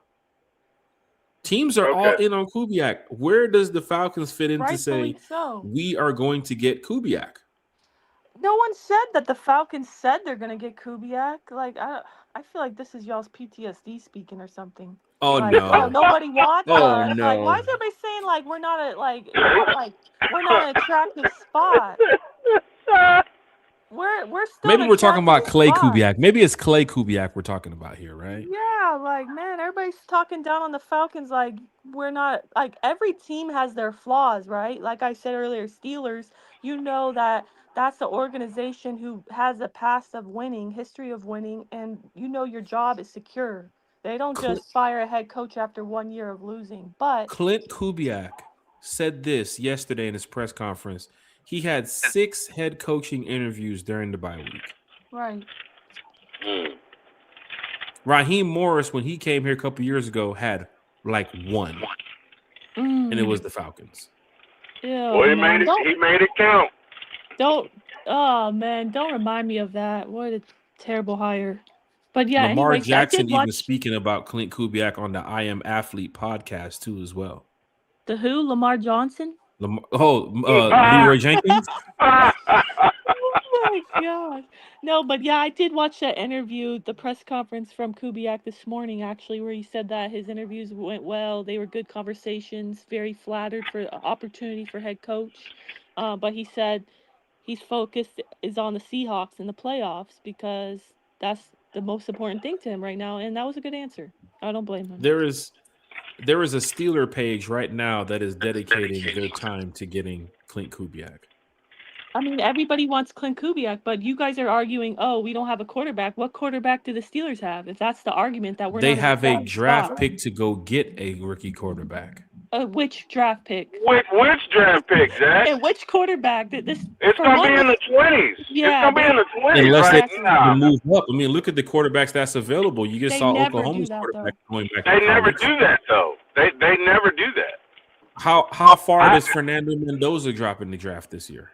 I mean, I don't know, but if I'm Kubiak, I would prefer to go to a team. Falcons already have enough offensive pieces in place. So for me, if I'm Kubiak, me being an offensive guy, it's the Falcons all day. Ownership being equal, it's the Falcons all day. For me, it'd be Falcons or Ravens. Ravens, you already have a quarterback. You got a really good running back, all-pro running back. Clint Kubiak can look at that Ravens offense and say, I took Sam Darnold to the next level. Hell, I was working with Spencer Rattler. Now I'm working with Lamar Jackson versus coming to Atlanta and saying, Yeah, but come on. Okay, you guys are making me mad at this point. You're Okay, talking so I'm bad. done. I'm done. Hold I'm done. up, I'm done. you Stop. guys. Let me go get some No, French fries too. don't Let me include go me get some in French there, fries too. Carrie. Okay, see, I'm look, just you saying, need an to have my back offensive-minded coach here like because Ken he's talking. Kubiak is I going to do sit there have and your say, back, Carrie. I'm He's just talking looking. down He's on the going to sit there Falcons and too say, much. You're talking down on I got Falcons too Bijan, much. I got All pro Drake, Bijan, by the way. but I don't have nobody to get him the ball. Okay, like a lot of the other landing spots. That's why I said the Ravens. If we lose to Clint Kubiak, it will be to the Ravens, or in my opinion, oh man, I don't want to say that. They wouldn't go Cardinals because Kyler Murray's out of there too as well. Cardinals? That's a terrible landing Yeah, they wouldn't spot. go Cardinals. The I think ownership it's over there. between us and the Ravens for Clint Kubiak. I could see that coming. Agreed. That's what I'm That's saying. fair. Yeah, he can have all these interviews. That doesn't mean he wants to go there. And I definitely Mm-hmm. think the Falcons are arguably top 3 best landing spot right now. Like, Agreed. yeah, you could talk about the Agreed. quarterback, what have you, but we did with Kirk Cousins doing the Falcons a favor. We freed up what? They're almost $30 million in cap space. So it's not like we're broke. We're not the New Orleans Saints over here, okay? Hmm. We just had broke the franchise record for sacks. So you got a defense that could at least like play complementary football. Defense was So very good last season. Okay? I mean, what coach would not want to coach a guy like Bijan Robinson and all the young talent that we have? And you know you agreed. have a good offensive line. So So we're for we're me, not a we're not a brokey. We're not I'm a not Mm. trying brokey to like Lotto says. yeah, We're not I'm a not trying to brokey. sound like Oh a my homer gosh, here. T-Will just said Lotto. You know what, T-Will? You get the laugh for that. Brokey. I ain't talking about steak and shake Oh either. wow, I'm not going to see Sexy Red on I'm Sunday. I'm sorry, I'm Rolling Loud. I'm That is I'm that's with I'm with the shit. I'm with the shit. oh That's all I wow, gotta where are you say. Oh learning my all gosh, this T-Will gets lingo? another wow for today. I gotta go ahead and get T-Will I'm this with wow. the Oh man. No, I'm what I around nothing but kids, man. My son's in college. You know, I got Joan and Claire. You oh know, wow. so I I'm try to all. stay young to hang No, with these but kids. I'm not trying to sound like a homer, guys, but for me, it's just like talking down the Falcons is it's just false because we wouldn't be having this many people interviewing. You know, it's a two-way street. Somebody doesn't have to interview with us. Like there has to be That's true. mutual interest there. That's true. You know what's funny? Same thing like the GM, the president of football operations situation. They could interview 100 people. Everybody knew it was Matt Ryan's job. We knew that from the moment Yeah. we found out. Oh, he's getting interviewed at 11 a.m. Oh, he's getting interviewed at 3 p.m. Oh, he's getting interviewed at 6 p.m. But Matt Ryan shows up late than a month, 9 p.m. Matt Ryan shows up in there, jeans and t-shirt. They knew Matt Ryan, that was his job. A lot of those people They knew that it. went into that interview knew that was Matt Ryan's job. He said a Right. significant front row office position. And when we heard that they created a position for Matt Ryan, we all figured it was Matt Ryan's job. Remember the Friday after we heard about it? What did we say? Okay, now announce Matt as the president. What did they do the following morning on our podcast? They announced Matt Ryan as the president. That's president. Yeah. People kind of know that. If people know, and this is another thing too, Kerry, you mentioned it the other day, like how some of these teams know different things behind the scenes. What if the Falcons know that Kubiak isn't labeling us as the guy or linking us? What if they really think that Stefanski wants to come here to Atlanta? What if they're talking to Stefanski right now on the phone? Because they can't talk to Kubiak. What if Kubiak makes it another week? Next week, and they have to wait till NFC Championship game, but they want to make a decision this week. It kind of puts you in a rough situation. So many different scenarios that can happen. I'm not counting out Kubiak. I promise you. Out of 100%, I am 98% on Kubiak. But that 2% is there are other teams that are going after the hottest candidate Sure. right now. And every fan base could say the same thing. Right. Well, the Cardinals can't say it because the Cardinals wouldn't get him. The Titans can't say it because the Titans wouldn't get him.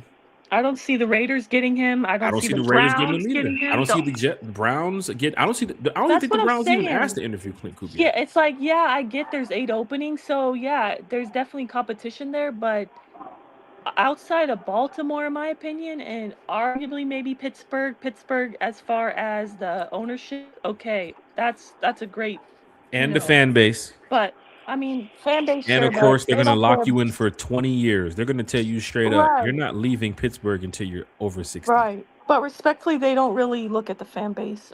Like, I know as fans we want them to, but they don't really. For me, at least in my opinion, they're going to look at quarterback, they're going to look at the roster, and they're going to look at the ownership, the GM, the front office staff. Like, who am I working with? Is this a secure organization? Are they, like you said, are they going to fire me? Are they going to give me a multi-year deal? Is my job secure?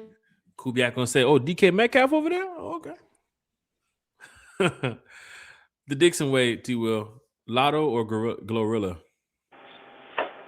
Yeah, Glow. No, I'm kidding. Bruh.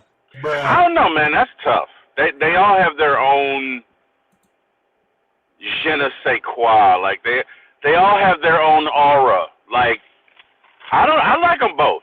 I like Lotto, but I like Glorilla. She don't care. She does not. She has no F's to give. Like She from Memphis, man. She from Memphis, man. Hey, let me tell you something. Yeah, Glow. I don't know. That's tough. What do you say, Carrie? And I gotta go let Carrie answer this one. This is. I'll get it today. You're going tomorrow, right? Okay, I'll get it today. T was at the cookie shop. Now he done pulled up to Medea's cookie shop. Now he No. I was giving Kim Zach's game. Oh, Carrie, Glorilla or? Hey Kim, I'm gonna go watch the car. Wait, she gotta be there at 2? Okay. Carrie, you there? Carrie, you there? I think she's stepping away. She probably has a phone call. Uncle Lou in the chat. Shout out to the Algier family. Uncle Lou's in the chat. He said Kubiak What up, boss? or McDaniel. I'm all for it. Carrie, you there? Can you guys hear me? Yeah, we hear you. We can hear you, Carrie. Gosh, Yeah, we got you. Sorry about that. I keep getting calls. Okay. You're good. Unfortunately, not from Kubiak's agent. Damn. Or Matt Ryan either. Carrie, Glorilla or Lotto? For me, it's Lotto, but to be honest, I'm not really and this is nothing against women, because shout out to women. I love women, like nothing against women, but I'm really not into female rappers like that. Like I don't know about, do you guys just bump female rap music like T. Will, that? ask her Drake or Kodak. Ask her that one. See what she says. I Okay, think that's anybody biased not named because Drake, I'm she's Team going Kendrick with. for one, and number two, I'm from Yeah. Florida, so I love Kodak. So Right. my I dog could is have told literally you named that. Kodak after Kodak Black. So I could have told you that. It's that I Kodak coulda move told right you there that. too. right. So I mean, Who but you- no, nothing against any of the female rappers. Shout out to them, but I'm not into female rap like that. I like to listen to like male rap. I don't know why, but Yeah, I can probably listen to like maybe 30 seconds of Glorilla, but then it's like boop up, changing it. I like Whatever, female man. I like R&B them both. more than I like personally. Well, T, I'm well, you're not- at a point in your life where whatever's on the radio, you're just gonna listen to. You're driving to. not really. Most of the new stuff I hear from my kids. Right. You know what I mean? I mean, did they It'll put you be on mine game with or some of the Zach's, and they'll YNs? be, oh, you listening to? Did it put you on game with some Yeah, of the they do. YNs? I Or know what is the it just like YNs straight, are. is it just straight mainstream for you, T. Will, or did they put you on game with some of the people that's out here? No, I mean, so my son loves Huncho. To me, Huncho is a lot like Future. Again, this is me. Right. And I'm not a big fan of Huncho. Not a but big my fan son either. loves him. Right. My son loves Huncho. So but like I like Glorilla, I really do, and I like Lotto. I like them both. I like Glorilla has moxie to her. I don't know what it is. There's something about her, but she doesn't care what you think. She really does not care what you think, and anybody that has the stones to go up against anybody and be like, you know what, hell or high water, I don't give a damn what you think. I'm here. Deal with it. I love that. So you bump like Yeah. female rap. See, I rather listen to like early 2000s female rap. If I'm gonna listen to female rap, I'm gonna be listening to like Lil Kim, The Brat, Trina, Missy Elliott. Like that's my female rap. I'm not a I love fan all of them.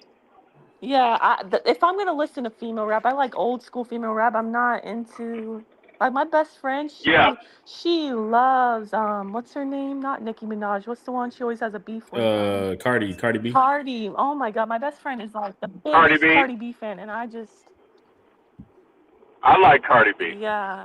I don't like You know the what, Carrie? music. I'm I don't just like a the fan of music, I rap but don't in know. It's general. different to me. It's like their music compared to the early love the 2000s. personality. Yeah, I don't know. It's No, I like what's that song? I like it. I like it like that. Yeah, baby. I like that. I like that. Again, I wouldn't say Cardi's like my top female rapper, but I'm a fan of hip hop. Like I can go back 50, 60 years to Sugar Hill Gang, and then it's some guys today that I like. I don't like everybody today, but I'm Carrie. a fan of hip hop. Future or Kodak, Carrie? it's Future. Future is definitely better rapper than Kodak, but I will say Kodak has a special place in my heart because it's a Florida rapper, so I do love Kodak, but Carrie, that's my Kodak or dog, Kendrick? Kodak. Oh, Kendrick. Okay, it's You knew different.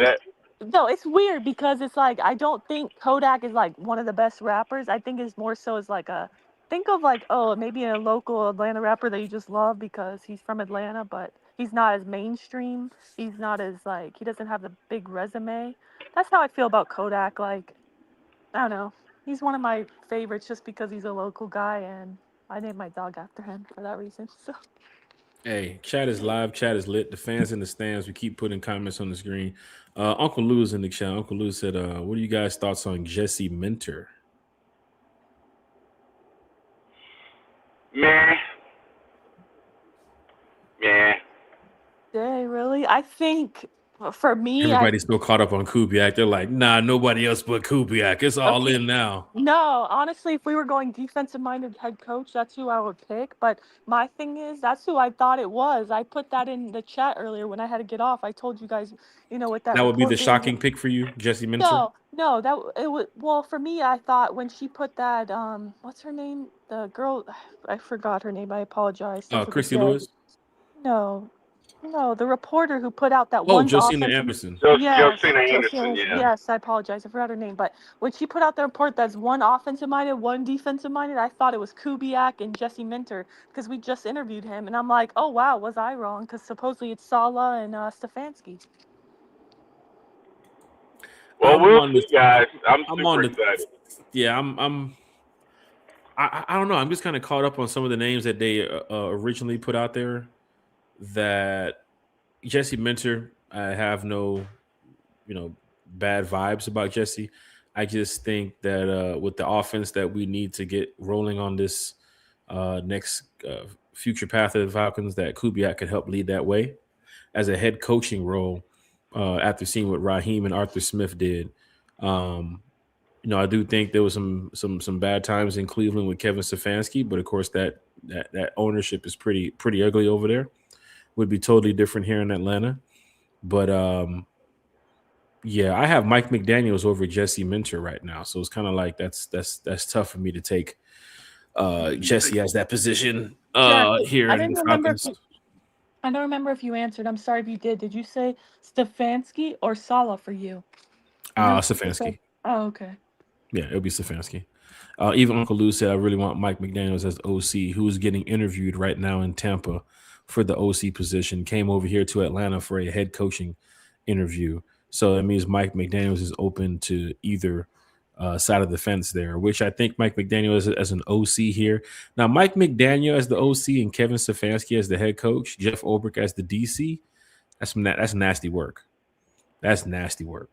But then again, you kind of have, not counting Jeff Ulbrich in the mix, but two different Chiefs. Stefanski being a head coach previously with the Browns, McDaniel being a head coach previously with the Dolphins. I think McDaniels would. The reason why I want McDaniels as an OC because he can dial back in of just being an offensive coordinator. Forget the head coaching stuff. Mm-hmm. Like you're a really good OC, right? Go back to your OC route, your OC roots, and focus on that. Aaron Glenn talked about it with the Jets of how difficult it was being a head coach and the things you have to do as a head coach. And I think that kind of limited what Aaron Glenn can do as a great defensive coach that he was with the Lions. So if we get Mike McDaniels here as the OC and we get Kevin Stefanski in as the head coach, if you get Clint Kubiak, you're not going to need a Mike McDaniel. You're going to need Clint Kubiak to run the show. So Clint Kubiak, Jeff Ulbrich, Clint will be calling the plays. But then that stuff does get kind of stressful too as well when it comes to, getting everything together game prep wise. Like Uncle Lou said, McDaniel is an OC genius. He As a really head is. coach, he's had some tough run, but I would love to see McDaniel as an OC here in Atlanta. Stefanski as the head coach, Robert Saleh as the head coach. If But people don't want Stefanski because he had a losing record with the Browns, then you should want Mike McDaniel then because he had a winning record losing with losing the record with the Dolphins. Dolphins too. That's right. No, he had a winning record with the Dolphins. Oh, that's right. So I don't know. I'm on I both think sides of the fence when it comes to these guys. Clint Kubiak is still my top candidate. Harbaugh was at first. I ain't gonna lie. If some way, somehow, Mike Tomlin says, "Oh, I want to come to Atlanta," you better find a way to get him in here. But I'm all for whatever move is getting ready to be made here in Atlanta. I can tell you this right now. Okay, I have to ask you, Jack. You just said that if he said, "Okay, I want to come to Atlanta," you bring him in right now. What if he said, "You have to bring in my boy Arthur Smith as the OC," though? That won't be no. What He would can. you say? What would you No. say? He can go to Atlanta United. He ain't What coming would to the you, Falcons. what would you say? Arthur Smith, that ain't happening. My As the boy, you know Mike OC? Tomlin ain't saying that's my boy. That ain't happening. Mike Tomlin So, rolls solo. Mike Tomlin, one of them OG guy. I don't That's know. Goldie He's right had the there. same special teams coordinator for 14 years, and he just had Arthur Smith as his OC. So you never know. Wow, you guys both just abandoned me. What is going on? Oh wow! Did somebody No, mention I don't know Desmond? where. Did somebody mention Desmond Ritter? You guys both just left me at the same time. Did somebody mention Desmond Ritter? What just happened? Wow! I said Arthur Smith, and you guys both bounced. Oh my gosh. We Oh don't want wow. that to happen no more. We don't want No, that we. happening in Atlanta. No, Arthur Smith is not coming back. Ritter's not coming back. The only buddy system I can see happening is Mike McDaniel back in the house. But then again, we'll see. We'll see. But no, Tomlin, please, if you decide to come to Atlanta, if that ever was to happen this year, which I don't think is going to happen in a matter of days. I think the Falcons are kind of locking in on who they want as the head coach. Then no, it's not going to be Mike Tomlin. Okay, But the no, Arthur Kubiak Smith. dream, Jack, the Kubiak dream is not dead. He previously was the passing game coordinator for the 49ers. And if the rumor is true that we're hiring the Josh Williams, he knows Josh Williams too. yes, the dream is not dead. Right. Now it's as if Clint Kubiak told the Falcons, "Hey, go get Josh Williams." Matt Ryan's making the decision now. Matt Ryan is the captain now. FF Will, you thought Carey's the captain? Matt Ryan's the captain now. It's So just shout out to you, FF Will. No, but honestly, I'm thinking about it. Like, remember how Ian Cunningham has been the favorite this whole time for the GM job up until like what yesterday. Now this new name Williams has come out Josh of the Williams. woodwork. That's out of the woodwork because this whole time is Ian Cunningham. So he must have did really well in his interview because why the sudden change out of nowhere? Just imagine Matt Ryan coming to the presser next week and saying, I talked to my friend Kyle Shanahan, like, "Oh, buddy. You know what I'm saying? Stuff like that. That's how Josh Williams' information will probably come out. Oh, Matt Ryan he's been having conversations with Kyle Shanahan. Oh, right. Really? Podcast has been great, y'all. I see, look, Jeff Wolf. Jeff Wolf just got up in here too now. What up, 3.5 Jeff? hours in, and Jeff Wolf is in here. Big shout to Jeff Wolf talking Falcons football with us. Falcon fans are in the building. It's going down in a major way. Get set. Steak Shack in the building. No, Steak and Shake. Let's get to these shout outs, man. I want to just the question that everybody wants to know. I just wonder if Tyler Algier is staying or going. Uncle Lou, we all want to know. We all want to know about Tyler Algier. So we'll probably be finding that out within a matter of weeks to maybe a month or so. I think if Clint Oh, Kubiak, here's the no. funny thing: if Clint Kubiak comes over here, even Kevin Stefanski, you have a dynamic duo at running back. And Kevin Stefanski remembers that two-headed monster that he had in Cleveland. I would be looking into probably keeping Tyler Algier. Honestly, if more Kevin Stefanski was here, I would be looking into keeping Tyler Algier. Clint Kubiak, offensive-minded guy, who knows what route he can go. Stefanski remembers that two-headed monster he had. Matter of fact, Seattle has a two-headed monster with Charbonnet and Walker. So maybe, Kubiak looks into it and says, hey, Tyler Algier and Bijan, we don't have to use Bijan 80% of the time. We can switch it up and give Tyler what the workload that he really needs. And the Falcons just announced that they have just finished their interview with Antonio Pierce. So, Oh, wow. right. How exciting. Oh, wow, Carrie's. I thought you were going to give me some good news. Carrie's super excited that Antonio Pierce is leaving Flowery Branch right now. No. Did he drive or did he Uber? That's the question. I mean it in no disrespect to Antonio Pierce, but I'm sorry, he does not move the needle for me. Oh, Right. wow. Guys, honestly, chat, what would be your reaction if we hired Antonio Pierce, like the Falcons announced? Your new head coach, Antonio Pierce. Just be like, and I see it right now. That'd be savage. That'd be so savage if the Falcons announced Antonio Pierce is the next head coach. I mean, with all the candidates that are available, Right. Just like I've said, multiple times about Raheem, I'm so thankful that we did not run it back for the third season like we normally do. Because imagine if we would have, with all these great candidates who've become available this coaching cycle. Oh man, I would have been so upset. So yeah, if you fumble and you hire somebody like Antonio Pierce, respectfully, nah. Well, I can tell you this, Gary. Whoever we hire, you're gonna have Falcon fans on the fence about it. If it's Clint Kubiak, you might have more of the fan base saying, "Yeah, that's right, we got our offensive guy." And you're gonna have some people on the other side of the fence saying, "Yeah, but we don't have no quarterback." Then you have some people that's gonna be looking on the Kevin Stefanski side saying, "Oh man, we should have got him. He could have did this, that, and third." You see what's going on with Antonio Pierce. Once you mention that, Pierce is a joke. Raheem 2.0. J Kidd said he might cry. Me too, J Kidd. I'll cry right there with you, probably. Michael said same old losing Falcons with Pierce. Jeff Wolf said not surprised because the way he's looking at this organization. Uncle Lou, Tyler Argier's family said we need a seasoned head coach in here. Eric Parker's giving the mean emojis. Shout out to Uncle Lou.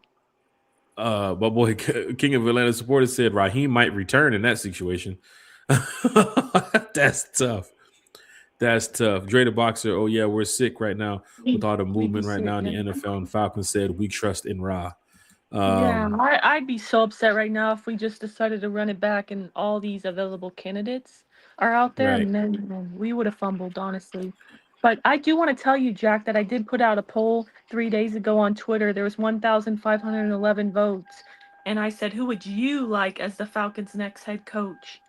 61% voted for Kubiak, 19% Harbaugh, 9% Stefanski, and 11% McDaniel. Well, you know what that means? Falcons going to go with the 11%. McDaniels is your next head coach. They're going to go with stop. But I wanted to put that out there because, to your point that you were just making, no one's ever going to be happy, right? Like, obviously, with anything, like, there's always going to be somebody who's unhappy. Not everybody's going to agree on the candidate, but 61% of Falcons fans pick Kubiak. I mean, that's the majority right there. So, I don't know. Well, I can tell you this, Uncle Lou, no more Morris and Robinson. We are traumatized. Hey, the way they Same. The way they operated this season, I know a lot of fans are traumatized. Uncle Lou, what you could do is just, next time we go live on Sunday, why don't you send Tyler the link and maybe he can come in here and talk some Falcons football with us. But yeah, big shout out to Algier, man. Like we'd love for Algier to be here. I'm gonna tell you right now, straight up from my opinion, I'd love Algier to be here in Atlanta for the years to come. That two-headed monster. I mentioned it, I think it was earlier this year, maybe last year I mentioned it. It's so tough to keep the two-headed monster thing going because that second running back or that first running back, they all want to get their fair share of playing time. And a lot of teams do have two-headed monsters. I remember when Ezekiel Elliott and that other running back, I think it was Pollard, they were crushing it in Dallas with the two-headed monster system. And then sure enough, what happened? One had to go this way, one went this way. Now you don't even hear about the running backs no more when it comes to Dallas in that situation. I think Bijan and Tyler are a really strong duo. David Montgomery and Jahmyr Gibbs won't be in the Lions camp forever. So people look at that dynamic doing saying, man, that's nasty right there. Yeah, they're a good, solid combination, but they won't be there forever. Same as Charbonnet and Kenneth Walker. There was a joke. I think Kenneth Walker was on a podcast the other day, and or it was a couple weeks ago, and somebody was joking that Charbonnet's taking his snaps and taking his touchdowns and stuff. And he wanted to go to the next question. He wanted to go to the next topic because that stuff does hit home. Remember, Tyler Algier did have 1,000-yard season with us. Then they drafted Bijan, which I think both of them right now are working extremely well together. But the problem, Kerry, can you agree or disagree? The main problem was Zach Robinson's offense. That was the main issue. It wasn't a Penix thing. It wasn't a offensive line thing. It was Zach Robinson not knowing how to use players on this team. And that's where we are right now. Why we're looking for a new OC, why we're looking for a new head coach. And Raheem plays into that too as well. Okay, I'm sorry, I don't mean to interrupt you, but we do have a vote for Pierce. We need him for the culture. Shout out to Iron Mike 404. We got one vote for Pierce. You have a black fan base. You have a fan base that would probably support Pierce. Cam Newton has said it when it comes to this type of fan base we have. But in that locker room, I saw how, the Raiders were excited in one moment because they was winning, but they was still a losing organization. Like you was winning 2 or 3 games. You didn't go out there and make it to the AFC Championship game. You didn't go out there and win the Super Bowl. So I know some players rallied guys, but players rallied around Raheem. It's not that big of a deal for that. Jack, to your point, I just feel like the whole argument, okay, Kubiak is not proven as a head coach, but then you're going to take a guy like Pierce? What is he proven as a head coach? Right. You skipped over Jesse Mentor to go get Pierce? You skipped over Mike McDaniels to go get Pierce? At least they coached last year. And a team that went to the playoffs, at least. The only thing I see is buddy with CBS with Matt Ryan. Pierce probably hit up Matt and said, it's funny? Pierce probably hit up Matt as soon as he got that job and said, hey, Matt, I'd love to interview for the Falcons if you don't mind. Who's calling Antonio Pierce these days? Not to be disrespectful, but who's calling Antonio Pierce? He was on CBS just chilling. Honestly, if Bill Cowher wants to come back and coach, hey, just put it out there. And I probably have a feeling that Rex Ryan is going to end up calling somebody in a minute too as well. Rex Ryan's going to be sitting over there like, oh, I can't wait to come back and coach. Mike McCarthy, still no word about Mike McCarthy in Atlanta. Michael L. said, stop drinking the Kubiak Kool-Aid, folks. Kerry, you're gonna have to sell Kubiak to Michael L. He's not buying it. He's not buying it, but okay, so he wants Stefanski. Who's your backup then, Island Mike? Because he said he wants a proven head coach. Okay, so outside Stefanski, who do you want? Because Harbaugh's gone. So who do you want? You got to have more than one option. 596. T was over there ordering cookies. Oh, he's over there ordering dessert. Let me check in on this Zach Robinson situation. Man, we are live today. We are live and lit. Oh, Zach Robinson is interviewing for the Eagles offensive coordinator. Wow. Eagles just fired their OC too as well. And here comes Zach Robinson in to come save the day with Jalen Hurts. Matter of fact, the way that the Eagles offense is, Kerry, how they're not that good, they would fit with Zach Robinson because Zach Robinson has troubles where I think the Falcons fan base was like, bro, get up out of here. We need you gone. The Eagles fan base would be perfect. They would be perfect. But perfect in a way that they'll stay just the same as last season. Not that good. Right. Underperforming with the talent they have. Right. I mean, Zach Robinson, everybody loves Zach Robinson, right, Eagles fans? please. Oh wow. The comments, nobody wants them. They all know what's up. Right. Michael said he would go with Mike McDaniels. That's his guy. Mike McDaniel. Okay. Right. Well, drive-through shot. T was back in the drive-through again. Don't know what he's ordering now, but we will find it. And apparently they have there's a strobe light in there too. What T? Where are I'm you at? going through the car wash. Does Magic City have what? a drive-through? I'm going through the car wash. Drive-through to get food, followed up with a drive-through strip club. No, I'm going through the car wash. What is this? What is T, this? I ain't never seen no car wash like. Oh my This is gosh! crazy. This is like Yeah. COVID time where they had to have the drive-through strip club. Oh Yeah, I'm my going through the car gosh! wash. T was taking care of all his chores today, and I'm just sitting here talking. Yeah, Falcons I'm football. completing the honeydew list. Right. Hey, Falcon fans, look. He's at Magic City. That boy's at Magic City for real, for real. Magic Drive-Through City. It's going on. It's going down in a major way. FF Will said Atlanta's a wild place. Drive-through strip club? Sheesh. That'd be tough. Hey, Falcon fans, look. We had this shout out on the screen for about an hour and a half now. So let's get to some shout outs.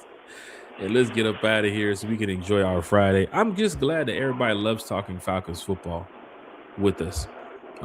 Because, you know, like I said, T-Will, we've been here, Kerry, we've been here since what, 9:30? Right?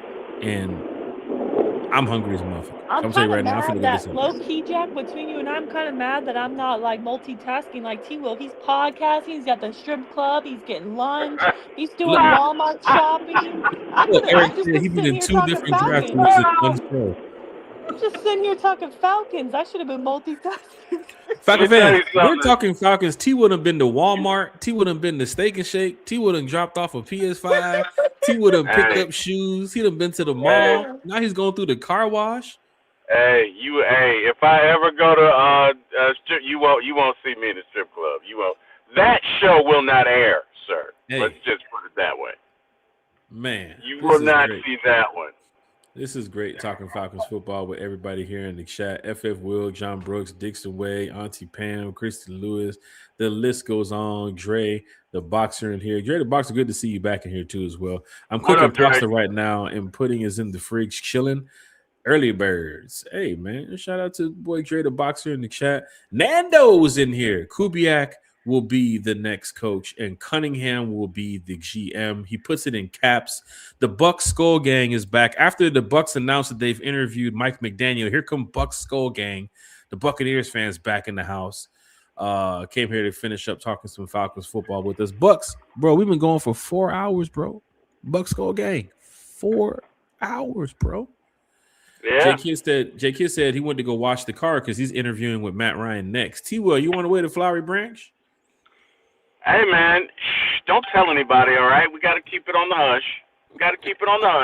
Hey, look, but if I get it, though, you and Kerry, anywhere you want to sit, anywhere you want to go, man. Comp for the season. All good. I got you. Can't beat that. I got you. I just Can't want beat to that. say shout out to Jurassic like Jurassic. Jurassic because he commented under my post saying, you know, Falcons fam, do you want Saleh as our next head coach? And then he said, tired of because somebody said to him, what if there's, you know, no good OCs available during Saleh's time in New York, because he essentially said, yeah, okay, he's good defensive mind, but he didn't pick a good OC. And then imagine he comes here and we have the same problem, still no good OC. So somebody said, you know, what if he just didn't have any good ones available, you know? And at least our defense will be A1. But I feel like our defense is already good enough. We just need a run stopper to help the run game because we couldn't stop the run. But other than that, our defense was good enough to win football games. Right. It was, in my opinion, the offensive play calling holding us back, as well as special teams. So for me, that's why I'm so adamant about getting a offensive-minded head coach. But I just want to shout out Jurassic like Jurassic Scott, because he said, I'm tired of if only we get the right OC. Give me a guy who's actually good at offense and have the right DC. That's easier. Shout That's out to Jurassic like Jurassic. I mean, And Jack Jack, Jurassic. Yeah. to add on to Scott's comment, I don't want to be like the Bucks, searching for my 5th OC in 5 seasons. I Or the don't. Eagles too as well. I rather get a offensive-minded coach who will stay here longer term. I Right. feel like OCs, once your offense is looking real good, they're going to be gone the season after, just like how Kubiak. He's We getting need some the Andy hottest. Reids and some Sean McVays up in here. Yeah. This is what we need. Yeah. Get this thing going. Dixon Way said, the great blue chew of podcasts, 4 hours strong. Oh, wow. Oh, he deserves a wow for that. Big shout out to He Dixon Way, deserves man. a wow for that. Hit him with the wow, man. Big shout out to the He Dixon Way with the deserves wow. a wow for that. Bob is streaming with a big Okay. vote of confidence. Right. She will even Bob. using the commercial voice for that. Buck Skull Gang said, "You think Zach is going? I think he's going to the Bucks or the Eagles.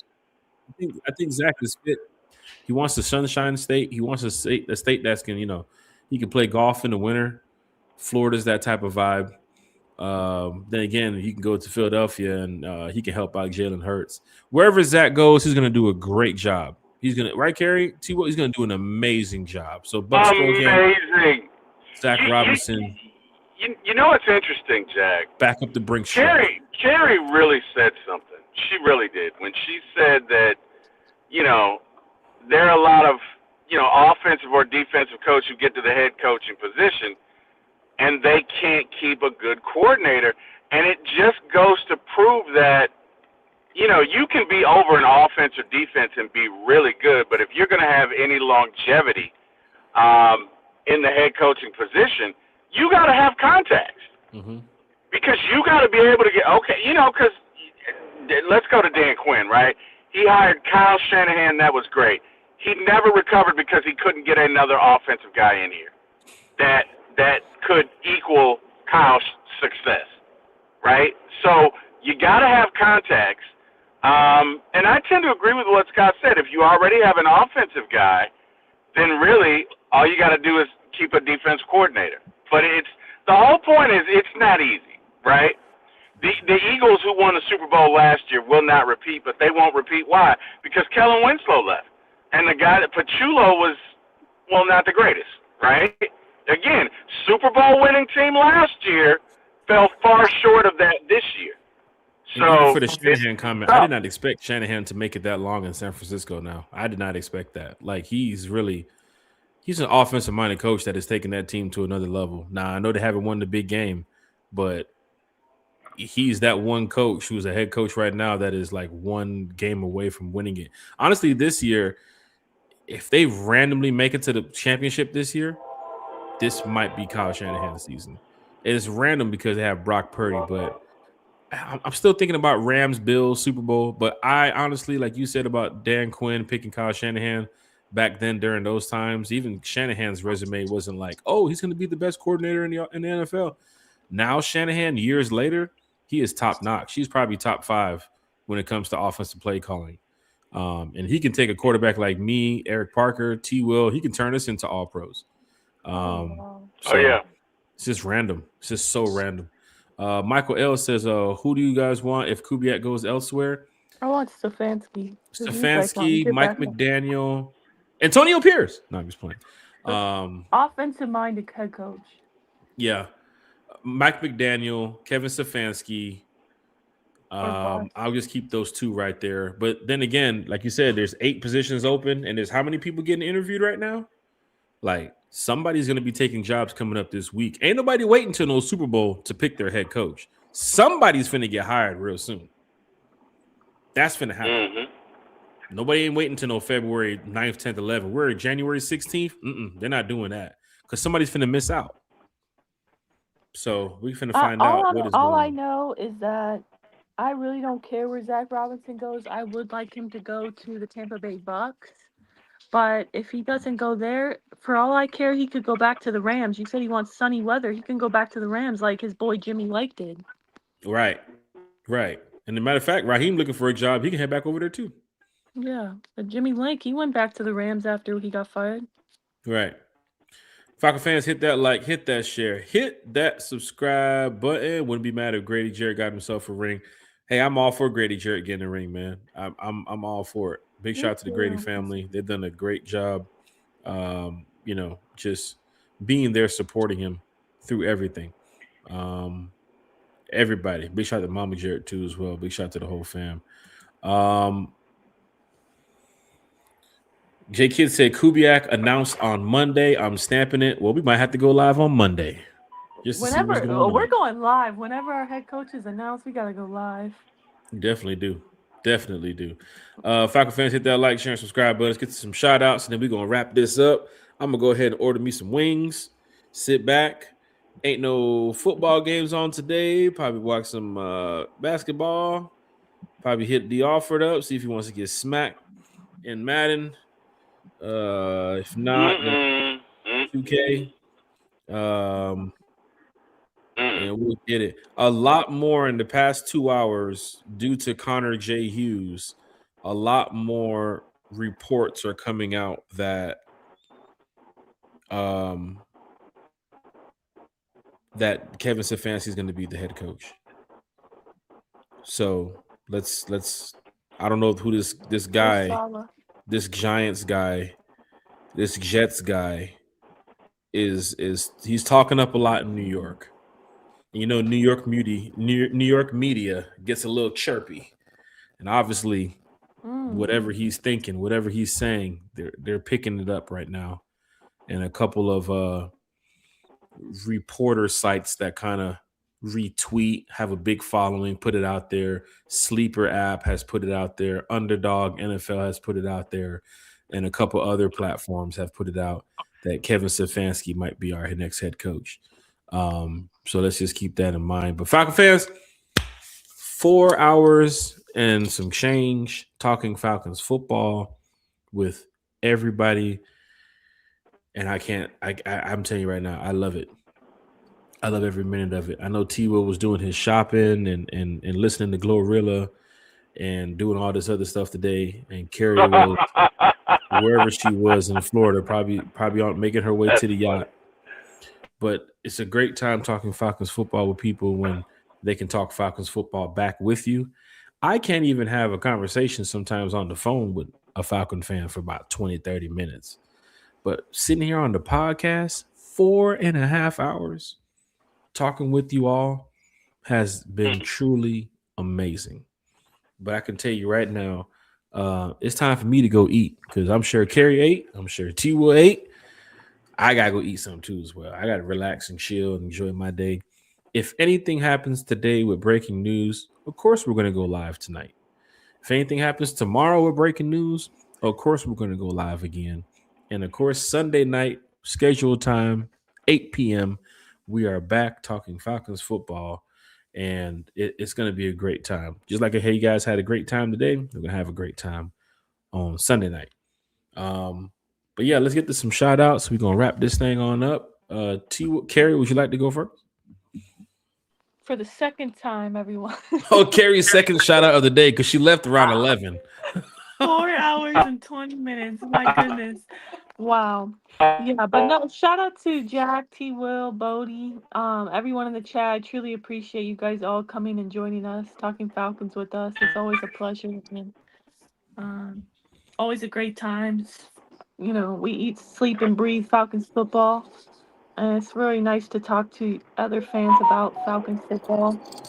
I do have faith that Matt Ryan's going to get it right. I am a little nervous with this reports that are coming out. I just really, man, I wholeheartedly believe we have to go offensive-minded head coach. So I just hope we don't mess this up, man. But, we will definitely be back as soon as breaking news hits, guys. So hopefully that's very soon.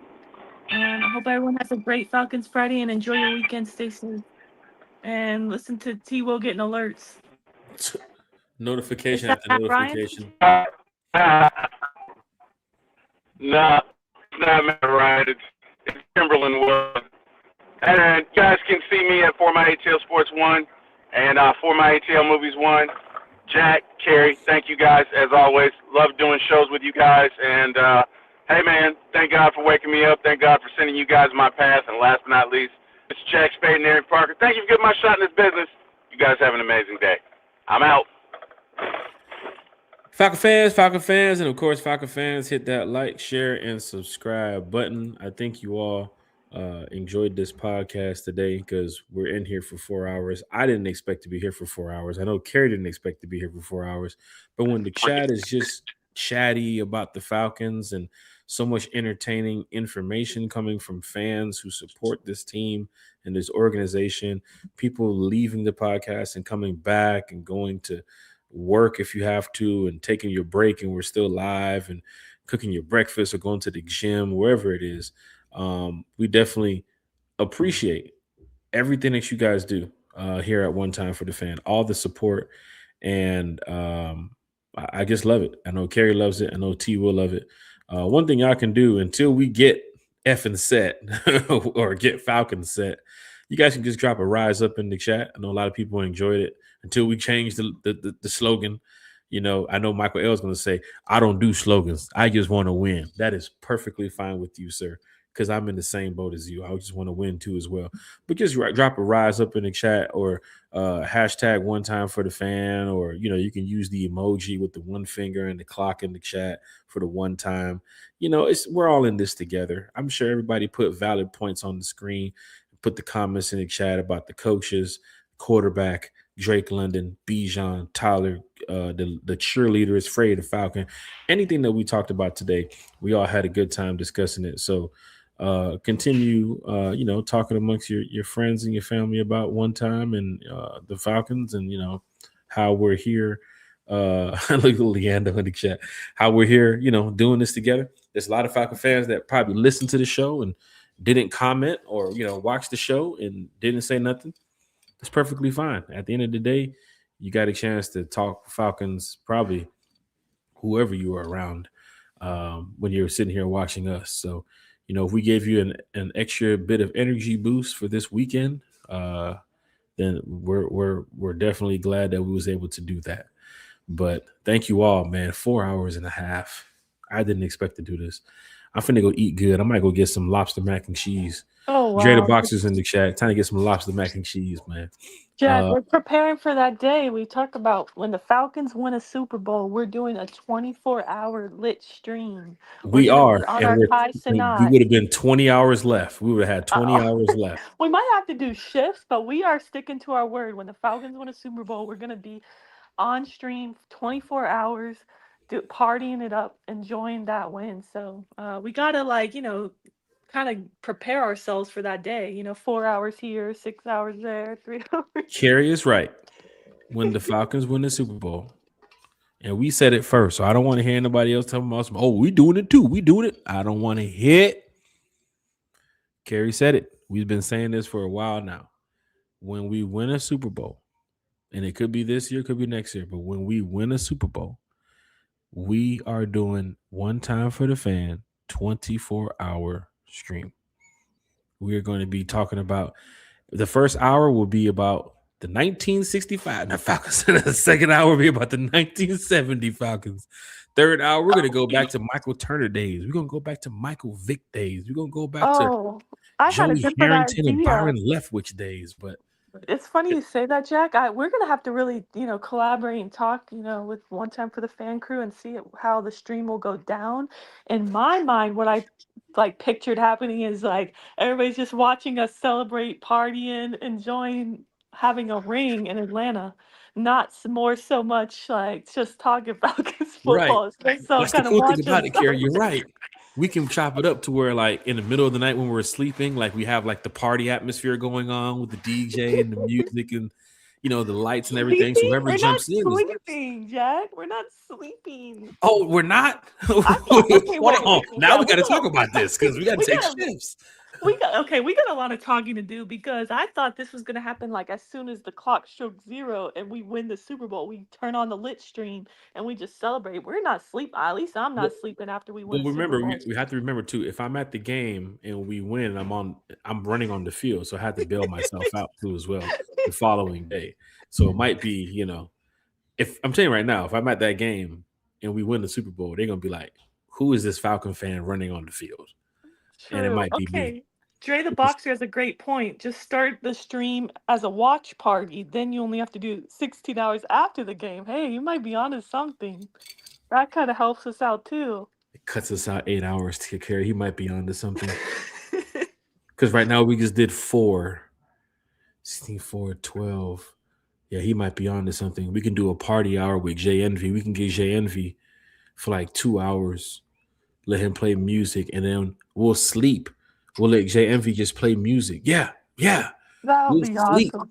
Oh We'll man, let I don't Jay know how I'm Envy. gonna sleep though, Jack. I really don't because No. I remember. It's great because we Yeah. stream the game first. So everybody's watching the Super Bowl. Then we win. Then we party and we talk for about 3-4 hours, right? So now we're at like 7-8 hours. Then we let Jay Envy come in there, right? And Jay Envy plays music for about 2-3 hours. Then we sleep. We take a little quick nap. So when we wake up, Jay Envy's done playing music. Jay Envy be at the club for 5-6 hours. He can do 2 hours on the stream playing music. Big shout out to Jay Envy, Falcons DJ. We get Jay Envy in here, let him do that. Then we wake up around like 2-3 in the morning, and then we just finish the podcast. Maybe I'll wake up from like 3 to 7, and then Carrie jumps in, and then I'll step away, and then Carrie will have special guests, and then T will jump in, and then we'll just all finish. You know what? Boy, hey, Jay the Boxer, man, you on to something. Boy, Thank you, Dre the Boxer. Shout out to you, man. But hey, Carrie, we got to plan this because we can't do this no NFC Championship game. We can't be sitting there like, who's doing this, that, and the third? And Carrie's like, well, I'm going to a party. No. And then I'm going on a cruise the next day. Well, Carrie, we talked about this. We got a lot of talking to do because when the Falcons go to the Super Bowl again, I gotta decide, like, am I gonna go to the Super Bowl? Am I going to come to Atlanta? Because I've told you guys I want to be in Atlanta to celebrate the win with my Falcons family because I don't have any Falcons family down here. So it's like it's not gonna be the same celebrating it with Bucks fans and Dolphins fans, and I want Dre to the be with Boxer Falcons said it fans. correctly, Carrie. We just put the link up and we let the fans from One Time for the Fan host the show. That's cool. There it is right there. Yeah, we're doing a 24-hour stream, Dixon Way. Yeah, we're doing a 24-hour stream. We already said we've been saying it. Yeah, if I was doing a Super Bowl, if Falcons win a Super Bowl, 24-hour stream is happening for One Time for the Fan. We've been saying it. Y'all hear this live. We're not bullshit. Carrie, tell them we're not bullshit. No, we're not. We're dead not ass. with you. We're so serious. I think how this came up was after that Eagles game. Was that Sunday night or Monday Night Football? When you were at the game last year.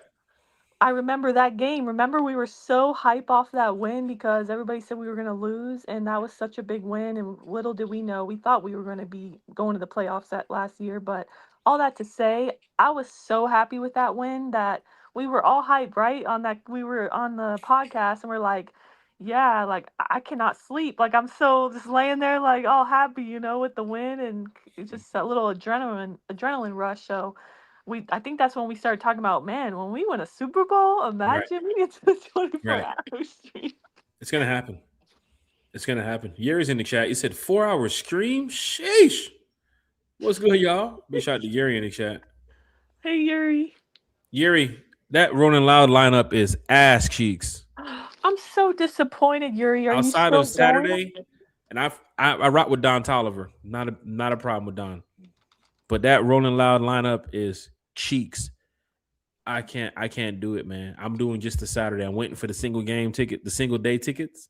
Mm-hmm. I know Yuri covers a lot of these artists in the media world, and he's interviewed these people. I'm sorry, Yuri. These people ain't selling out no Rolling Loud show, bro. They're forcing people to come see these folks at different stages. Like, you don't have the big time artists like you did in the past. I know he said it's generational because there's going to be a lot of young underground folks there. That is perfectly fine.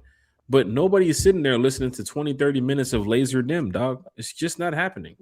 It's not happening. I don't care what song he got, bro. That shit ain't happening, bro.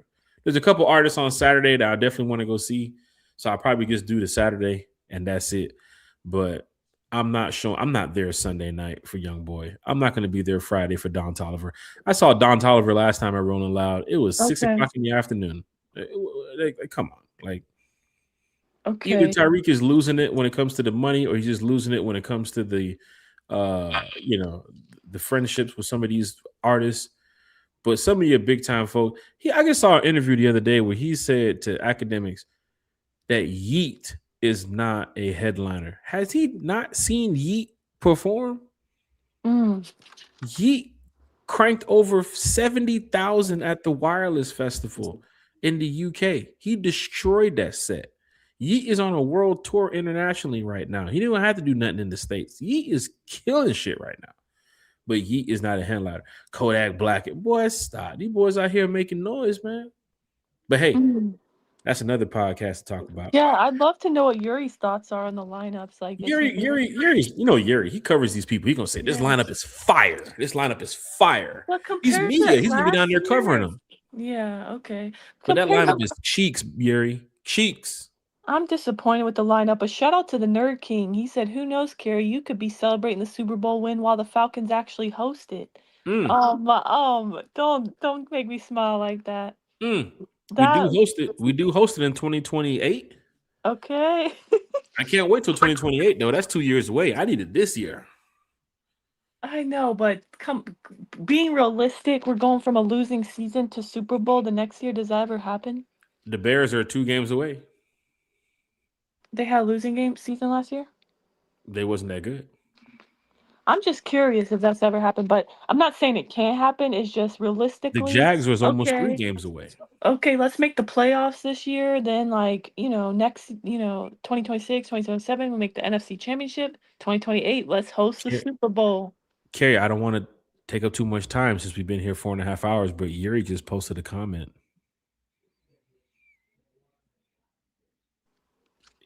Kevin Stefanski is the favorite to be the head coach, and Yuri's with it. He's with it. Yuri, what about Saleh?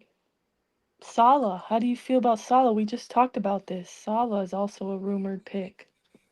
And he has the same agent per Scott Karasik like Jurassic as Josh Williams.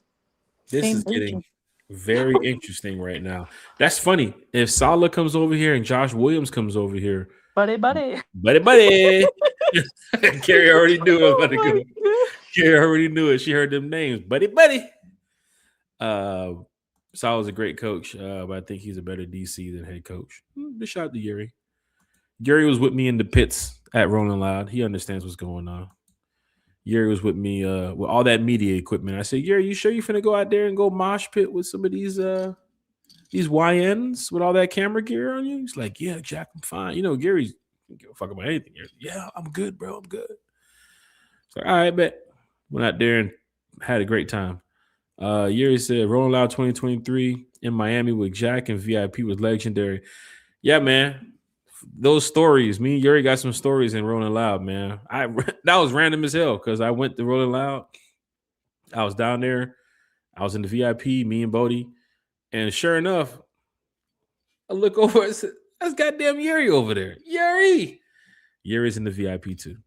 So we had a great time in Miami. 97 degree, 98, I think it was Saturday. It was like 97, 98. I don't get how you guys do it. I'm a Floridian. Carrie, it was blazing. And I don't understand, why do they do it in the summer in Florida in the hottest time of the year?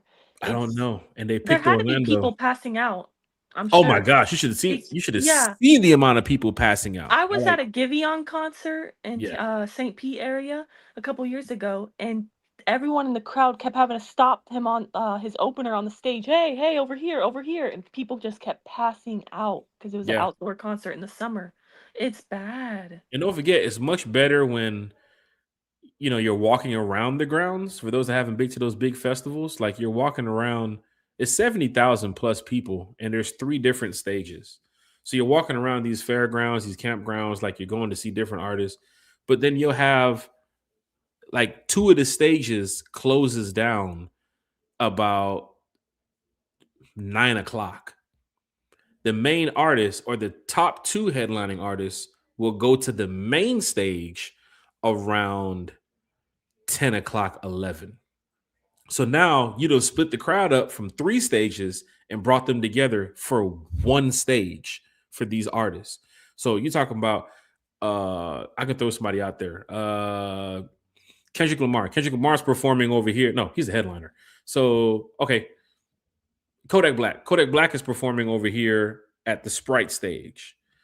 and Key Glock is performing over here at the Coca-Cola stage. And then at the main stage, the Fanta stage, it might be Little Uzi. So at 9 o'clock, at 8:30, you already know Key Glock is over here. The other artist is over here. But at 11, Little Uzi's performing at Fanta. So this artist finishes up their set at 10. This artist finishes up their set at 10. You got to make a decision on who you want to go see because they're both performing at the same time on different parts of the campground. But then when it gets to 11, everybody wants to go see Uzi. So now that crowd that went over here, that crowd that went over here has now mixed into one. And everybody who's not going to see those two artists, they're sitting right there at the front of the Fanta stage. So they're not moving. They're there since 9 o'clock. They're not moving. I They have to wanna be- ask you, Jack, do people wear deodorant? There was a Please. lot of musty ass folks in there. I hate Oh to say it. my. It was That's my that fear. Miami weather would get you. But then I saw people's book bags where they had they had their stuff on them, like the body Okay. spray and the Axe and stuff. But Carrie, Yuri can tell you when Travis Scott came out, I was standing next to Bodie. Bodie was literally standing right next to me. When the first word from Travis was played over the microphone, I said, Bodie, where you at? Bodie. But Bodie got pushed in that pit from where I was standing to Wow. about 15, 20 feet away. I didn't see Bodie until like the 5th or 6th song. Bodie Oh, randomly bumped into me during the 5th people song. I get said, stomped on. Like, does anybody get oh, hurt? yeah, Bodie took a fall too as well. Bodie went on the ground, but he got back up. But I remember when But does Bodie anybody get trampled? That's what's you can easily get trampled because so scary. first of all, you're talking about 70,000 people moving around like this. And then the artist is on stage. You got the lights flickering with the strobe lights. The heat from Miami is hitting you as well. And then just everything is playing into the environment where it's like you've been drinking all day and it's like my hot God, as- Jack, it's you're not selling me bad. on It's- Rolling Bet Loud. I'm sorry, my friend. It sounds like a nightmare, to be So honest. because I've already done the pit stuff, if we was to go, we're gonna be probably on the what's that stuff called, Yuri? I'm The looking loud for pump. somewhere to watch from a yacht or something nearby. No, so they have another stage where you can go as a VIP to watch from the loud punk area. It's a more air-conditioned private section with couches. See, that's what I VIP. need. I'm a That's wimp. I more of can't. the vibe. I told Yuri and Bodie, I'm here to go see Cardi and Uzi. I want to experience what these jokers are talking about with this pit. And I will never do the pit again. I'm never doing the pit again. I'm telling you, I can show y'all pictures and videos. People was around me left and right I'm talking about just This sounds like a nightmare for just me. thrown around. And I'm sure I had a dude with me. He was I met him on Friday because he was in the pits with me too for Uzi. And he's like 6'5", like 240. He's like damn near Brandon Dorless. He's like a big offensive lineman looking motherfucker. But he told me, he was like, yeah, man, I'm down from Atlanta by myself, bro. I'm just chilling watching the show. So I told him, I was like, bro, if anything happens, bro, you're going to have to be mowing these people up out the way. I'm looking at bro like, bro, you're going to be pushing these jokers out the way. He was like, don't worry, I got you. Sure enough, when that shit started, he throwing people. I'm looking around like, God, look at this dude. Hey, the Falcons need to sign him. But he was throwing people around left Maybe and he was right. a Bucks offensive lineman or something. Gary saw him. This dude was like 19. And I'm looking at him like, yo, what happened? He was like, bro, I'm just throwing people around. But sure enough, he was there for the music too. He was a fan of Cardi and Uzi and all them. So when Travis Scott came out and he hit that first note, matter of fact, when Cardi came out and they heard that damn guitar and them lights went dark, oh my gosh, all you heard was open it up. That means open that pit up. Oh my goodness. That's all you just saw was like, don't come out there with no jewelry. Don't wear the freshest shoes. Don't wear the freshest clothes because you got Oh. people that's doing like this. They got the drink in their hand. They splash. They Oh destroying. no! They And then you're tearing. sticky. You got people opening water like this and just chucking it in the air. So if it hits anybody, it hits anybody. That shit was so rough. I turned to Yuri. I was like, "Yo, what is going on? How are they doing this, bro?" Wow! And then Shout they got out the people to that come with the face paint. Like they got their face paint. They says Mosh Pit Authority. Like they came over what? there just to mosh. That's all they came to do is just throw people out the That's way. I felt crazy. sorry for these two girls. There was like maybe 19, maybe 20. Couldn't have been no more than 22. But Mm. they were wearing like dresses. Like they were, dolled Dresses? up. They was sitting there waiting for Cardi. And they said they're fans of Cardi. And I remember their dad was right next to them. And Oh me and no! Bodie told them, we was like, what are y'all here for? And it was like, oh, we're here to see Cardi. And so we told them, this is the VIP though. And I'm telling them, I said, you guys might not want to be in this spot right here. And they were looking around like, wow, what's going on? What's the reason why? And me and Bodie is trying to explain to them. And there was a couple others that jumped in around us that explained, this is not the area to sit and watch the show. You might want to go back there. Anywhere near this stage. And you saw the video I sent you when I was that close to Kodak. Anywhere near this stage, you are going to get trampled. Now, I will say this. 21 Savage, they don't mosh. Ice Spice, they don't mosh. Key Glock, they don't mosh. Kanye West, they're not moshing. They're watching the show. ASAP Rocky, they're not moshing. When Uzi and Travis and Cardi and those guys come out, it is a full-on rage fest. So, you're looking down at your shoes. Shoes are destroyed. If you drop your phone, that's it. That's it. You might as well just pray that you can get Oh your phone back. wow! Once your I'm phone not. drops, that is it. I And don't you're think trying to so. hold your phone while people are doing what? They're just pushing you. They're just knocking you out the way. You're just trying to watch the show. They're not doing that. Oh I just felt no! bad for so many people in there. I'm gonna pass. I don't think. Me, Yuri, and Bodie made it out. Bodie took a shot. Bodie was drinking. He was drinking a little bit. Drinking Douce lemonades in Wow! All I 97-degree know, weather. you guys are real ones for doing that. And I don't think I could do that. Yuri was right there when I turned to Bodie. I said, Bodie, are you sure you want to do this? But hey, man, Jack, shut the fuck up. Jack, come on, we shoot out. Jack, come on, let's go. Man. All right, Bodie. Yeah, I just want to shout out you guys for being in the trenches for that because I could not. And I'm used to this Florida Yeah. humidity and heat, but no, thank you. If we go this year, Carrie, we'll be with Yuri. Yuri said he's going to be at the Loud Club. So that's where it is. Nice. It's called the Okay, Loud Loud Club. It's a Club. private area where you can see it's elevated. You can see the show. You can see the crowd, but you're not in the pit. Yeah. But Cardi's there. Shout out to Yuri. Shout out to you and Chris Tipmore, One Forever Sports in the chat. And also to Buck Skull Gang in the house. He said, that's crazy that people are passing out, but it happens. Yeah, Tampa Heat is real. He said when Falcons and Bucks game freaking hot. And that's true. That's why this season I was so happy that they made the Falcons versus Bucks Thursday night football a night, 8 p.m. game In at December, Raymond right? James. Yes, in December. Oh, that was so nice. The weather was great. I could actually wear a jacket and pants. Because normally for a Tampa game or when I go to a game at Hard Rock Stadium in Miami, it is so hot. It's usually in October. And we play preseason in Miami. So that's like what, August, September. So it's like probably August.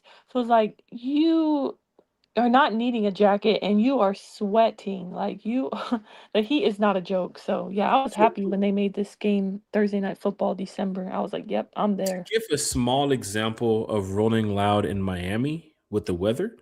Mm-hmm. Imagine Tampa, like Carrie just said, a game is being played at 1:00 in September in Tampa. Imagine being at the Falcon Stadium on the away side when they open the roof. Oh, wow. On the away side, not the home side. On the away side. That's like sitting at the pirate ship in Tampa where the sun is just beating on you. Oh my gosh, it destroys you. Imagine a Braves game July 4th at Truist Park. For those fans that know about all three of those, you know how hot it is. Miami was 10 times hotter. But Jack, at least those things you have your own seat. You could sit down if you want. No one's like, you're not in a mosh Right. pit. That is crazy. Right. And don't even let me get started on the fire when they start fire in the middle of the crowd. I didn't even get to that, did I? Fire? Yuri, you better tell them about the fire pits at Rolling Loud. These jokers come in there. I don't know how they get the kerosene and the flares in, but they flip that flare, kerosene. They start blowing them fire bombs in the middle of the crowd. You're like, where the hell? Who the hell? How the hell you get that in here? Security. But security ain't gonna get to you either. They're not gonna get to you. You in the middle of 50,000 people, and that's how people get that Travis Scott show and all the other stuff. Sad situation, but that's how that stuff starts. Security can't see you. They're on the same level as you. You're looking at security in the face. If somebody is down, nobody is coming to get them up unless somebody tries to push people back and tells them, hold on. By that time, everybody's all zooted off this damn show. They done already jumped all over this person 30 times already. That's the sad part. You know, that's why I'm glad when the situation that Bodie had, the dude came up to me and was like, yo, this your homeboy? I was like, yeah. He was like, yo, your boy just hit the deck. You know, but you're pushing, everybody's pushing and grabbing and pulling people and throwing. That's why I was telling the offensive lineman, like, you good, bro? You good? Everything good? Come on, who you going after? I'm finna follow you because you 6'4", 260. I'm following you. So tough times, man. But at the end of the day, look at Bodie, look at Yuri. I forgot about the fire. Yuri, oh yeah, we're having a good time. Oh yeah, there's a fire pit over there too. You gotta be careful. Three dirties in the chat. Fans are in here talking Falcons. Look, Carrie gave her shout outs. I give my shout outs, man. Thank you all. Y'all are great. Everybody's in this chat is amazing. Almost 5 hours today. Make sure you retweet it. Make sure you go screenshot it. Put the time up. Tell your Falcons friends and your Falcons family that we talk Falcons for 5 hours. Right? We'll be back Sunday night. Sunday, we ain't doing no 5 hours. I'm telling you right now, we ain't doing no goddamn. I got work Monday morning. We ain't doing no 5 hours. But tell your Falcons friends and your Falcons family, this is what you get with One Time for the Fan. We love talking football with everybody. We love putting the comments on the screen. We love y'all telling your people about it because we are in this together. Right? So thank you all for the people that showed up in the beginning, the people that showed up in the middle, and the people that showed up in the end. Carrie, as you know, any breaking news between now and Sunday, I'm sure we'll end up going live again. But of course, Sunday night at 8 p.m., we are back on the stream. Carrie, I have the mouse now hanging over the end stream sign. So this is where I say rise up to you, my friend. And we are about to get up out of here. So thank you all for being a part of One Time for the Fan. Carrie, Hi, everyone. Terry, Bodie, rise up, y'all.